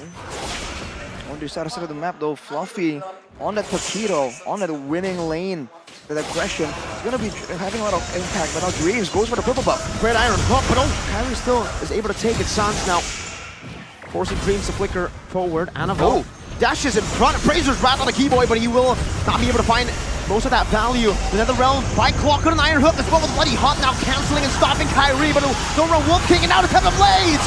Kyrie goes in, David Fluffy comes in from the flanks to pick up only one. He only got one.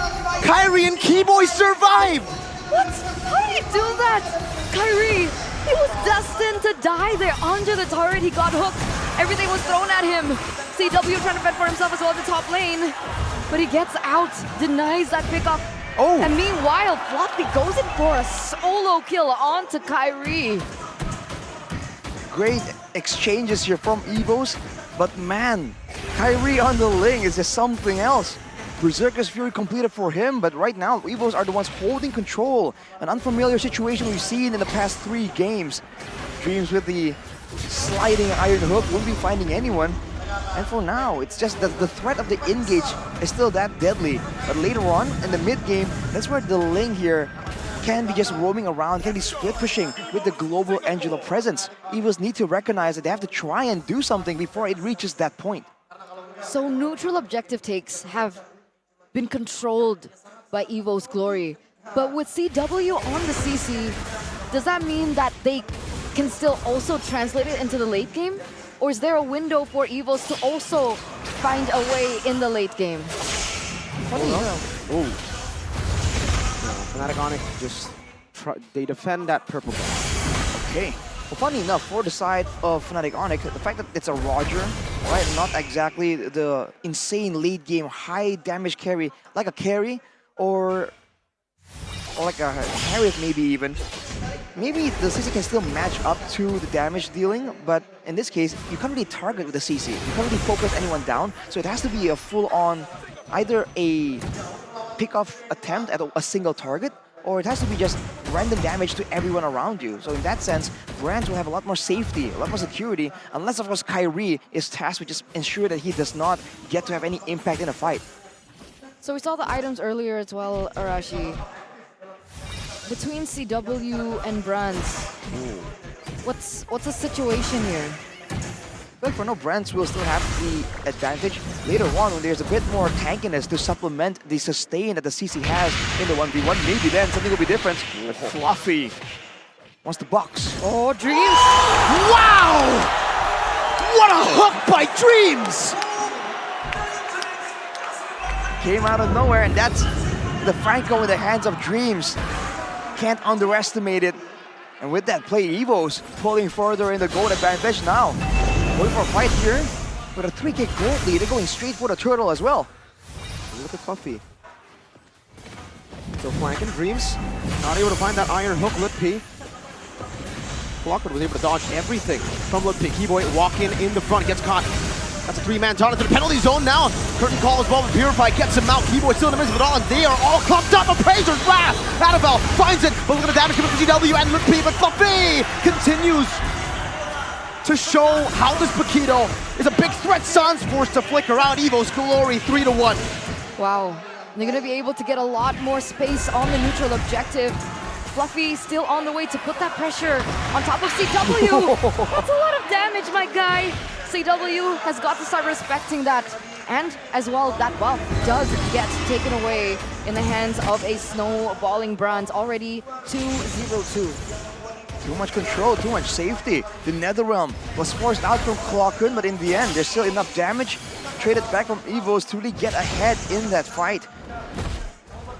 Power wave from Fluffy, though, is definitely something that's so difficult to deal with. And Lutpi is struggling to match his impact. Even though in these big fights, the penalty zone technically should have more to say compared to something like a knockout strike. So disruptive. Dreams over and over, delaying these busts from happening. Oh no! No! The disrespect from Annabelle there. He stole the orange buff away from Kyrie, and Kyrie's left with nothing. Already, they're still on the same level though, so all things considered, not the worst situation for Kyrie, but he's been denied his buffs. And from the looks of it, with this composition, every single time the purple buff is up, everyone will be having their eyes on the prize. For Onyx, it feels like they can really get an advantage when they can try and go for that split play with the Angela. But EVOS are making sure that every single objective that can be used to force Fnatic Onyx into a 5v5 fight, they will use. And even 1v1, 2,400 gold ahead, that is Fluffy with the Malefic Roar, with the Sea Halberd as well. He is geared up to try and 1v1 the Terizla. Oh, another Iron Hook there by Dreams. No flicker committed this time, only by Fluffy. Able to escape, not clearing the wave once again, and EVOS Glory want to take this purple buff away from Fnatic Onyx. I'm offended. Onto Annabelle, the retribution, not on point for Kyrie. It's more, it's better for Annabelle and Keyboy. Just flickers out. Again, they shut down onto Kyrie. We were hyping up the Ling Angela, the Angela Ling combination, but it looks like EVOS Glory have done a spectacular job of shutting it completely down. The dominance over the jungle. No purple buffs, no orange buffs at this point for Kyrie. Annabelle just always lurking in the midst. Ooh. Do they have a fighting chance here? Dreams are just hunting for another play there. They go on Annabelle. I'm offended onto Annabelle, some good poke as well from CW, but then Praesor's Wrath onto the orange buff, and Annabelle, even without the retribution, steals it away. CW going to be locked down by the taunt, and the Stampede brings them back. Vengeance not going to be useful at all. They got knocked down completely. Dreams with a bloody hunt, and Brands takes that double. 3-4-0 trade in for the White Tigers, the People's Champions. Finally, the support is kicking in, and it's going at full speed. Lord free for EVOS Glory as Dreams looks to run Kyrie down. The pressure is getting to them as they look to push in the 10th, 11th minute of the game. 9k gold lead. With that gold, you can see a bit of disrespect from EVOS. Clocken just solo cutting the wave to ensure that they can go for the turret. Dreams, though, lurking on the sides, waiting for an opportunity. Needs to find that one good hook. All right, a bit of suspense there, but Brands now with a full inventory slot with a great Dragon Spear. How to turn tables. Now he's the one on the Roger with that damage, with the burst potential, and Fnatic Onyx without a lot of DPS, they can't really match a proper 5v5. But Kyrie also has no options in a 1v1. How do they defend this? They went in for CC, the range is so limited. And EVOS have been able to capitalize over the fact. Oh, so close onto Keyboy there, but doesn't quite get it. The Lord is still going in for the siege in the top lane. So the first Lord going, and the Turret Splash as well, still there for Fnatic Onyx. Bad wave clear for them. That's an Iron Hook and a Flicker combo. Into the Bloody Hunt they go, and Annabelle stops him, isolates Lutpi, still able to flicker out. Fluffy with a straight knockout strike and is able to dash twice defensively into the back. Iron Hook again from Dreams. Keyboy with I'm offended and his own run Wolf King. Annabelle going to be taken very, very low, forcing that Netherrealm out, but CW has used the Vengeance too. Now both teams reset. That was a bold move from EVOS, going for a big Iron Hook pick-off play with the Flicker on a Terizla. He was able to survive, but Onyx, respecting the Netherrealm, did not go for the re-engage. And now we're losing a base turret. They're just scrambling to try and find something, to try and get a chase. For the most part, EVOS are still in the driver's seat. With Annabelle picking up the Immortal, they're gonna keep doing this, using Annabelle as the main front line with so many ways to save him, to protect him if things go south. It's been so perfect for EVOS Glory. They've been able to capitalize over the lack of range, and it's a power pick for a reason for Dreams. You think Franco, you also think Dreams. He's been able to find so many opportunities, so many loopholes. They create an uneven battlefield, and there's a reason why so many teams up against EVOS Glory go for the respect for Dreams. They take away the Kajas, they take away the Francos. And even Fnatic Onyx, the team that has gone 3-0 so far in such a dominant fashion, mind you. The defending champions are struggling against EVOS Glory in this fourth game.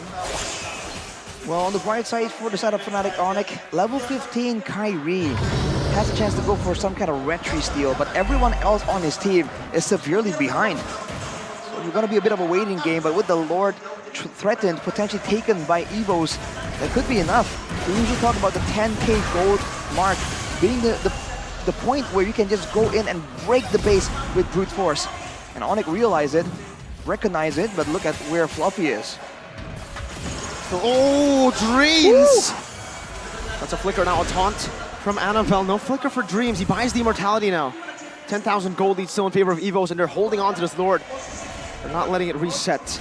In the bottom lane, the wave already crashing, slow pushing, but it's going to be built back by Fnatic Onyx towards EVOS. Fnatic Onyx desperately trying to go for this reset on the Lord, and Annabelle will fight for it. CW has the hard guard, now goes into the back line. Ludwig able to find Brands, and Kyrie chases him in the back.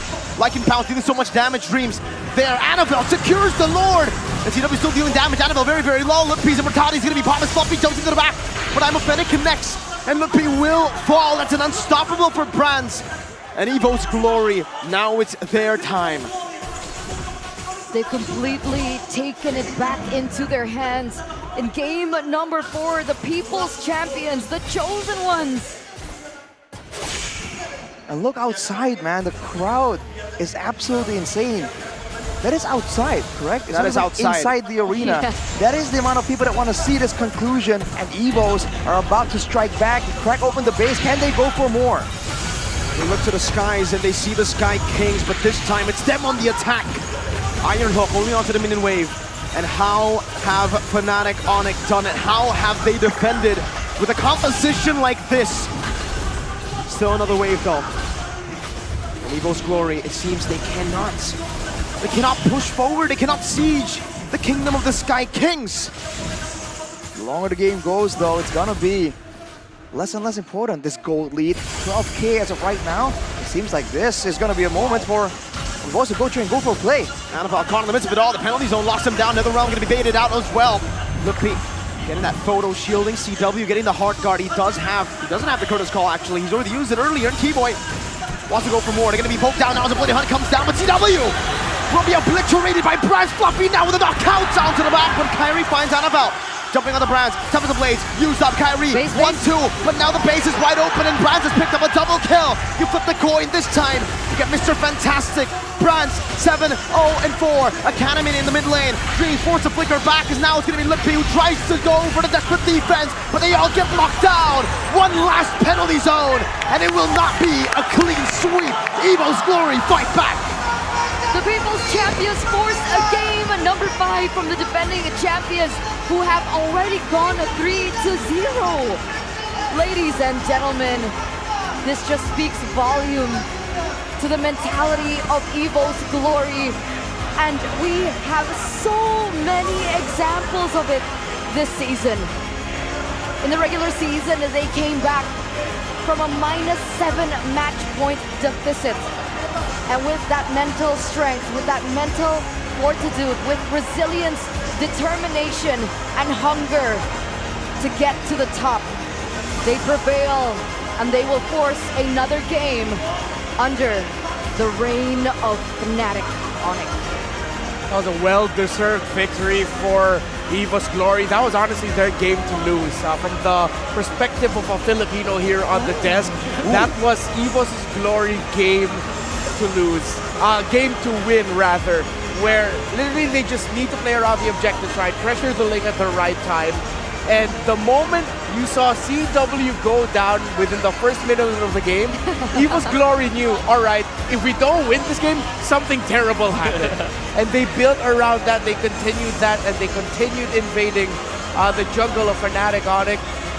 Fnatic Onyx, dare I say, they kind of played around a bit with that last draft, and they found out. I think the lack of damage in Fnatic Onyx side cost them this game 4. Yes. They didn't snowball the early game. The CC got first blooded by the Roger, and they have an Angela in the mid with a Ruby and a Terizla. Yeah. I don't know how much pain Kyrie can take on his back, man, if he needs to carry that game. And I think it's very hard for them to execute the game 4 draft if they did a snowball from the start. Exactly. I mean, this competition was a big gamble, right? It's a high risk. You need that early game.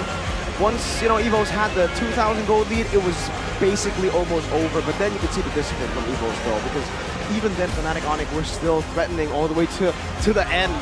And you're not supposed to be on that when you lose early. And looking at the draft as well for Fnatic Onyx, if they wanted to run that CC at that point, it's like, okay, sure, let's just say that was the game plan. I mean, they channeled back to Todak's idea of double fighter sides, put a Ling in the jungle because that's technically your marksman, your basic attack damage dealer. But then it got to the point where with the Faramis 4th pick of EVOS Glory, that just looked like checkmate. Because if Fnatic Onyx ended up drafting something along the lines of a Lapu Lapu just to respond to that Faramis, then EVOS Glory would be the ones to get the Rizla. And then it'll still be difficult for Fnatic Onyx to be able to win majority of the fights there and even help out their jungle. Faramis 4th pick was just really great by EVOS Glory. Yeah, the Franco and the Faramis pick, the 3rd pick, the Franco, and the 4th pick Faramis is yeah, checkmate for Onyx.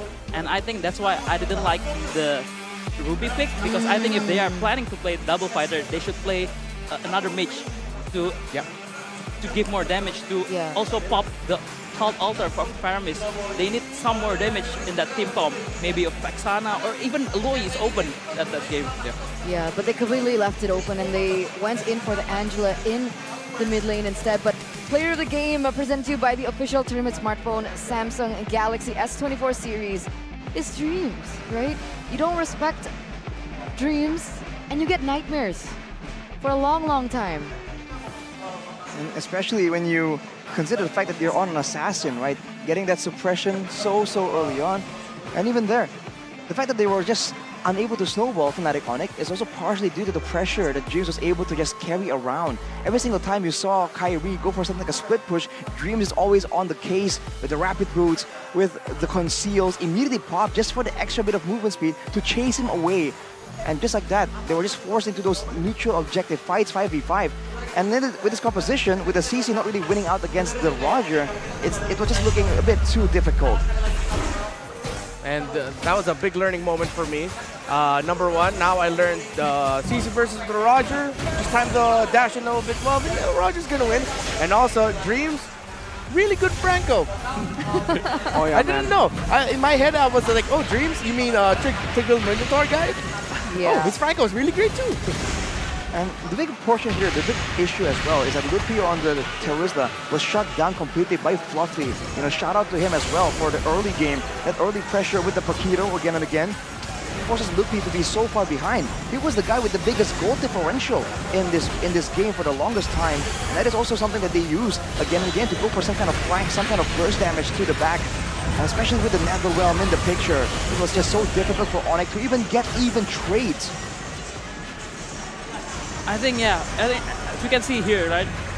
The Cult Altar is such a nuisance for Fnatic Onyx side. They need to kite back, but they need to pop the Cult Altar, but they don't have enough damage to do so because they only need to rely on the CC and the Angela. They don't have any damage and they just get rolled over by the Paquito, by the Roger, by the Faramis, by everyone from the side of EVOS Glory. And it baked so many resources, right? Vengeance already popped in, Heartguard already popped in, and at the end of the day, after the Cult Altar is done, Onyx, they don't have anything left in their arsenal to utilize against EVOS Glory. Yeah, looking back now, EVOS Glory actually also banning out the Edith in the second phase was really good. That would have been the source of magic damage that would have capped off a great, potentially great lineup for Fnatic Onyx. Even if that wasn't a Ruby, if that was something like a Minotaur to provide a little bit more heals to pair up with the Angela, still, again, not enough. It's a lot of crowd control, but you're still waiting. You're trying to take down that Netherrealm, and even with a big Minoan Fury, not enough. That's what they learned from their match in the upper bracket finals. EVOS Glory, last time they saw the Angela, last time they lost to the Angela by Fnatic Onyx, Fnatic Onyx picked up the Edith in the second phase. So it was a good adjustment by EVOS Glory there to ban out the Edith, and it kind of forced them on that double marksman to gamble on the early game, but also Fnatic Onyx were denied of the Ling. They then went for the Julian, so they also had extra magic. So it was still more diverse anyways, you know? And yeah, this is Fnatic Onyx trying to pull off a very high risk, high reward composition that didn't work out. Yeah. I agree. That's why I think another mage there with a double fighter is a much better team composition. Because yeah, me myself, Alter Ego also uses double fighter, right? Sometimes it's good, sometimes it's bad. Maybe they're just like, yeah, okay, we have 3 lives, right? They're up 3-0. We can try something. Try to cut them off guard, but EVOS Glory was sharp. What would be the mage there that you would have picked? I like Vexana because Vex somehow counters Faramis, right? The Cult Altar, they need to clump up, or even maybe Loi. Lowy was, true. leave open, man. Oh yeah. Yeah. Yeah, we completely forgot it was left open right there. AoE and like multiple sources of spammable abilities for the Lowy could have worked. That sure is the case. And I mean, back then when this meta with the fighters in the gold lane was popular, the Faramage was also such a big problem for any kind of composition like that. Usually, it's always like all these fighters, and then it's going to be a trade-off. Instead of the Lowy and Chip, it's always the Faramage and Valentina for that clash. So the fact that EVOS were able to get their hands on it is also a big win for them. I'm within the school of thought where it looked like a really big outdraft for EVOS because you mentioned the low Yi. So if ever it wasn't Angela Rove and they put the low Yi in mid, then EVOS could have still ended up picking the Esmeralda as the last pick. Yeah. That'll be a lot of shields and you still wouldn't not have enough damage to eventually take down an Esmeralda with the Faramis as well. The way I see it, even though like I really get your points, EVOS Glory was just like, they look comfortable drafting on the red side and they prepared that well. But then we also have to acknowledge Fnatic Onyx. Come on, CC Gold, CC Gold, CC Gold. Exactly. I mean, what would you prefer to be in the gold lane if not the CC right here? You know, could you think up of something that would be a bit more conducive to this game plan? The difficult thing is like the majority of the ones that can really handle the Roger fine were kind of gone. But if they just drafted some last few picks enough to peel for it and just helped it out, kind of greedy. But the thing, they already had the Ling, and they could have gotten Nathan at least, so that you get that source of magic damage. But then again, it's so risky because you already showed the Ling early on. You know you're playing Angeling. I don't like Natan. I agree. Haven't we seen good things from Natan? It's tough. Everyone's like, no. But I think a good marksman there for CW. I think it's Melissa. Melissa's not. Ooh. Yo, that's actually true. Yeah. Faramis, I like that. I like that. I mean, Roger's okay against it, but everyone, yeah. Wow, that's a good I mean, we did see CW pull it up against. Yeah. Exactly. Against who, Mirko? Against who? Hey, that was painful. what if though, I still right? remember. What if though? What if same theme, same picks again?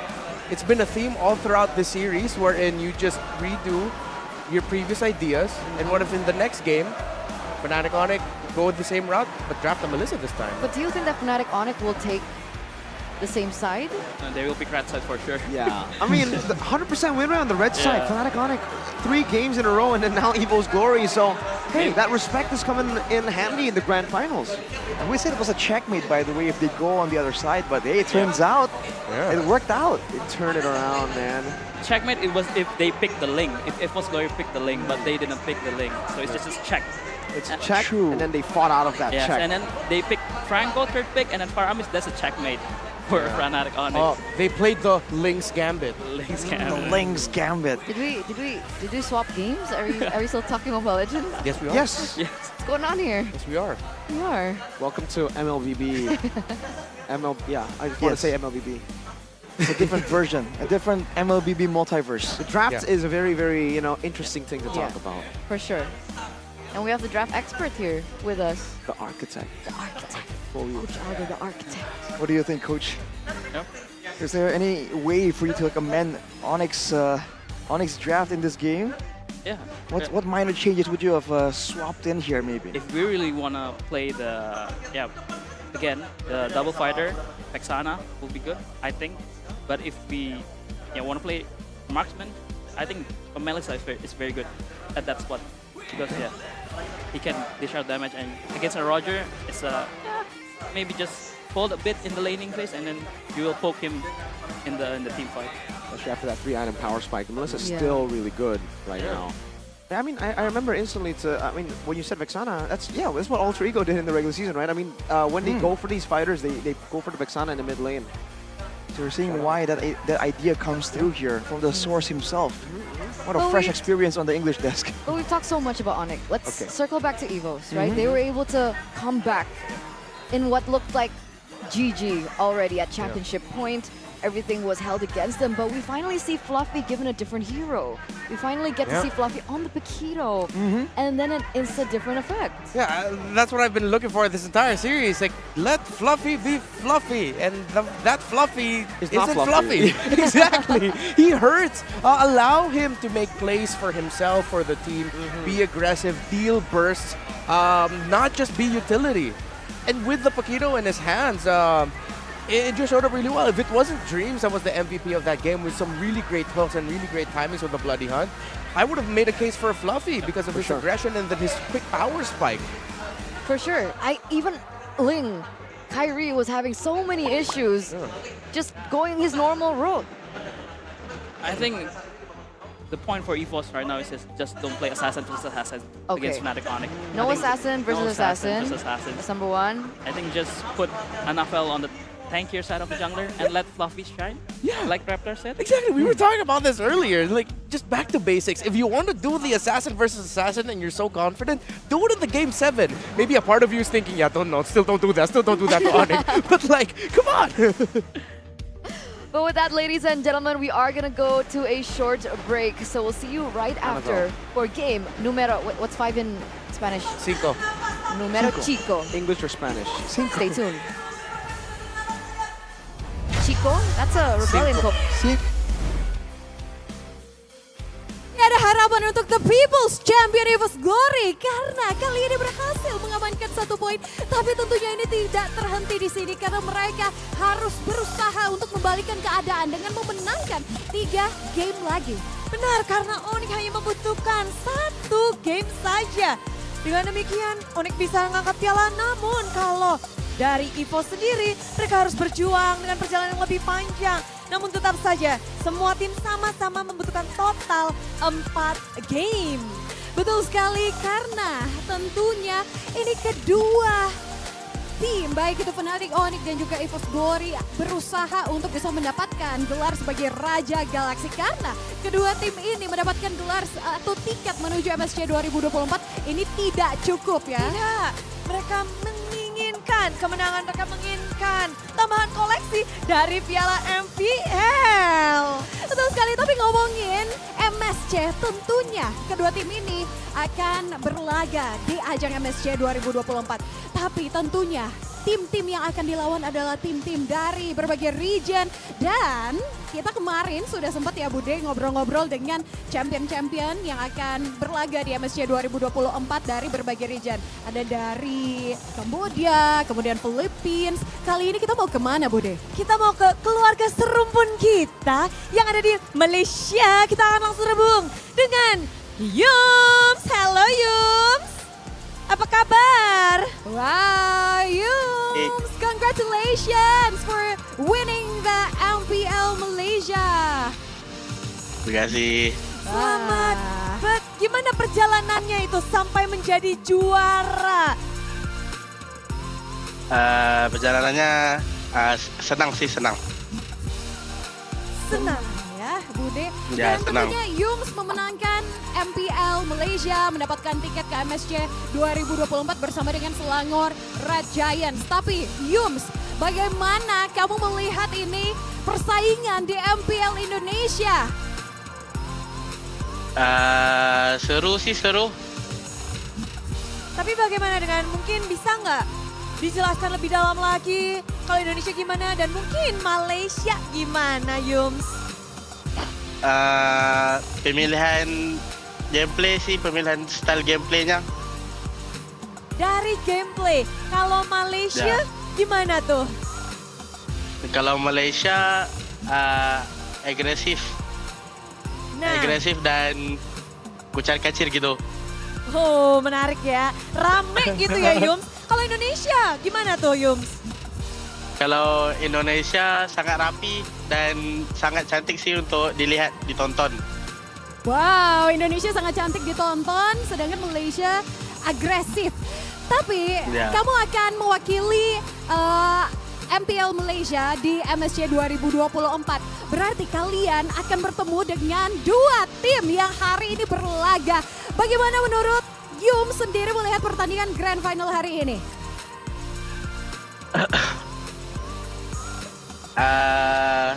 Apa? Bisa ulang nggak? Bagaimana Yums melihat pertandingan Grand Final hari ini antara EVOS Glory dan juga Fnatic Onyx? Karena mengingat 2 tim ini akan bertemu dengan Yums dengan Selangor Giants bersama-sama di MSC.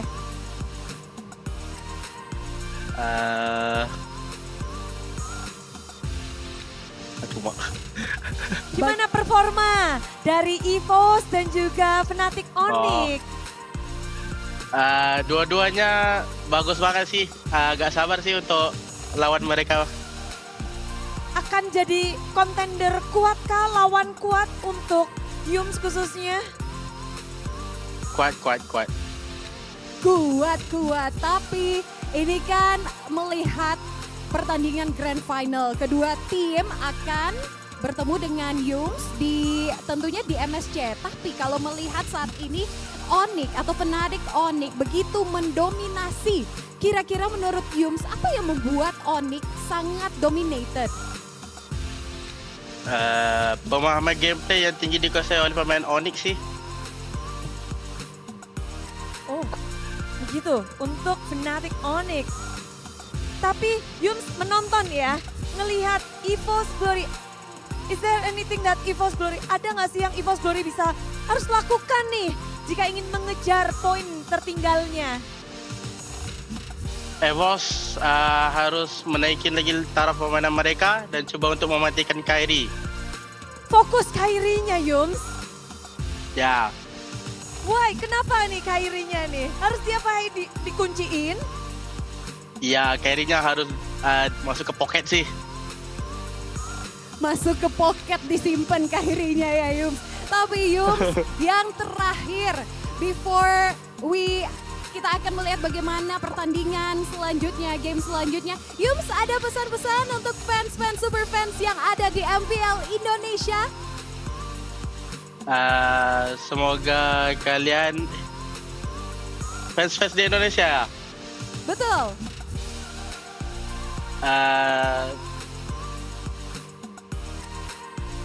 Tidak apa ya? Aduh ya Allah. Boleh buat semuanya, boleh Yums. Semoga kalian menonton aja di sana. Yes, kita nonton kamu Yums. Wajah Anda terpampang Yums di tengah-tengah MPL Indonesia. But Yums, gimana skornya untuk final ini? Ada prediksi untuk skor? Ada 4-1 nanti. Langsung ya. Tapi thank you so much, terima kasih sekali. Good luck untuk MSC 2024-nya Yums. Dan terima kasih sudah bergabung bersama kami di MPL Indonesia Season 13. Terima kasih. Terima kasih Yums. Oke. Dan itulah dia, kita sudah terhubung dengan salah satu best roamer dari keluarga serumpun kita dari Malaysia sana yang telah memenangkan juga dari MPL Malaysia. Kita akan bertemu Yums lagi nantinya di MSC. Tentu saja dua tim ini akan berhadapan langsung dengan Yums, Monica. Betul sekali, dan tadi Yums sudah mengatakan juga ya, memang ini sengit sekali kalau ngomongin memang permainan gameplay di Indonesia begitu rapi. Jadi perlu diwaspadai oleh Selangor Red Giants juga bersama dengan Yums yang nantinya bakalan ketemu di MSC. Tapi tentunya kita akan melihat apakah prediksi dari Yums akan terjadi, karena prediksinya tadi 4-1 Bude. Berarti kalau 4-1 ini bakal jadi game terakhir? Kayaknya nggak percaya ya. EVOS fans, apakah ini game terakhir?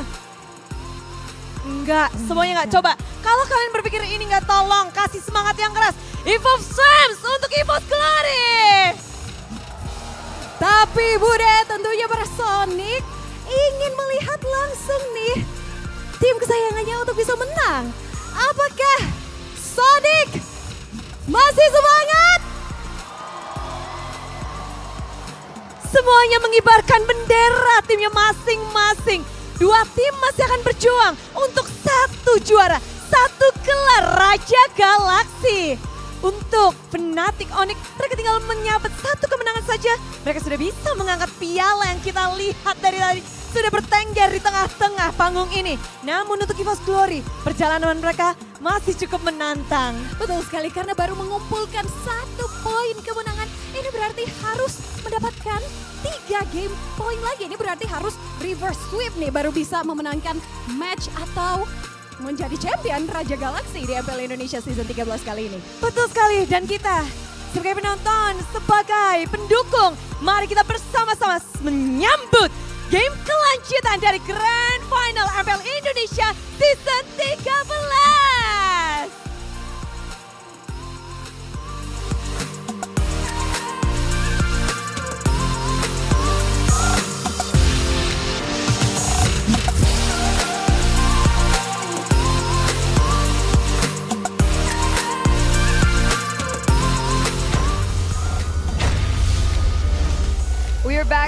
ladies and gentlemen, for game number 5 in the grand finals of MPL ID Season 13. After a 3-0 win from Fnatic Onic, EVOS Glory managed to steal a game off of their hands. And it brings us to game number 5. But of course, did you guys see the venue outside, how packed it was? Have you seen what it looks like inside here as well? This is the Jakarta International Velodrome. So welcome to #your everyday venue. If you want to have a birthday party, you want to have a concert, maybe you want to sing on stage alone, you know, have a Reptar show concert. No one's gonna watch that. I'll come. Thank We you. will come. Thank you. So that's 2 people, 3 people. Aldo's will gonna come. Of course, I got my Aldo, so that's 4. Nice. All right, I got get 2 the of my ball friends rolling to with that join. idea. I love it. Thank you. Super flexible. You guys can utilize this venue for multi-purpose events such as concerts. You can have a boxing match against Arashi, school events, corporate gatherings, and of course brand activations. Your everyday venue for all your needs. And I'd really love to see, you know, Arashi like buy one. Against you know, who? Beyond. Oh, that'd be cool. That'd be really, really cool. Beyond with Coach Aldo maybe. Oh, Aldo. Who'd win? I knock him out clean. Oh!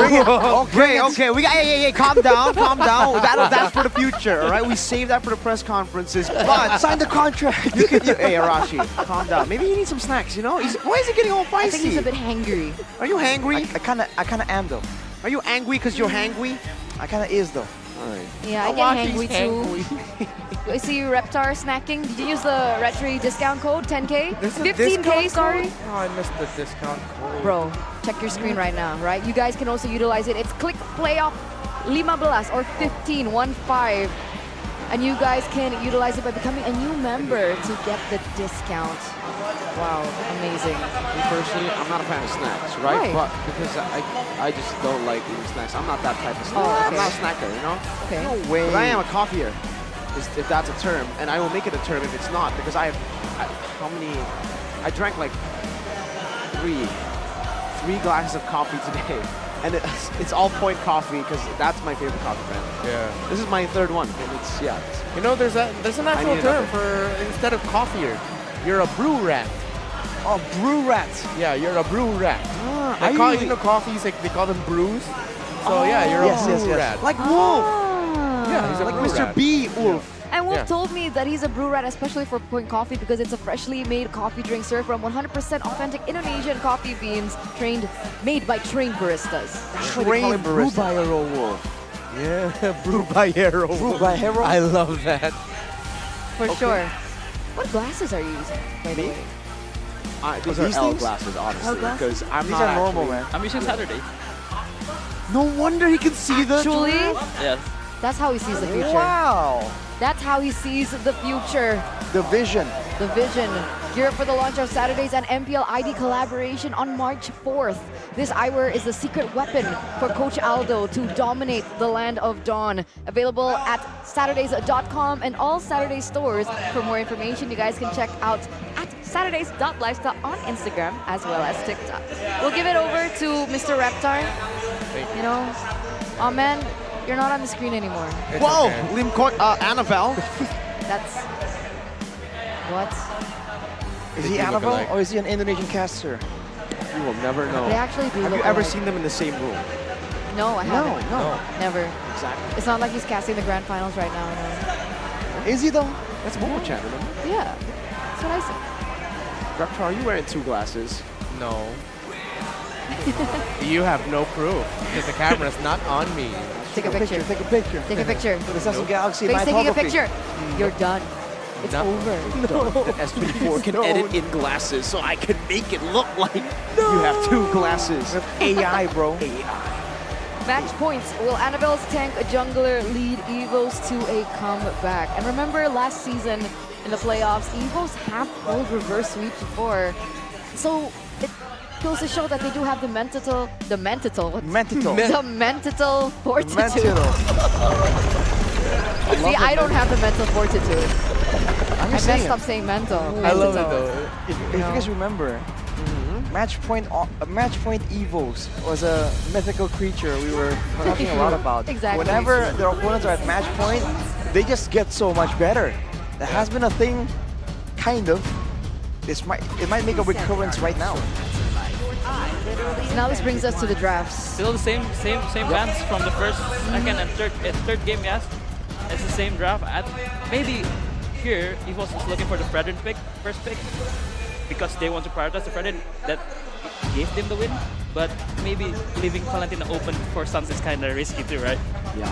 I mean, at this point, anything you go for is a risk, but you called it, Coach. You know, the Fredrin, we had this discussion off camera, by the way, and Coach Aldo was like, yeah, they can go for that. They can go for the Fredrin first pick instead of the Valentina. Valentina Roger, I think. Oh, yeah. Valentina and Roger. I think. I agree with Valentina Roger, too.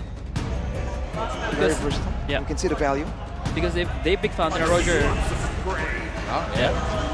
You want to keep going, Coach? EVOS' answers needs to be Cloud Dart, but since Onyx already has the Valentina, they can't go for the Grok, the Minotaur, the cancellation on the Clouds, Blazing Duet. But let's see what EVOS Glory is gonna pick. What's your prediction? It should be Cloud. I think still it should be Cloud, but it's kind of hard. Cloud. And they cannot go for X-Borg to run because of the Valentina. Yeah. So yeah, that's why giving Valentina to Onyx is kind of tricky. We'll see. Oh, X-Borg and Paramis. They don't care. They give two ults. Actually, this is smart because now Suns needs to pick either they want to pick the Paramis ult or the X-Borg ult. Exactly. Yep.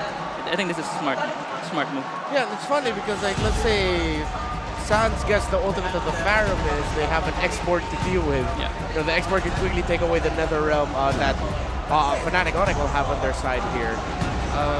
Going into the second phase without their gold laner though, you mentioned the Claude. I feel like Fnatic Onyx will ban out the Claude in the second phase now. Be really good get that mobility because right now the EVOS lineup is very team fighting. You need at least one hero to open up the map, split push, be mobile. Agree. If you look at the seemingly it's gonna be a trade in DPS. I was gonna say more DPS like the Edith would probably make a lot of sense, but the Uranus out of nowhere here against an X-Borg, it kind of works out. You can regen from all the harassment in the lane. Yeah. I think they just wanna to mirror the X-Borg, and since they already picked the Paramis, I think EVOS Glory doesn't have that option to punish from the mid lane for the Uranus. So I think it's a good pick to mirror the X-Borg and also the Fredrin, the tank jungler. I wonder if they're going to ban out the carry Claude now because the Uranus does not like going up against those two. That's those fast basic attack heroes. Seems like that's going to be the logical ban here for Fnatic Onyx. If not, then they're going to be playing a dangerous game. First the carry, If they're ever going to open up the Claude, then that means they're going to pick up something maybe like Grok, Minotaur. Yeah. The heroes that the moment the Claude goes in, you have to force the Purify out of it. Those bursts. Wow. Oh, they're respecting the Julian. Oh, wow. Do you think the Julian could come up here? Yes, I still think so, right? I mean, Fnatic Onyx, there's a reason they have left that jungle out and open. And they really like to do that. I mean, even from the old days of Aldo and Mars, that's what they like to do, especially for Kyrie. Leave the red side, especially when you're on red side, to give Kyrie an assassin pick. I think they can pick the Claude and flex the Roger somehow. I haven't seen that being done for a bit too long, but the fact that they abandoned a ton kind of gets me thinking quite a bit. With the Fanny ban away as well, Assassins technically are still on the table. But it's getting risky with all these survivability tools available. Are we gonna see a Lancelot on Kyrie on Lancelot? Maybe. I think it's not a bad pick here. Maybe on the last pick, but yeah. It has to be last pick. It has to be last. Is it okay against the Paramis? I mean, it's like one of the better in and out assassin, right? They can just first skill in, dash in, and then dash out. Yeah, in a way, because like assassins, in a way, can counter the Paramis, because when you go in and go out like that, and the way that assassins do, you bait out that Nether Realm. They'll go for the Grok first, anticipating that Claude pick again. This Grok is phenomenal to cancel out, especially, I mean, technically, the dive of EVOS, right? If they want to Netherrealm and dive in, boom, smack with the wild charge. And also it denies like the car control that Dream's gonna put out the G-Girl, the Minotaur. It gets mirrored by the Grok. So they have an early advantage on that side. And don't forget the barriers, right? It will kind of force Clockun to be a bit more conservative with his Stampede. If he wants to use it aggressively, he might get stuck behind a wall. And we've seen Keyboy's barriers being so good. It's gonna be a Beatrix Franco though, a bit of a throwback. Okay. Yeah, like if they're gonna need a dive, they're gonna need Burst, Wuzong. Oh wait, no, they already have the EXP laner. Oh, there's Burst, there's dive. It's the Nolan. It's the Nolan. It takes both of them out. But this is a combination that we've seen way back in the day, right? The Beatrix and the Franco. And that's something that is a bit of a power now for EVOS Glory. Do you think it can work against Fnatic Onyx? Yeah, I think it can work because Beatrix and Franco can burst the front line of Onyx, and also they have the Faramis to back up if ever they get engaged by the Nolan. In theory, it makes sense, especially with this combo. Even the Uranus, if you're stuck and suppressed and hit with a Bennett's Rage, we've seen that even the tankiest of members can get absolutely deleted. The last time EVOS were in the same exact spot, 3-1. It was at M1 World Championships, 3-1, and they came back up against RG Hoshi. Will we be seeing that same storyline unfold in front of us today? Because it looks like the White Tigers, the people's champions, they're not going down without a fight. Not until they take Fnatic Onyx. The champions of the galaxy down with them. Welcome to game number 5. Welcome into the land of Dawn as we are still at championship point for Fnatic Onyx. Was that a hook? It was an Iron Hook early. I don't know about whether he survived Purify. There's no first blood. I would love to see it over the clear, man. Give it a second. There we go. A flicker. Okay. Oh, it came out of nowhere. Dreams again on his signature pick. Onyx seems to want to try and go for it. And Keyboy doing the roundabout special, delaying the clear speed from Annabelle a bit more. Looking at the emblems by GameSmax. Master Assassin now for both gold laners, but Keyboy gets jumped on. Oh my god, Dreams, I don't know about that. The barrier as well is very, very low, still in the bush. Harry gets the passive down on Clockun and backs away. Brands though, look at that. Brilliant Master Assassin. He wants to make sure that in the laning phase, we've seen again and again, and in this match, the laning phase becomes so much more important because then you have control. That's the same thing, that applies for the EXP lane, but even also for the gold lane. Get the rest of them. Fluffy going in with the agility, he definitely wants to be participating in a lot of these engagements. But against the Uranus, we'll have to see. Ludwig can be annoyingly cutting those lanes again and again, keeping this X-Borg just in the lane. So far, if we circle back into the gold lane, that level 4 will be a bit of a power spike, right? That's when Dreams and Brands can utilize it to look for a combo, perhaps maybe even a pickup into the side lanes. Meanwhile, 9 seconds left on the next neutral objective spawn. The turtle gonna jump in. Annabelle at level 4, but so is Kyrie. So it's a little bit of a 50-50 here, but we'll have to see how this pans out. Luki? Okay. Annabelle stuns it up. Taunt as well. Appraiser's Wrath committed to, but Lupi just dashes out of that and picks up also that XP creep. Oh, Iron Hook from Dreams. Sans getting popped another realm in time. He cannot block us. Bursts him down. The audacity for Sans to not have a Purify. He won't be around, no Netherrealm, but Keyboy and Ludpi trying to find some space. Wild Charge is available. He should be able to use a Keyboy with a Wild Charge and a Fracture coming with Retribution. Meanwhile, Ludpi pops in a Purify and the Consecration gets out to safety. Fnatic Onyx trade that kill for a turtle.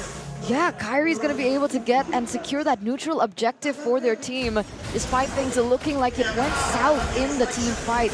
And that's a problem, right? Sans on the Valentina, you don't want to pick, you don't want to have to be forced on the Purify. It's just not worth it, right? It cannot exacerbate the creativity that Sans has, especially with how many choices he has on the side of EVOS Glory. There's so many different ultimates that he can pick up, that he can utilize according to the situation. So that is actually something that EVOS Glory can exploit. Iron Hook into the Bloody Hunt, and the damage comes down, but Keyboy just walks out of there, man. What a Chad. Really is depending on Brands getting that item power spike. He's still too tanky for the early game. He is running the firmness for an extra tankiness. Oh, Kyrie, though, slashes Clocken down. It's kind of funny, though. We're seeing so many old metas, quote-unquote, with a wild charge to secure the neutral objective, the Franco and Beatrix. Valentina Faramis. Exactly. Both teams are just pushed to the brink so far back, they have to go back in time. Power of nature. Keyboy already used it earlier. Annabelle also stealing away that gold crab from CW. It's a small victory for EVOS Glory, and they look to go towards the enemy purple, but Kyrie was 2 levels ahead of Annabelle. Farming up the storm. Dreams looking for a way to shut him down, but hasn't really found the answer just yet, despite it already going to 4 minutes. The longer this game goes, the more Lutpi is going to be a big problem here. For EVOS, the only real way to try and shut him down is to just use all your resources to go on the Experience, but look at this. Stampede into the Iron Hook, but Sans has another round. Keyboy, oh, still able to flicker out of the Appraiser's Wrath. Meanwhile, Kyrie stays busy, goes to the purple buff, steals it away, and still has the Retribution. It's just all-out pressure all across the map, but look at the response. EVOS immediately going for the turtle. Keyboy will be trying to deter, but Lutpi is in the area too. No Bloody Hunt this time for Dreams. Brand swaps to the Renner, gets a shot down onto Lutpi and the Renner's apathy, but Kyrie secures the turtle. 2 turtles to FNOC. They're gonna have to try and build a snowball from here on out. And that's exactly the plan that they're going for. Keyboy, he's going in very aggressive, being able to back Kyrie up. But at this point, right, a 2K gold lead, CW on the Roger, needs the snowball, still at a 0-0-0. What do EVOS Glory do here? Oh, force the flicker there. Whoa! That's the Uranus pressure, man. It's relentless. And you're seeing that he's always 1 step ahead from Fluffy. He's trying to be as effective as he was in the previous game, but with this Uranus constantly pressuring, already with the Brute Force Breastplate as well, it's going to be very difficult. And it's pulling away a lot of attention towards that EXP lane, which is allowing the rest of the map to be controlled by Onyx, especially with the fast clear from Kyrie. Already 2K gold ahead. BOD soon, right in time for the next neutral objective. Oh, has to purify out of that, man. Oh my goodness gracious. Hold your breath, ladies and gentlemen. Kyrie, 4 levels ahead, wants to continue this. Keyboy has the wild charge, he can go for it, but he decides to go for the power of nature instead, just revealing it, and Annabelle wins out the Red Tree battle, gets an Iron Hook and a Bloody Hunt, under determined in the realm. Saves it, what charge! Onto 3, and this time no purify for Clocker, but Kyrie is able to get rid of the nether realm. The Bennet's Rage actually is able to save them from that dive. Fanatic Onyx, that's another Iron Hook, but a purify from Ludwig grants them their safety very easily. CW Lycan pounces to the wave. The entire Engage Keyboy gets taken down, but both of these teams, they're not going down without a fight. And even there, Kyrie, already level 11. He's actually 3 levels ahead of Annabelle as the next neutral objective comes up. And we've seen that the Wild Card is an optional, it's a very great option, a great tool. And Lutpi, there's still no solution just yet. Brands, not enough damage to really one-shot him just yet, even with the Bloody Hunt. Yeah, Brands just secured the BOD. Whoa. Is that a Malefic Roar afterwards? Is that the usual build for Beatrixes these days? Yes, it is. Build on the Beatrix now, but I'm more concerned about Kyrie. He has a BOD already. Iron Hook onto the Grok. That's a Bloody Hunt as well with the Venice Rage, but he's still able to survive. Wild charge to the back, and Kyrie gets the fracture down. But another round saves them. Boom! There goes Lutpi. A bit more damage than he can tank out. Dream still going for some more. Without another realm, EVOS still hold their ground. They know they have more combos available. Fnatic Onyx respect the potential. And it's back to the waiting game. And still very much even though there's a 2.3k gold lead just by Kyrie power farming. Yeah, so despite Kyrie being able to get this EXP lead, they still haven't been able to utilize it, but I might be wrong now. There's apathy used up, but Keyboy gets put back almost a read on that Stampede. Well, just like that, it's a rush take onto the turtle.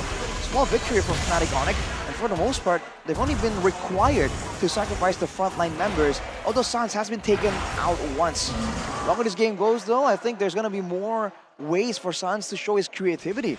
For now, he's still waiting on some more item power spikes. But on the other side, Kyrie with the BOD.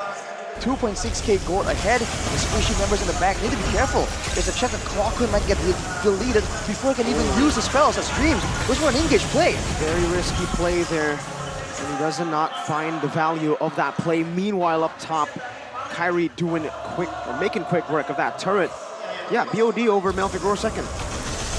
So here it is, ladies and gentlemen. The fact that they have opted to go for the Paramis for EVOS Glory, it does push them to clump up as spies. And Kyrie on the Nolan with the mobility will be able to capitalize over it in these side lanes. So EVOS Glory, they need to be aware of the housekeeping, right? Because even though there aren't any particular strong engages, even though it's not as messy and chaotic as the previous games that we've seen so far, here in game number 5, Fnatic Onyx, they're playing the long game, they're playing the macro game, and if this keeps on going the way that it does, it will be something that Fnatic Onyx can utilize to their advantage, and Kyrie gonna be able to get that orange buff away from Annabelle here in the 9th minute of the game. Gets it, gets out, see you later. For Fnatic Onyx though, again, it's reverting back to a really old style. For the longest time, even in this match, you do see that when both teams are trying to push the waves out, there's a bit of risk involved there in case it's a big play. But now with the Uranus in the hands of Fnatic Onyx, for the most part, he is very secure, very safe when he's going for those pushes, which is why Kyrie can find the space to go and split push as well. It's like a double split push strategy for Fnatic Onyx for now. And you can see that EVOS, they're forced to react, sending members to the other side. Lord is available. It looks like they're confused, and Kyrie is 5 levels ahead of Annabelle up to this point now. Oh, what? Look at that damage, Kyrie! On this Nolan, he is dealing the damage. He is wreaking havoc on the peoples and champions. A 4K gold lane CW picking up the GDS. It's gonna mean a lot more chase potential, a lot more burst as well. And look at that! With that macro play, that was a clean take from Fnatic Onyx. Even though EVOS have the tools to go for a pickoff, to go for a team fight, Fnatic Onyx isn't letting them at all. It's a 3-0 in favor of EVOS Glory, but it's a 5,000 gold lead for Fnatic Onyx. But at this point, with Kyrie already at max level, that's an impressive 5-level lead. But now it's gonna start shrinking slowly but surely. So Fnatic Onyx also understand that there's some urgency to this game. And look at this, they're going to make a play for the third, but Dreams doesn't get the Iron Hook. Ludwig looks for a chance to be annoying once more. This is gonna be them zoned away from the orange buff though. They're getting bullied. They're getting bullied in this game, and it's only been 11 minutes. With the seal as well, cancelled out, wild charge, finding 2. But Clockwood purifies out of it very quickly. It's all just to get some space for this mid turret to fall, and the cannon minion is able to take it down. Bottom lane's here too as well. Kyrie doing work.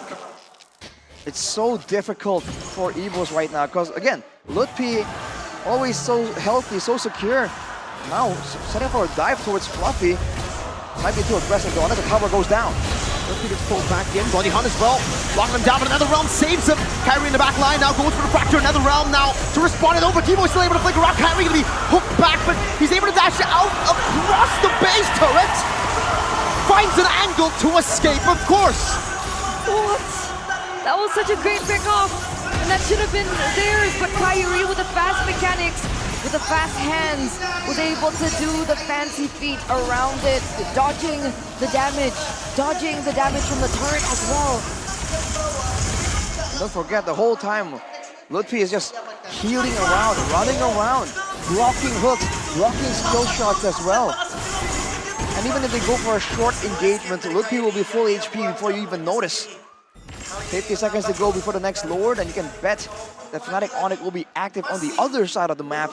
There's still no chance, no way for EVOS to try and get the punish. They have the BOD and the Malefic Roar in the hands of Brands, but at the same time, how are they supposed to expend all that just for the Uranus, and even then still go for something that's not quite guaranteed? This is insane, ladies and gentlemen. 7.5k with this. Wait, I can't even say this much action, like the lack of action happening. Fnatic Onyx again playing the map so well. And they're looking for more. Annabelle, they want to make him pay, they want to make him suffer, but Brands is going to be able to get both of these buffs. Is this the time where they're going to rely on Brands and Dreams to make in the plays for EVOS Glory? They have to if they want to contest this, but Keyboy and Ludpi, again and again, this literal stone walls for Fnatic Onyx. Whenever something is going down, you see almost a double flank from Ludpi and Keyboy, knowing that they are too tanky, too safe, too secure with the crowd control immunity and the regeneration. And that blocks attacks and pathways for EVOS, but it also gives Fnatic Onyx all the intelligence, all the vision. They always know where EVOS is gonna be because they see Ludpi just walk around, they see them through Ludpi. And now it's just a slow build-up for Fnatic Onyx, just the way they like it. Doesn't need to be too flashy this season. They don't need to be too crazy. Relying on those fundamentals, relying on just those small advantages that build up. It's a 9.2k gold lead, and they are building up these waves as slow as they can. Because they know EVOS. They have wave clear. They have a Beatrix to play with. But they're not pushing in that top lane. Not just yet, they're staggering it quite a bit. Sans will have to look for the Netherrealm. They want to go for a big play on the base here. But Keyboy looking for something. Trying to get that Lord in range of the charge, and it does not charge. They kill it right before. They deny that charge away from FNOC. Iron Hook into the bloody hunt. Into the back. Keyboy finds a wild charge, but that's going to be the last insanity used up. Ludpi tanking a lot of these turret shots. Fluffy burning him down to the ground, but Ludpi still able to survive. Not for long though, as Fluffy finally gets that last bit of damage to take him down. But look at the trade. It looks good for EVOS, but then you see the base, and two of the base turrets have been taken out. Yeah, there was a reason why they pushed in that top lane the way that they did, right? The fact that it was able to collapse the Lord in the bottom lane, and then they were forced to clear it. And so they were able to actually get the tower in the top side under the nose of EVOS Glory as they were distracted, and only one stands in their way. It's building that Lord advantage. You can even see it has a 1.9k gold advantage. I've been harping on and on about Ludpi on the Uranus, but the fact that he was able to buy so much time and force out so many resources is part of the reason why that turret on the top side also fell. 9k gold lead for now, as Fluffy will be able to get a turret, but EVOS, they're just clumping together. This is also the next big problem. They are clumping together for the Netherrealm, and they are concerned if anyone walks out ever so slightly, Kyrie will be waiting for that opportunity, just pouncing on that opportunity to get a free kill. For those who have followed Kyrie and Onyx since back then, you should know this playstyle that Fnatic Onyx are playing. This is the banana split of Onyx PH, Season 8, and the M3 World Championships. And so far it's working, but the way it's already pushing by default. Seems like EVOS, Annabelle, actually is on the scene faster. That allows CW to go for the push. There's not enough damage for EVOS to try and shred this Lord down that fast. With the wave pushing in, now Fnatic Onyx have a window to make their move. They might go for the purple buff first. James gets barriered, forced to flicker. These small wins, man, it all clumps up, it all stacks up, and it's a mountain now for Fnatic Onyx. Not even the purple buff given to Annabelle, not just yet. Even for the purple buff, they need to work for it. Okay, but they don't force a retribution there, so it's still being able to be used in the next Lord take. Iron Hook purified away. Keyboy goes in for the wild charge. No real initiation now as Annabelle walks up forward, but now gets isolated. Fracture as well. Netherrealm just to help Annabelle escape, but look at the resources burnt out. 3 ultimates, basically. And this is like a miscommunication for quite a bit. Seems like Ludpi went for the Purify, but Keyboy went in to try and save him from the Iron Hook. Now with the Lord Evolve, there's a time for Onyx to make their move.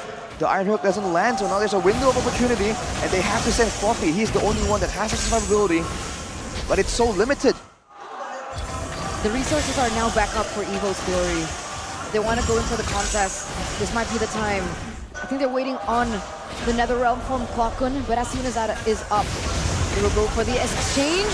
There we go, what towers? Keyboy finds the back, tried to save Lutpi, but now no one's there to save Keyboy. 2 members down, and Fnatic Onyx did not get the Lord. A great play by EVOS Glory. That didn't work out at all the way that they planned it. But it looks like Fnatic Onyx, they still want to go in for the commitment. Are they looking for a bait here? Are they looking to prolong the series? But EVOS Glory, the people's champions, they've been waiting for this moment. 8 minutes in. It's a dangerous situation to be in with 2 members down for another 20 seconds. The wave was pushing for Onyx on the bottom side, but that's why the Franco becomes such a valuable tool. Forces the engage and now shoes on the other foot, Xborg. Fluffy is the one exposing everyone. It's gonna be a Lord for EVOS. You have to give it away, that's a Lord, and EVOS Glory finally, after 19 minutes, we see that sign of life. They were still in the lead in kills, but their first real objective is in the 19th minute of the game. And look at the gold lead. It's shrunken from 10k down to 5k. Definitely not the way Fnatic Onyx wanted to end this game out. But this is the problem when you go up against a team like EVOS, who are so patient, who are so systematic, and they have the tools available to really go for a long base defense. The Netherrealm, the B-Tricks with the insane amount of burst and wave clear, and as well as the X-Work, you can do the same thing with true damage. And of course the beefy frontliners like the Franco, like Annabelle on the Fredrin.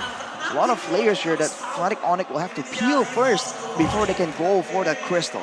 And now Kwakun, he picked up the glowing wand. So with these frontliners, with the way that Fnatic Onyx have been playing for the past few minutes of the game, they're gonna start feeling that pressure. They're gonna start feeling that burn. Because the damage from Feramis, it's not exactly as evident, but it builds up. And now Kwakun with the glowing wand. He'll be doing a lot of damage, particularly to Lutpi on the Uranus, who likes to stack up that HP. Lutpi also has to recognize that he is no longer as tanky as he was in the early game. Up till that fight on the bottom side of the base for EVOS, that was still pretty okay, but now he can be one-shotted. EVOS have bought enough time to reach that level, and with Fluffy being the front liner now, Onyx are the ones that are finding it difficult to burn through his HP bars.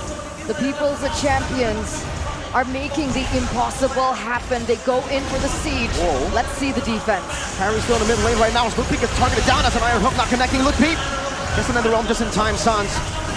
But look at another realm now popped in. The fracture going to be used up to try to clear the Lord, but the waves are crashing down into the base. That is open. But Fnatic Onyx stay resilient in their own base. Sans picks up the Holy Crystal now with some more burst damage to play with. Dashes forward as a fracture now. Faraga armor going to be taken out. Bloody Hump in the wild card comes in for the Keyboy. A good another round as Renner's Apathy is able to catch Lutpi and take his immortality away, but Lepay gets pulled back by the Shadow Stampede, knocked out by Annabelle, burnt down by Fluffy as he picks up the killing spree. One member, 7-0. Sans has fallen as well. Fnatic Onyx, their base is open wide. Fracture coming down. NCW tries to cover some damage. Will be able to find Kwakun, but look at Braz. What over nature, he goes for the base. It's really going to be Carry who tries to survive with Cloud and win now. Will get hooked by Dreams on the Franco. That is Fnatic Onyx nightmare. One team, one voice, one family. EVOS Glory. Against all odds, pinned, pressured, battered. They pulled the impossible. They have forced another game against the unchallengeable, against Fnatic Onyx. Ladies and gentlemen, boys and girls, grab your snacks because we're going to game number 6. Got ourselves a grand finals. The light of hope may have waned, but the voice of the family make sure that the light shines brighter. It's not over yet. You thought this would be a sweep, you thought this would be easy, but EVOS says, just like with the lineup in their last game, we're eyeing for the long game. Yes, the long game. Onyx draft is all about the early game, right? It's all about the early, the Uranus, the Roger, even the Nolan, right? The Crop. They are eyeing for the early game. They are eyeing for the fast end, but EVOS Glory have that export, have that Beatrix, have that Paramis to hold the line, hold the door for EVOS Glory, and they really did hold the door, and they executed perfectly, I would say. That was a perfect game for Fnatic Onyx too, right? That was a zero-kill game, sure. Technically they were losing from the start, but objective-wise, goldie, map pressure, map control, everything else is on the side of Fnatic Onyx. EVOS maybe ban Franco. Yeah. Get it off the dreams, this guy. Oh man, yeah, at this point, you might as well try and do something about it. Either in the draft or maybe he's banning them straight up. You know, a funny thing, what I always say to the players, like, if we see a Franco game and he hit the first hook on the game, it's gonna be a good Franco game. And he did it twice already, game 4 and game 5. So that's a tell. That's a tell. Okay, make a mental note, ladies and gentlemen. The first hook, whether it lands or not, but again, there was just so many things that went really wrong for Onyx in the later stage of the game. Yeah. You guys mentioned a few things already, and I think the Paramis was also a big problem, right? It denied so much kill pressure from Kyrie. It denied so many great momentum creations by Keyboy on the Grok. I don't know, yes, Franco is a problem, but I think the Paramis was too. The Paramis, and I really appreciate the last 2 picks. Along with the Franco, they also picked up the Beatrix. They needed a little bit more of a stronger basic attack, especially to deal with the Uranus. And now for this game, we saw 2 teams that fully understood the strengths of their lineup. Even though Fnatic Onyx, yes, at some point they were leading the game because of how they controlled everything. They knew that, as Coach Aldo mentioned, they're great for the early game. That's why they would force fights before Turtles, before the Lords, to force resources out of EVOS first before they would go and say, hey, what, you thought you got a kill? Okay, you got a kill, we'll get the objective. And then they'll roll through that. But eventually it'll just get to the point where EVOS Glory's lineup will just make the Uranus feel useless. And that Uranus was so important to the lineup of Fnatic Onyx. Yes, and as we can see, the layer of CC that EVOS Glory did to the Uranus for the last team fight was beautiful. Yeah. They wait for the Purify, and then after the Uranus pop the Purify, the Fredin goes in first, get the taunt, get the knock-up, and then Franco goes for the hook, and I think it's kind of GG for Fnatic Onyx at that point. Player of the game, however, presented to you by the official tournament smartphone Samsung Galaxy S24 series. 2 games in a row. Franco, 2 times player of the game. It's gotta start to tell you something, would it not? You have to wonder if they're thinking like they can maybe deal with it one more time, one more try, right? Hey, 3 man. times the charm. Then we'll be back to a best of 1, right? I don't know if Fnatic Onyx want to take that gamble, man. You know, they've been confident, but I think it's like, you got to do it now. You got to close it out, bro, because the momentum is shifting. Along with the Franco, if I'm Fnatic Onyx, yeah, bro, just really don't give the Fredrin anymore to Annabelle. Do not. Yeah, I agree, and also, if you look at these team fights that ensued, I really appreciate Clockwood's positioning. He doesn't show up for Sans to steal his ultimate. He just hide, and when the time is right, they all go in together. So Sans has a hard time to steal the Paramis ultimate to save the team. I mean, to make this worse for the side of Fnatic Onyx, the fact that they have the Grok as a counter-engage tool, he's forced to use it as an engage tool because the hook keeps landing. And he needs to try and use it, and that way, once the Nether Realm is popped by EVOS, they just keep moving forward. And we kept talking about the moving forward for EVOS. If they have the pace, if they have the aggression, it's hard to stop them. And they really also played around the idea of every time Dreams got a hook, every time they did that layer of crowd control along with the Fredrin that you mentioned, Coach Aldo, even the little pullbacks by Clockwood with the Shadow Stampede, they know Keyboy will be the first to respond. You know there will be a Grok coming in with a wild charge, so prepare for that. And I like how, along with the positioning you mentioned, Clockwood didn't waste his Nether Realm. He made sure that the ultimate was, if it's gonna negate the damage, if it's not going to negate the damage, it's going to save someone's life. He made the most out of every ultimate as a Paramis. Match point EVOS. What a mythical creature. Match point EVOS. My Not again. goodness. I mean, it happened yesterday up against GeekFam. 2-1. They had the match point. GeekFam had the game as well. And EVOS, suddenly they have a spell casted on those boys, those BBs, man. I have to wonder if it's just the experience, right? We talked about how brands always nerves of steel. Dreams and brands? Dreams and brands is saying they're ex-BTR players. Shut up, bro. Oh man. That is not where I was going with that. Harash is just so sick of it. He's been hearing it for how many months already? Back to it. Again, they just were able to stall for long enough that everyone just came online. Even Fluffy on the export, right? The fact that Fnatic Onyx were trying to do their whole kiting thing again and again, but with the with the Ice Queen's wand, in the hands of Fluffy, it became a lot slower, right? Everyone was slowed down by the fire, and that is also part of why the skills, the catches, the card control tools from EVOS Glory were just landing that much more reliably as well on top of the whole combo, the card control into the Iron Hook. Man, like, I mean, this whole game was so cool. We get to see the Fnatic Onyx version of a banana split. Up until EVOS Glory going back, and all the way from the draft, it just seems like they are doubling down on how good Dreams is on the Franco, because that Beatrix pick is just a weird pick right now. Unless you combo it with a phenomenal Franco. And even in this game, when they were behind, they're like, all right, it's okay.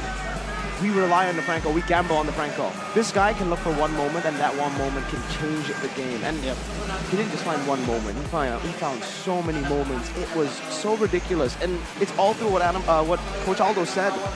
The layering of CC to bait out the Purify of Lutpi. And then after that, and also the combination of the Valentina not being able to steal that Netherrealm. Because it doesn't matter if you pick off Lutpi if there's a Netherrealm.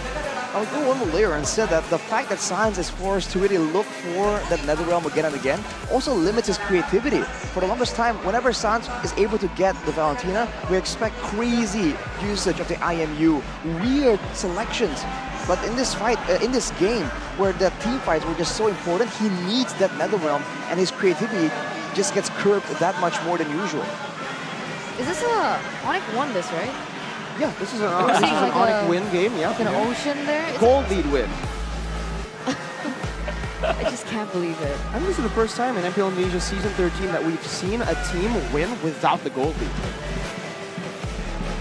Entirely, by the way. You might be right. Entirely. So imagine the amount of trust and faith you have in your team and your fellow players to be able to stay patient up until that very moment to turn it around. Because, I mean, a normal person would be like, okay, GG, let's focus on the next game. I mean, we can see, right? If you guys know, right, we can hear EVOS Glory's comms. They are so calm. They are so calm. So I think it doesn't matter for them like to lose 10k gold. You're just still being calm and just, we just look for our window of opportunity and just go if we have that window. And I think it shows that they're so calm. I think I have to go back to what you said, Aldo. When you hit rock bottom, there's nowhere else than up, and they hit 3-0, and they were down 3-0. They hit rock bottom. Championship point. Championship point. You're not held at match point. You're held at championship point. Choose and again. They don't let it get to them. That's so impressive, in my opinion. Yeah, I'm happy that it's not a sweep. Even happier now because EVOS is looking really competitive.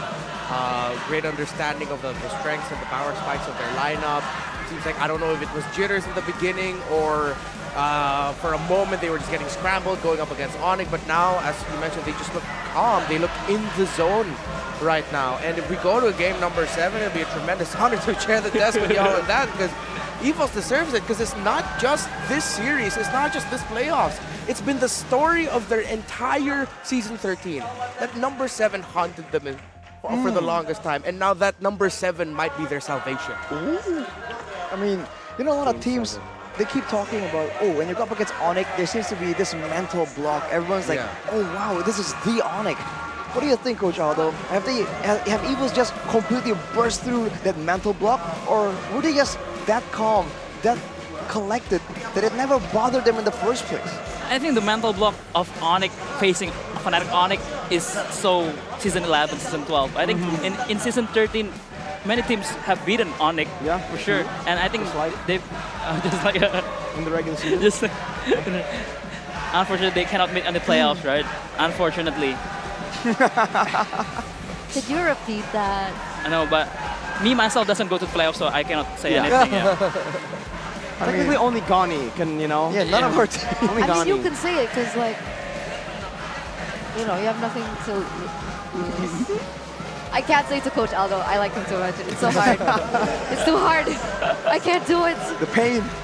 The pain and the agony. And it's the pain and the agony that you guys can actually witness when the ESL comes around. SPS, dive into the action like Kadita dives into the ocean.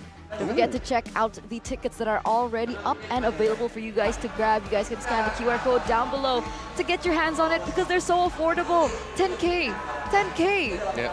Meals are more expensive than 10K. All right, we're facilitating each and every one of you to be able to make it. We want to grow the community together, and what better way than enjoying Mobile Legends? I love your selling point for Snapdragon Pro Series. Come here to witness the pain and agony of the players. Do you not love to watch pain and agony? No, it's great. No? Yeah, it's drama. It's exciting. Super exciting. Just like what Budikara Monster and Monica are doing right now. Let's check them out. What you doing over there?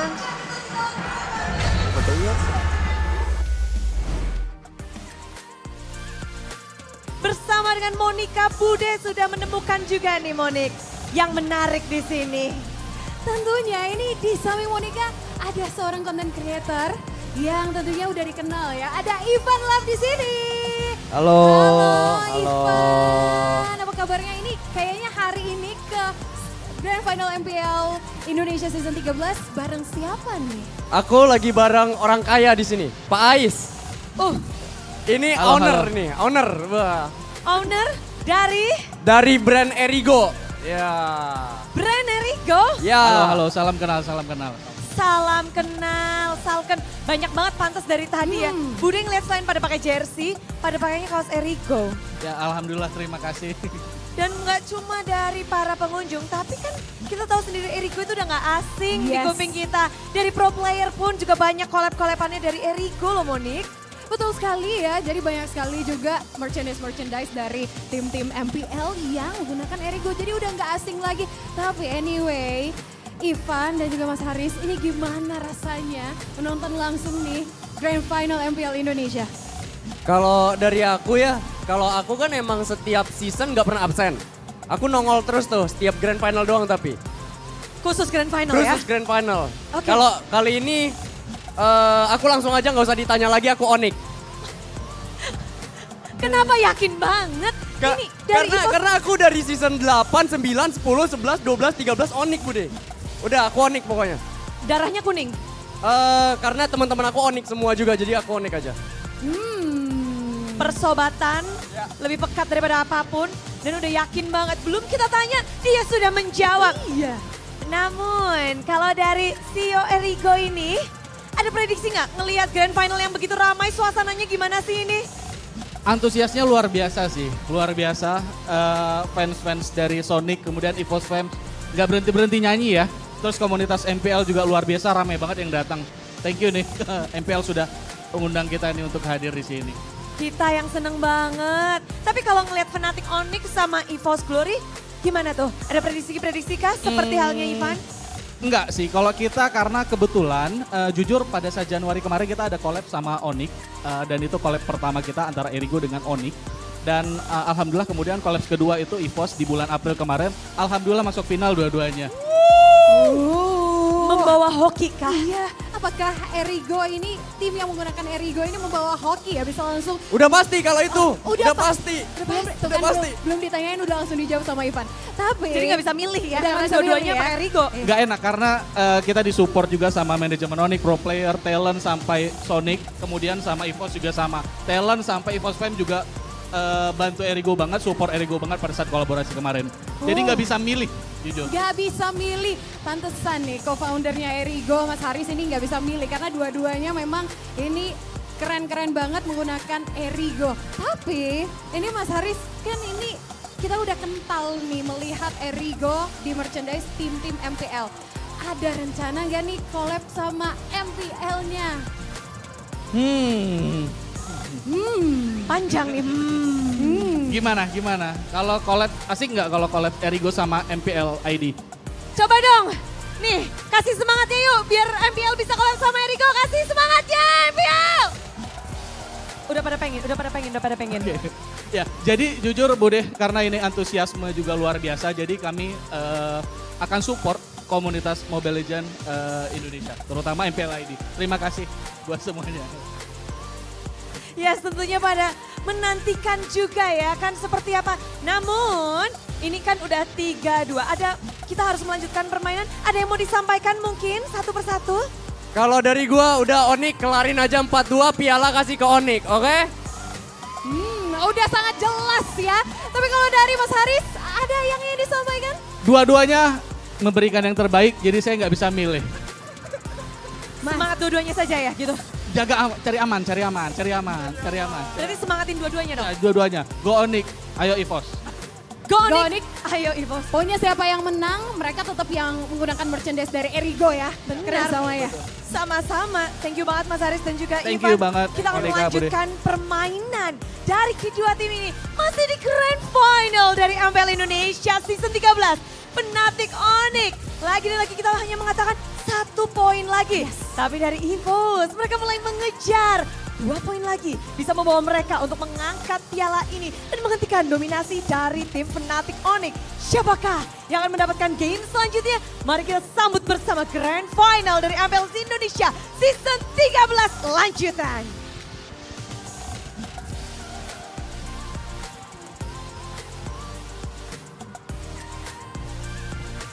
Terima kasih,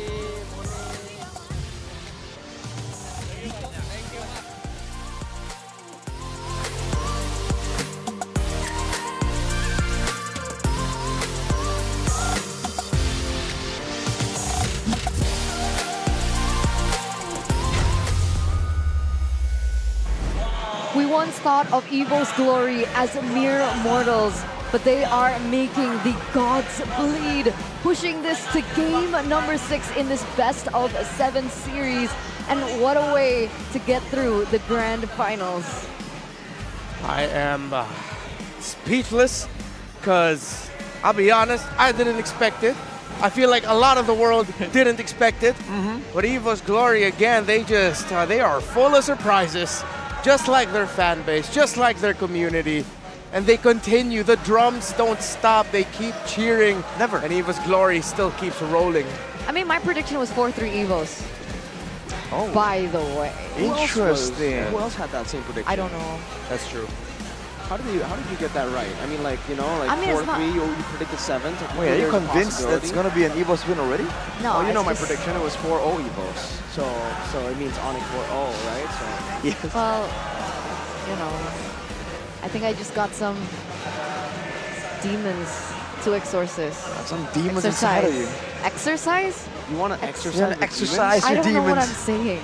Maybe, you I know, don't we should know get what an I'm saying. exorcist to exorcise those demons out of you because for some reason, those demons are taking your capability of speech. And for you guys, Granger and Hayabusa has joined in the fray for the Exorcist lineup. You guys can go and check it out on the 18th of May. It starts and it'll be all the way up to, until the 16th of June. So that's what it means. Yes. Not exercise, exercise. Need to exercise. Speaking of exorcism. Yeah, Speaking of Jujutsu skins. Kaisen, ladies and gentlemen, the collab skins are back for a limited time. And not to mention, there are a little bit of revamps here and there. So if you guys are curious as to the changes, you guys can actually check that out because in the draw event, you guys can enjoy a 50% off on your daily first draw. So draw smart. Oh, we have Arfa Tahir in the building. Is he gonna go? Okay, he's not. I thought he was gonna go for a roll for the Exorcist skins, you know? No fun. That'll be fun. That'll be cool, man. Why doesn't he go for the roll? Is he going? Oh, he's not. Oh, no. I just keep getting my hopes up. I just love it when people draw on screen. It's like, Yeah, that used to be a thing, you know. exactly. It's like, you know, burn the diamonds that I can't.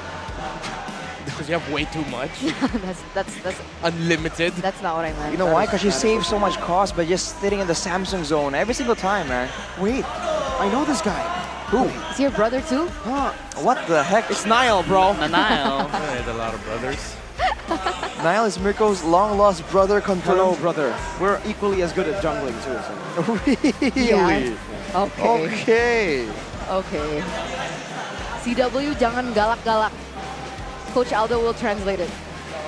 CW, don't be so scary, man. Don't be so Yeah, don't be so scary. In the last 2 games, he hasn't been too scary, right? He's been tame, kind of, on that Roger. Just a bit. Just a bit. Yeah, seems you got a few girlfriend buffs in the building. Who are you talking about? Oh, This hang on. Gugun. Is this your girlfriend, Arashi? What? I don't think Gugun is a girl, no. Oh. Or maybe we see Yaoi. I was referring to the one at, what? Did you say? No. Sorry, what? Oh, that caught you off guard, didn't you? No, I was about to say, right? Like, Arashi, no girlfriend in the crowd, but maybe if Okay. we see Yaoi, we'll see someone's girlfriend. Yeah. That's What? a fair point. Oh, look at this utility jungler plus Franco pick. Can they get a win, pull a win? For EVOS. We have to see.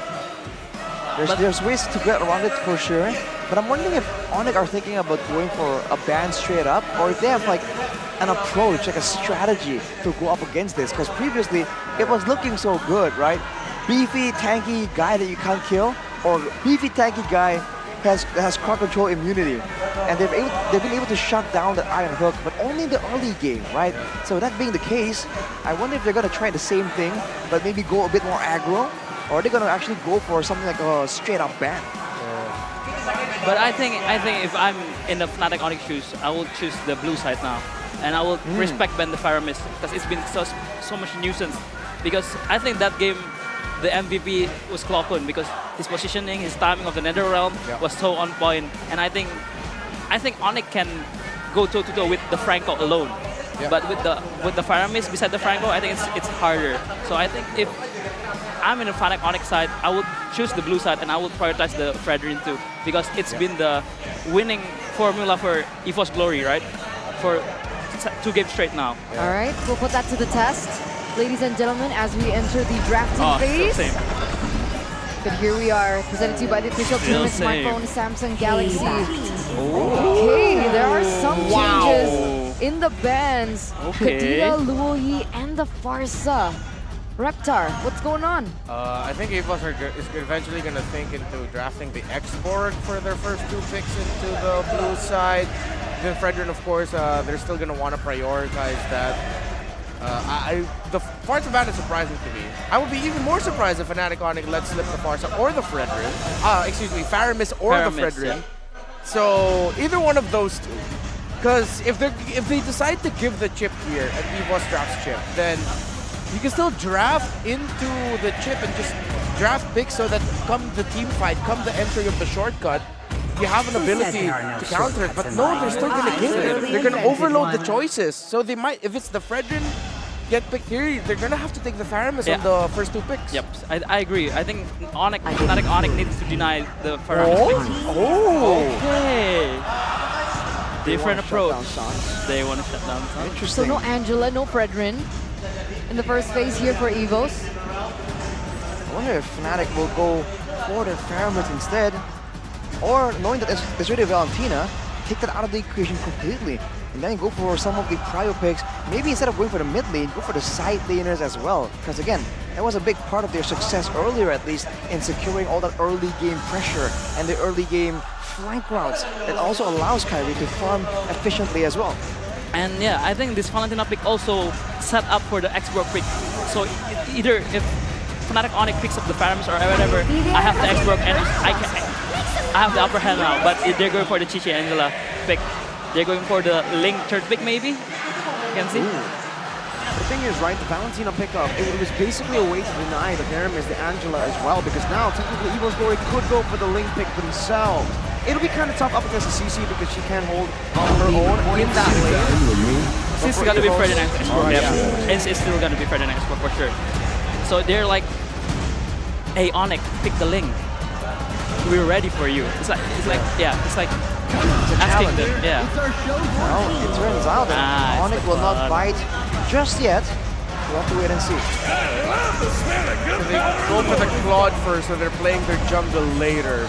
If my Filipino brain is telling me box is still open, but then at the same time, it's Baksha, Jella, CC Jella, but then you're gonna need another frontliner because then you'll be lacking Magic. It's so complicated right now. Other than the fact that we already saw or telegraphed the export getting picked in the first 3 picks because they banned out the Farsa. At the same time, looking at the pick for Fnatic Onyx, if ever they could have gone export jungle, I wouldn't have minded it. Export jungle plus the Angela plus the CC. I feel like EVOS Glory read into that. That's why they said just pick up the export in the Fredrin already. Steal it away.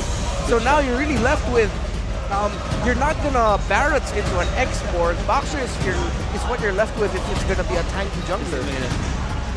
And I think EVOS Glory will ban out the Ling and the last pick because they still don't want to fight the Ling Angela combo for sure. They've won against before. Taylor comes in from the side of Fnatic Onyx. It is a pick that can shut down the Claw technically as well.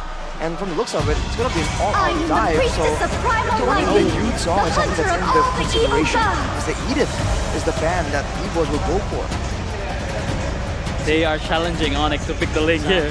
For sure, they're challenging. Hey Kyrie, pick the Ling. We are ready for you. That Edith ban, basically, they're doubling down on the challenge. Fnatic Onyx did not bite, but now they are forced to answer. Will the Ling be picked? Will Fnatic Onyx answer the challenge of the mortals? I'd be scared for a Ling. So yeah, so it has to be a Baksha. You're gonna have to play the safe route here. So they already have their frontliners in the Baksha and the CC. Your CC is your main frontliner alongside the Angela. You still need magic damage. That's what hurts. There's a little bit of magic damage from Baksha, but it's not going to be enough. Is this Carry Kaija for EVOS Glory? Ooh, I like it. Yeah? Dream signature, right? We were Signature. talking about how Tigreal and Minotaur has been the way to go for Dreams. This tournament, they're one-dimensional. They played that way, but this series, they brought up the old Dreams. Kaja, Franco. Remember, he used to be known as only Kaja, only Franco. This honestly reminds me of Rebellion, to be honest. Right, the Kaja and the Carry, the Franco band, these are all very Audi TZ-esque. But we're seeing it in the hands of EVOS Glory. Now, final pick for Fnatic Onyx. I'm going to give it to you again. Coach Aldo, prediction. It's a board, yeah.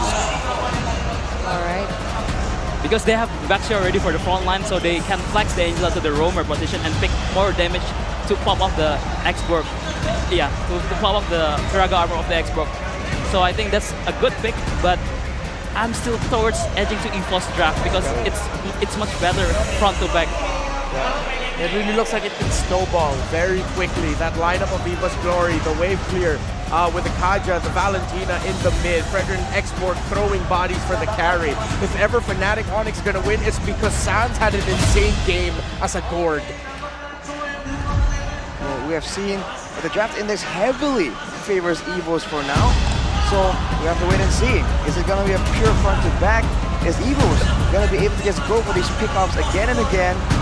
And can Fnatic Onyx have an answer to all the suppressions? Can they beat their worst nightmare?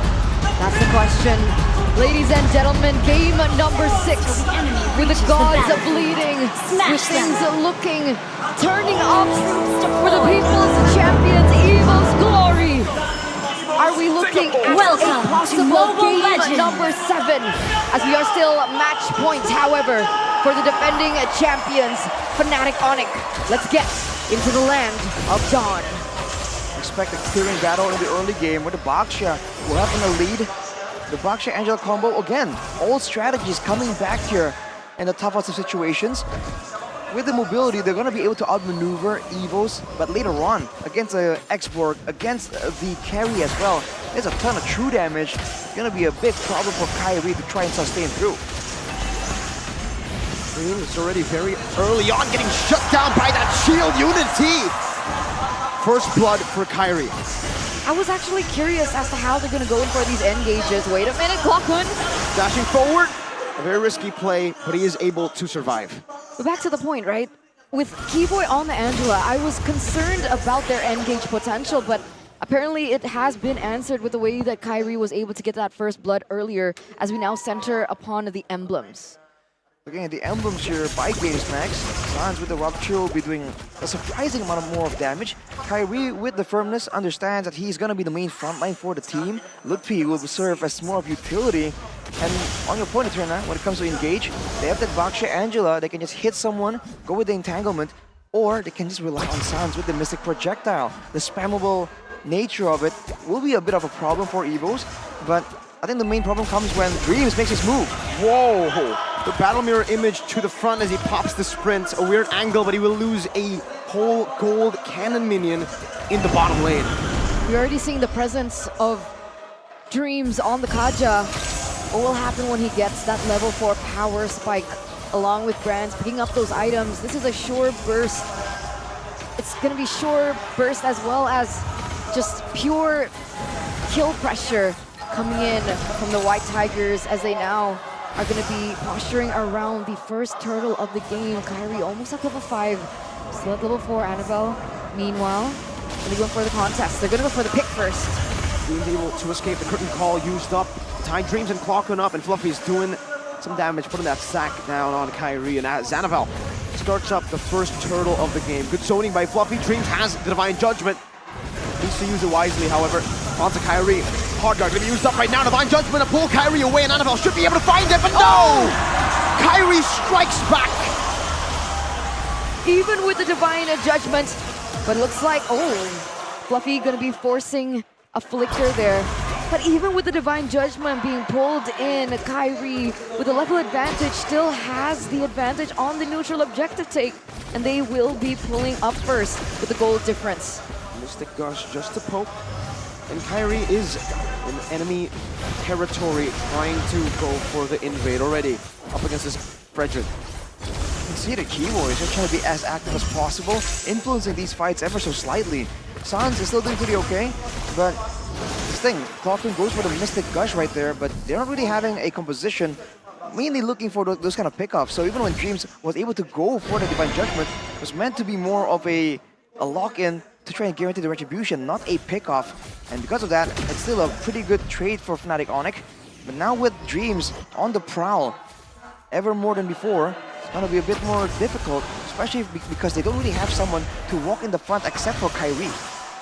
And I'm wondering, even if they go for the picks, right? Even if they do get that pick off, where's the damage coming from? Is it just purely Annabelle and Clockun in the early stage of the game? It has to be only from them, and I assume that there's going to be more plays from the side lanes as well, so that Brands and Fluffy can kind of weigh in on that situation, get more damage in on the Divine Judgment. You can see that for the most part, EVOS, they're playing it kind of passively actually, reacting to the movements of Fnatic Onyx, respecting that global presence, that powerful early game from the Baksha. And now both of these teams, Oh! What a prediction! And Kyrie re-engages instantly with a Blazing Duet now from CW. Gonna go in the back line, but will not be able to find the range. What was that, Keyboy? What was that reaction time, Clockun?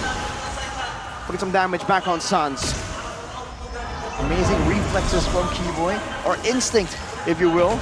And with a change, with a trade there, technically without any losses, immediately Onyx made the first move. They're trying to go on Fluffy. Forcing out the last Insanity.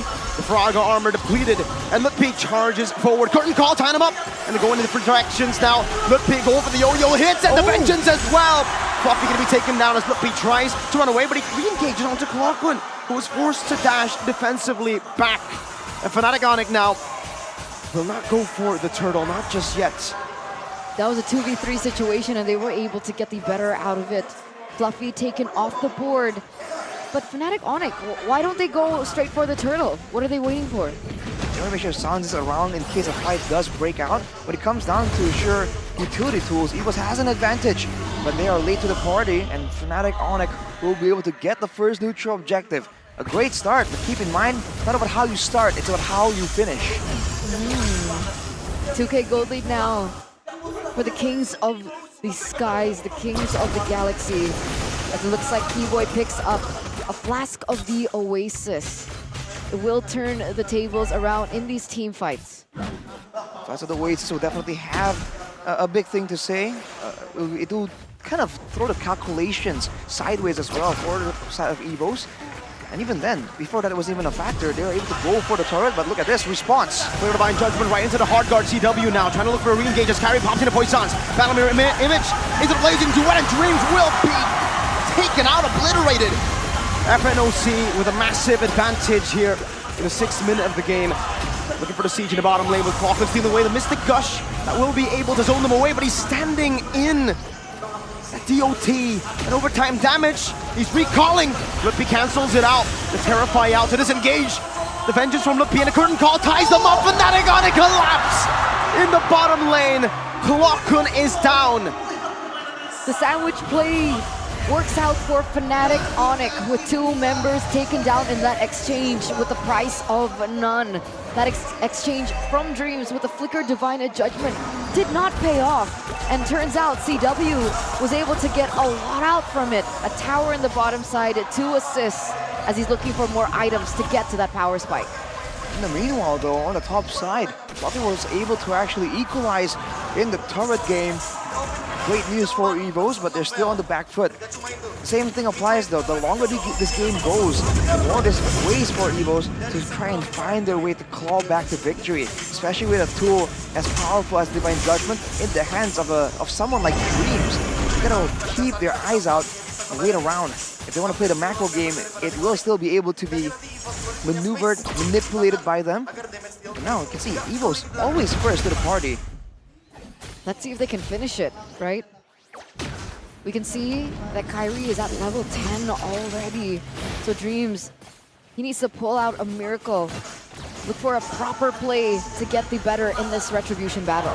Lutpi showing Annabelle away. That's a hard guard. CW going back to the battle mirror image that he plays down Lutpi.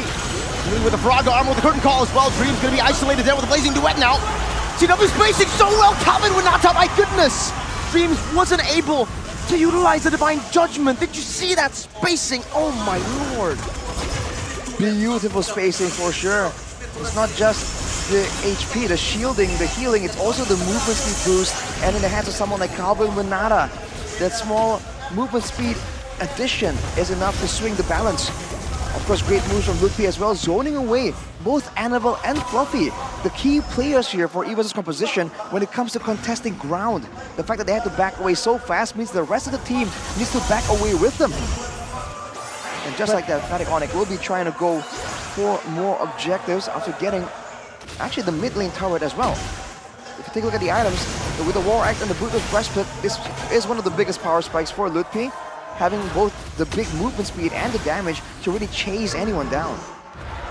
And now it looks like Brands is just a second away from his 3rd item. That power spike from the carry to be able to combo that in with the Divine Judgment from Dreams. And if you look at Sans here on the board, Ice Queen's one's very early, less damage technically compared to the glowing one, but all the utility that they very desperately require as Kyrie rolls in for a play. Sandwich maneuver, Dreams gets spotted on the bush as well, and now gets isolated from the team. Fnatic Onyx are going to capitalize on this moment. Dreams cannot even use the Divine Judgment in time. Well played, Fnatic Onyx, attacking from different angles to isolate one, and EVOS Glory had to sacrifice their roamer. They push the tempo and they push the pace. They look for a pick just as CW gets that golden staff, right? So that 3-item power spike for the Claude finally hit, and it looks like they're looking for more. And Lutpi is taking advantage of it. Annabelle! Slade in the bottom lane, blazing duet from Calvin Winata! But it's Lutpi who claims the double. The gods, the kings of the skies, they are picking up where they left off. And in this 10th minute of the game, they have slain 2 mortals with a 7k gold lead, looking to make it a 7k. EVOS losing more and more control as the game goes on. 8k gold lead for Fnatic Onyx. And the speed, man, is a deadly weapon in the hands of Fnatic Onyx. Cutting off EVOS from the safety zones.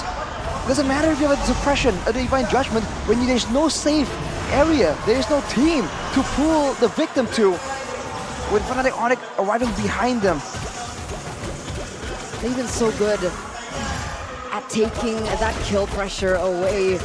Dream still at 0-3-0. Imagine on one of his signature picks. They have not been able to make it work. But mind you, ladies and gentlemen, we have been in this position before. 8K gold lead now for Fnatic Onyx. It still needs finesse if they want to finish this off. Well, the big difference is damage output. Earlier we saw that Fnatic Onyx later in the game kind of loses out on it, but with a Claude approaching the final item, already with the Wind of Nature, and with the glowing one ready for Sans, there's a ton of high ground pressure, and Annabelle takes the first Mystic Projectile. And so Fnatic Onyx are waiting for a chance here. With the First Lord, remember, there's still a chance at the siege working, but it seems EVOS Glory have enough wave clear to deal with it for now. Fnatic Onyx unable to get any base turrets, not with the First Lord. It's back to just controlling and increasing that gold advantage even more, and especially the level advantage as well. Once the next Lord comes around, if Kyrie can secure an insane level advantage, already approaching level 15 here, it's gonna be a great situation for Fnatic Onyx to be in. Great security in securing that Lord, but also great team fight potential if they can make sure that they keep the gold differential increasing. The crowd is silent, ladies and gentlemen. Everyone is watching in suspense. EVOS fans, their eyes are locked onto the big screen as they are antsy, they're frantic in suspense of what will come next. Dreams gets engaged on Mystic Gush, not able to take him down right now. Last Insanity to the backline as he gets caught by the curtain call, but he uses the second part of that Last Insanity to still escape. And it's all Fnatic Onyx. EVOS have only been able to react. And it's a great situation, especially from Fnatic Onyx, because they can just keep going for plays like this. They trade half their HP bars, but Keyboy, the health dispenser, is literally there. Just top everyone up for a rinse and repeat. So even, especially in those neutral objective fights that EVOS Glory have always been so solid, so good in, they're losing out in ways to just outplay Fnatic Onyx. But now it looks like EVOS are up to something here. They're trying to control their orange buff. And remember, if Keyboy goes in for a split, EVOS might go for the launch, but it also could be a trap. So it's just the mind games, the chess match in the game that is happening between both of these teams so far. But you can see that Fnatic Onyx, they have their eyes on the prize. They have that Lord as their next moment. I think right now for EVOS Glory, the CC Ultimate also plays a big role here. It just exacerbates the damage output from the side of Fnatic Onyx, and it also locks in the two heroes that want to go in and out, hide in and out of danger, forcing them to stick around, to be gunned down by CW, to be melted down by Sans. The next objective falling into their hands with a Holy Crystal in the hands of Keyboy. I think Onyx are prepping for a massive play to seal the deal. And EVOS, they secure some utility. Clockun with the Winter, can they find a big play, a big opportunity to save this game? Match point EVOS. It might be the end to their run. And Fnatic Onyx know full well how to utilize it. Shield unity into the front, Fluffy, no Viraga armor, Brazer's Wrath, only do some damage, coming with Atta on the blade into round to Clockun, forcing the Winter Truncheon and forcing Clockun back, but somehow EVOS Glory have still been able to hold on their base. Their structure ruined, Calvin with Atta again, with a Battle Mirror Image escaping from the Divine Judgment, but is yet to be able to catch him. Fluffy again, losing the Viraga armor this time, having to run all the way back. One base turret remaining for EVOS Glory, for their chase to glory. Two waves can be cleared out by EVOS Mystic Gush from Sans. Two-man time for Annabelle, but he gets shredded down by Lupe! And Brandt is forced to use the Blazing Duet as the Hard Guard comes through, and Drave still is unable to find a Divine Judgment. Lupe picks up a double. Calvin went out to buy the immortality just in time. And look at how they run down on EVOS Glory. With the vengeance, Lupe takes Brandt out, and Fluffy cannot deal with him. Clockun against the world. In the chase for glory, they slay dragons, robots, and the Kingslayers. But today, they received a grim reminder that they still live in fear of the Sky Kings.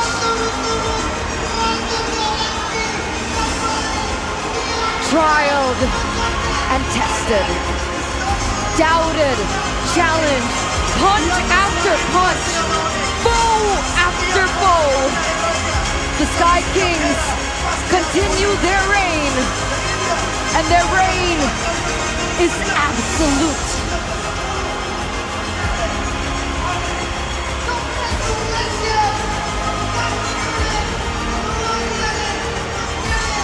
Ladies and gentlemen, Onyx, their run in the regular season, it wasn't as dominant. There were so many contenders this season. We had EVOS, we had Geek, we had Bigatron on their upward journey. And yet, at the very end, none of it mattered. The heavens themselves shuddered in MPL ID Season 13. But at the end of the day, the gods looked down and the kingdom that they reigned over and said, "You are still mine." Undisputed, undeniable, the apple of my eye. 1, 2, 3, 4 times in a row. The Sky Kings still reign. Their empire goes to crazy turn of events. We thought it was going to be a one-sided endeavor. EVOS made it look competitive, made it look difficult, but in the end, when you're up against the Sky Kings, they are inevitable. But despite all that, ladies and gentlemen, we have got to give it to EVOS Glory. Our Cinderella story, our anime arc, the People's Champions had pushed the undisputable, the gods of the game at MPL ID to the very edge. Nobody expected a 6th game. And EVOS Glory will still be the representatives of Indonesia at Riyadh, at MSC, to look for a trophy for themselves. We are gonna see the last bow from this organization, this team that went -7 match points in week number 2, day number 3. EVOS Glory, one team, one voice, one family. And one goal, which was glory. They were able to find their way to Riyadh to accompany the Sky Kings. They have nothing to be ashamed of. An absolutely spectacular season, a comeback worth everything, and the fans in the building know. The supporters of EVOS will smile even with that loss. They know they'll come back stronger, just like they did in the regular season, just like they were able to prove. But today is a time for this team you see on screen. This is the moment that we have been waiting for, ladies and gentlemen. Fnatic Onyx to claim what was rightfully theirs from the beginning. Without further ado, ladies and gentlemen, your Season 13 champions, Fnatic Onyx!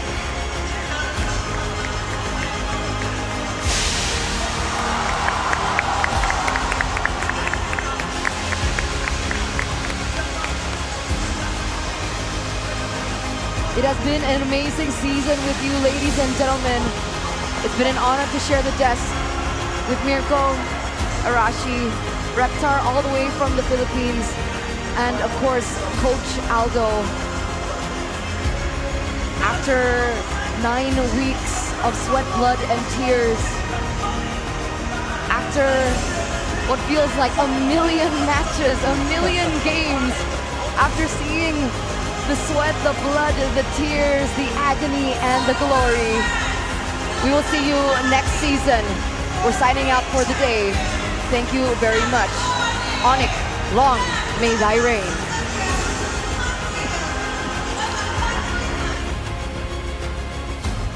Gold untuk bergabung bersama kami di atas panggung untuk menyerahkan hadiah, untuk menyerahkan medali dan cincin emas.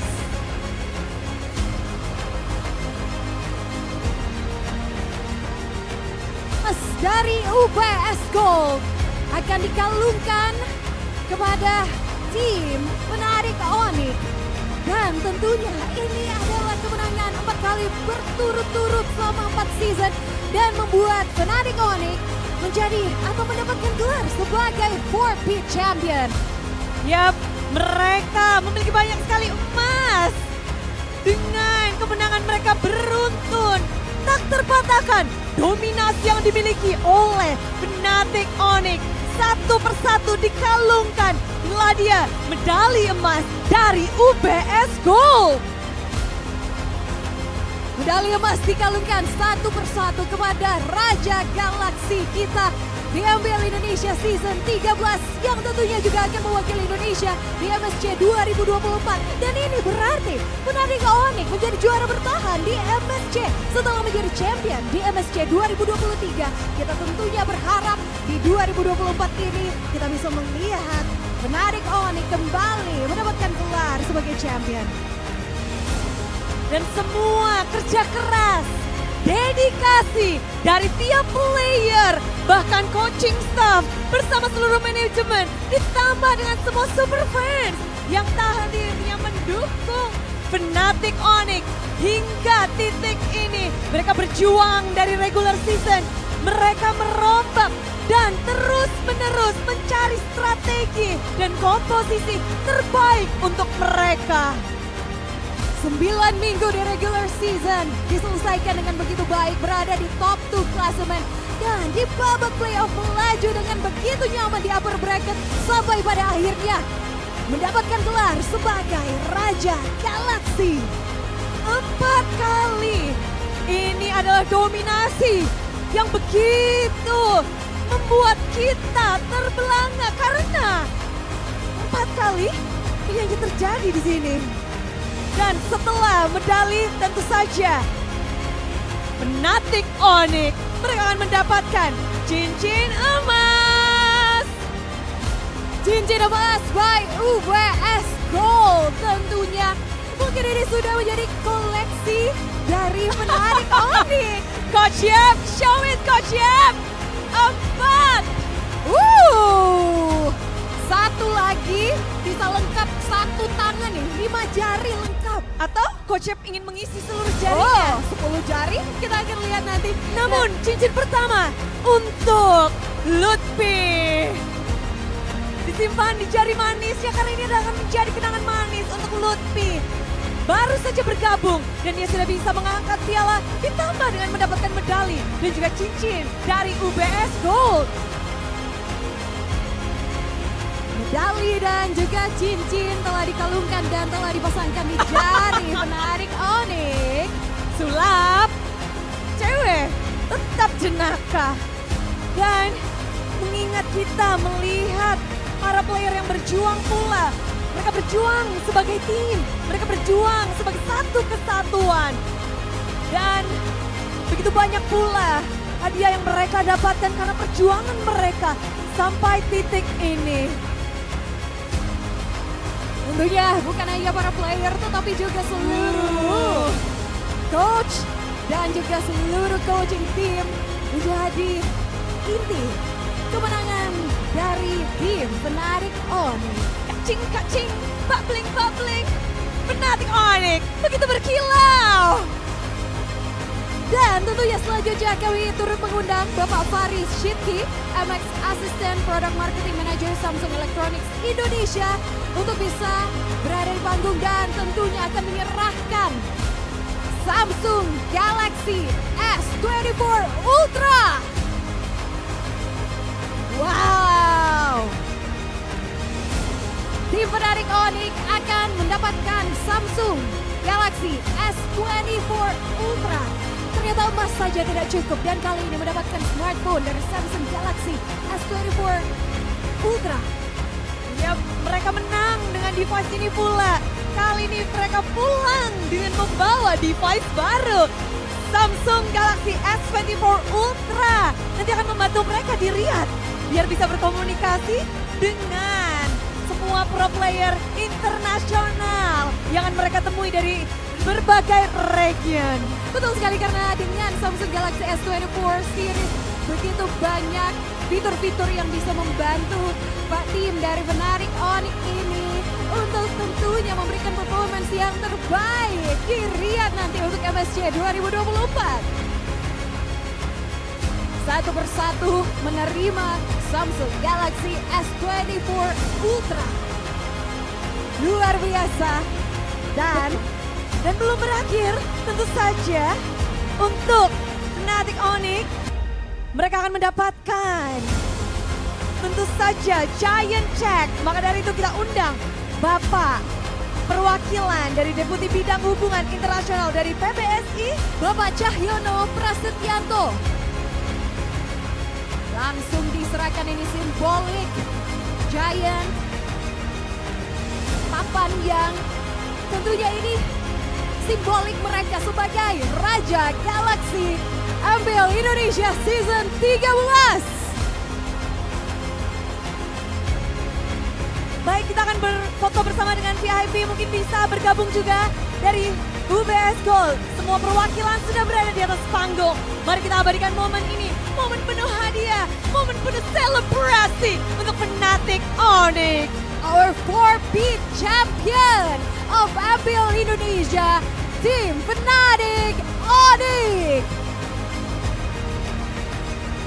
Dan tentu saja terima kasih. Terima kasih kepada Bapak Cahyono Prasetyanto, disilakan untuk bisa kembali. Dan tentunya Bude Clara, kita sudah melihat tim Fnatic Onyx menjadi Raja Galaxy. Tapi tentunya ada satu player yang begitu berdampak penting pada match kali ini. Dia begitu memukau, menarik banyak perhatian dan memberikan impact yang besar untuk pertarungan di babak Grand Final ini. Siapakah yang akan menjadi Final MVP dari Fnatic Onyx? Siapa Sonic? Begitu banyak nama yang disebut, namun Bunda mendengar ada satu nama yang terus-menerus disuarakan. Dan langsung saja, inilah Final MVP MPL Indonesia Season 13. Cewek! Congratulations Cewek as the finals MVP MPL Indonesia Season 13. Cewek berseason-season dia berada di Onyx hingga pada akhirnya menjadi Fnatic Onyx. Dia membela Onyx dan pada akhirnya performa dari Cewek di season 13 khususnya di final ini. Dia membuktikan diri dan bahkan dia sempat tidak tersentuh di beberapa game. Untuk Cewek, mohon maju beberapa langkah untuk kita selebrasi bersama. Cewek our finals MVP bisa maju ke depan. Maju karena akan mendapatkan Golden Thumb yang akan diserahkan oleh Bapak Daniel Limas, perwakilan dari UBS Gold. Dan tidak hanya itu, Cewek akan mendapatkan banyak sekali, tapi inilah dia. Mari kita abadikan momen Golden Thumb, jempol dari Cewek yang benar-benar membawa masa keemasan dari Fnatic Onyx. Cewek, our finals MVP, menerima Golden Thumb by UBS Gold dan tentunya juga akan menerima Samsung Galaxy A55 5G Piala MVP yang akan diserahkan oleh Bapak Faris Shitki, MX Assistant Product Marketing Manager Samsung Electronics. Begitu banyak hadiah yang Cewek dapatkan, bahkan konfeti pun juga menjadi hadiah dari para sobat Cewek. Wow, Giant Thumb by UBS Gold. Kemudian tentunya ada Piala MVP Samsung Galaxy A55 5G. Dan inilah trofi sudah diberikan. Trofi. Lalu tentu saja ada Samsung Galaxy A55 5G untuk Cewek supaya bisa bermain lebih lama lagi, bisa bermain lebih luas lagi. Dan juga tentunya ini adalah simbolik Cewek mendapatkan gelar sebagai Finals MVP MPL Indonesia Season 13.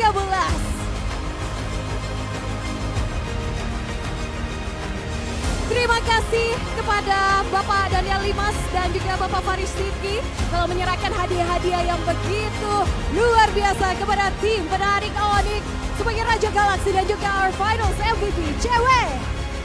Silakan, Sonic Superfan semuanya menantikan suara dari cewek. Cewek mau puisi, mau pantun, mau tebak-tebakan, boleh. Final MVP bebas.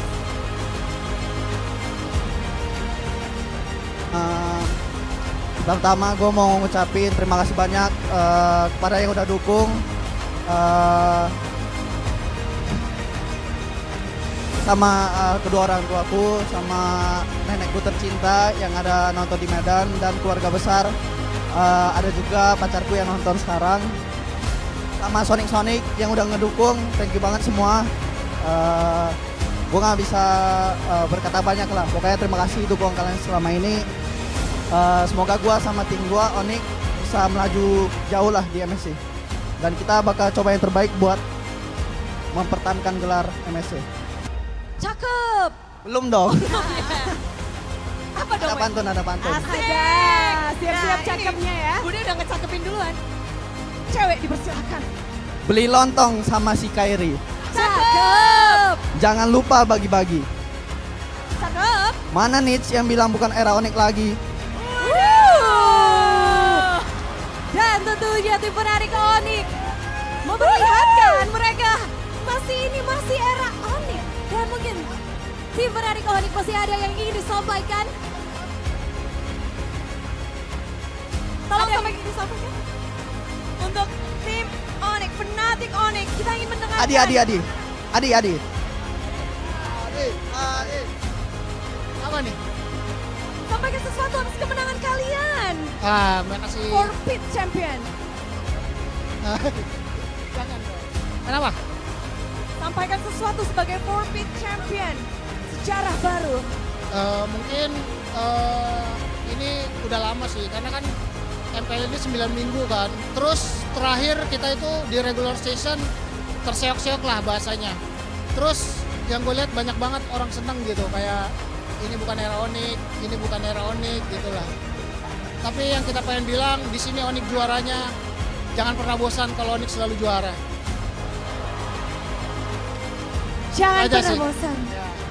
Dan yang terpenting, kalau emang apa ya, jangan berencana. Ya, yang terpenting inilah, kita juga selalu bakal melakukan yang terbaik lah. Jadi kita nggak yang kayak bakal terdown, karena kita masih banyak mimpi yang pengen dikejar. Tidak berhenti di sini.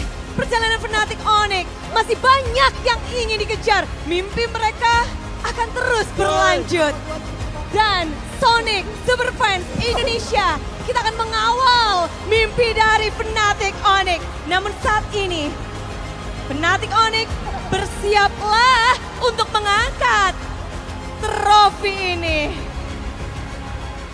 Di mana trofi ini akan kita angkat. Setelah mengangkat, kalian akan membawa trofi itu berjalan-jalan di arena ini. Dan tentunya ini menunjukkan bahwa tim penarik Onyx menjadi Raja Galaxy dan ini masih era Onyx.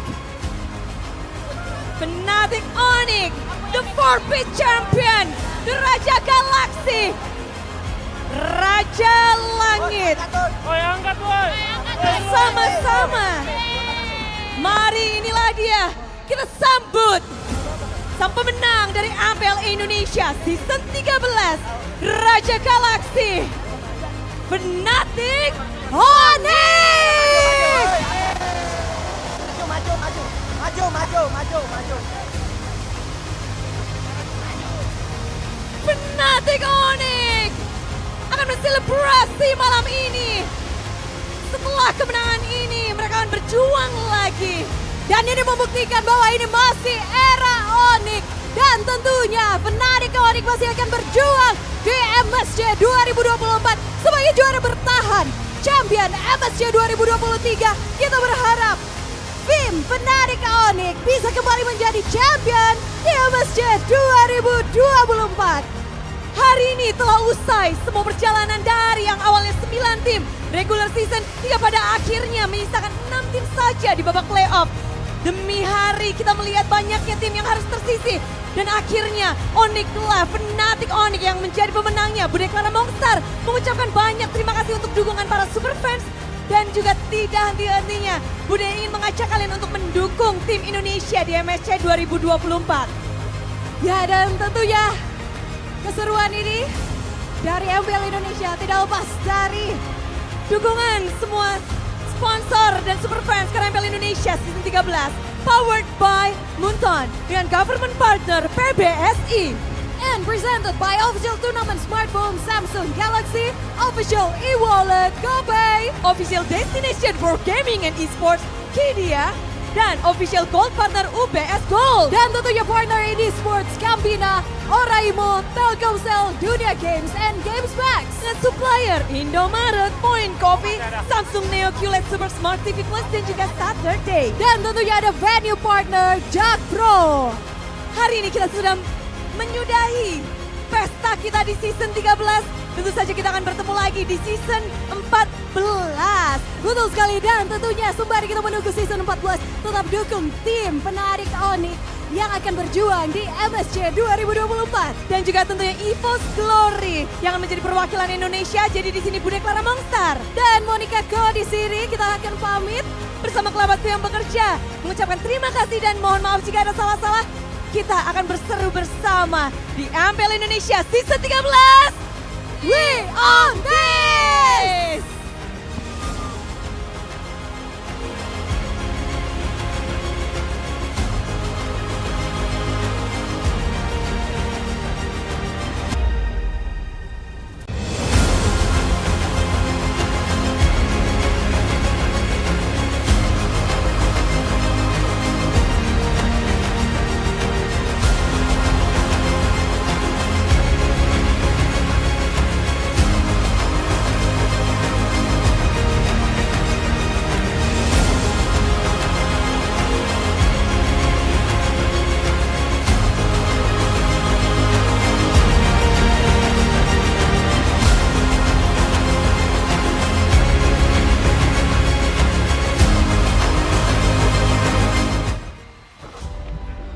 Kita memang bukan raja dunia. Namun, proses dan kerja keras yang kami tunjukkan, kami pantas berlaga di panggung dunia. Kami datang dengan misi mempertahankan tahta kami sebagai amanat dalam mempertahankan pride bagi komunitas kami. Kami lahir dengan identitas baru. Sejarah dunia telah terpajang. Kami mengemban banyak beban. Hujatan terus menghantam. Namun semangat api kami tidak akan pernah padam. Kami tak mengenal kata lelah. Kebersamaan dari setiap kami membakar semangat kami untuk membuktikan bahwa kami pantas menjadi penerus sang legenda. Kami percaya dengan kobaran semangat yang tak terkira, bersatu dalam harapan dan perjuangan yang baru untuk mengukir sejarah dalam meraih mimpi di panggung MSC 2024. See the world.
dan terus berlari, terus ke arah puncak tertinggi.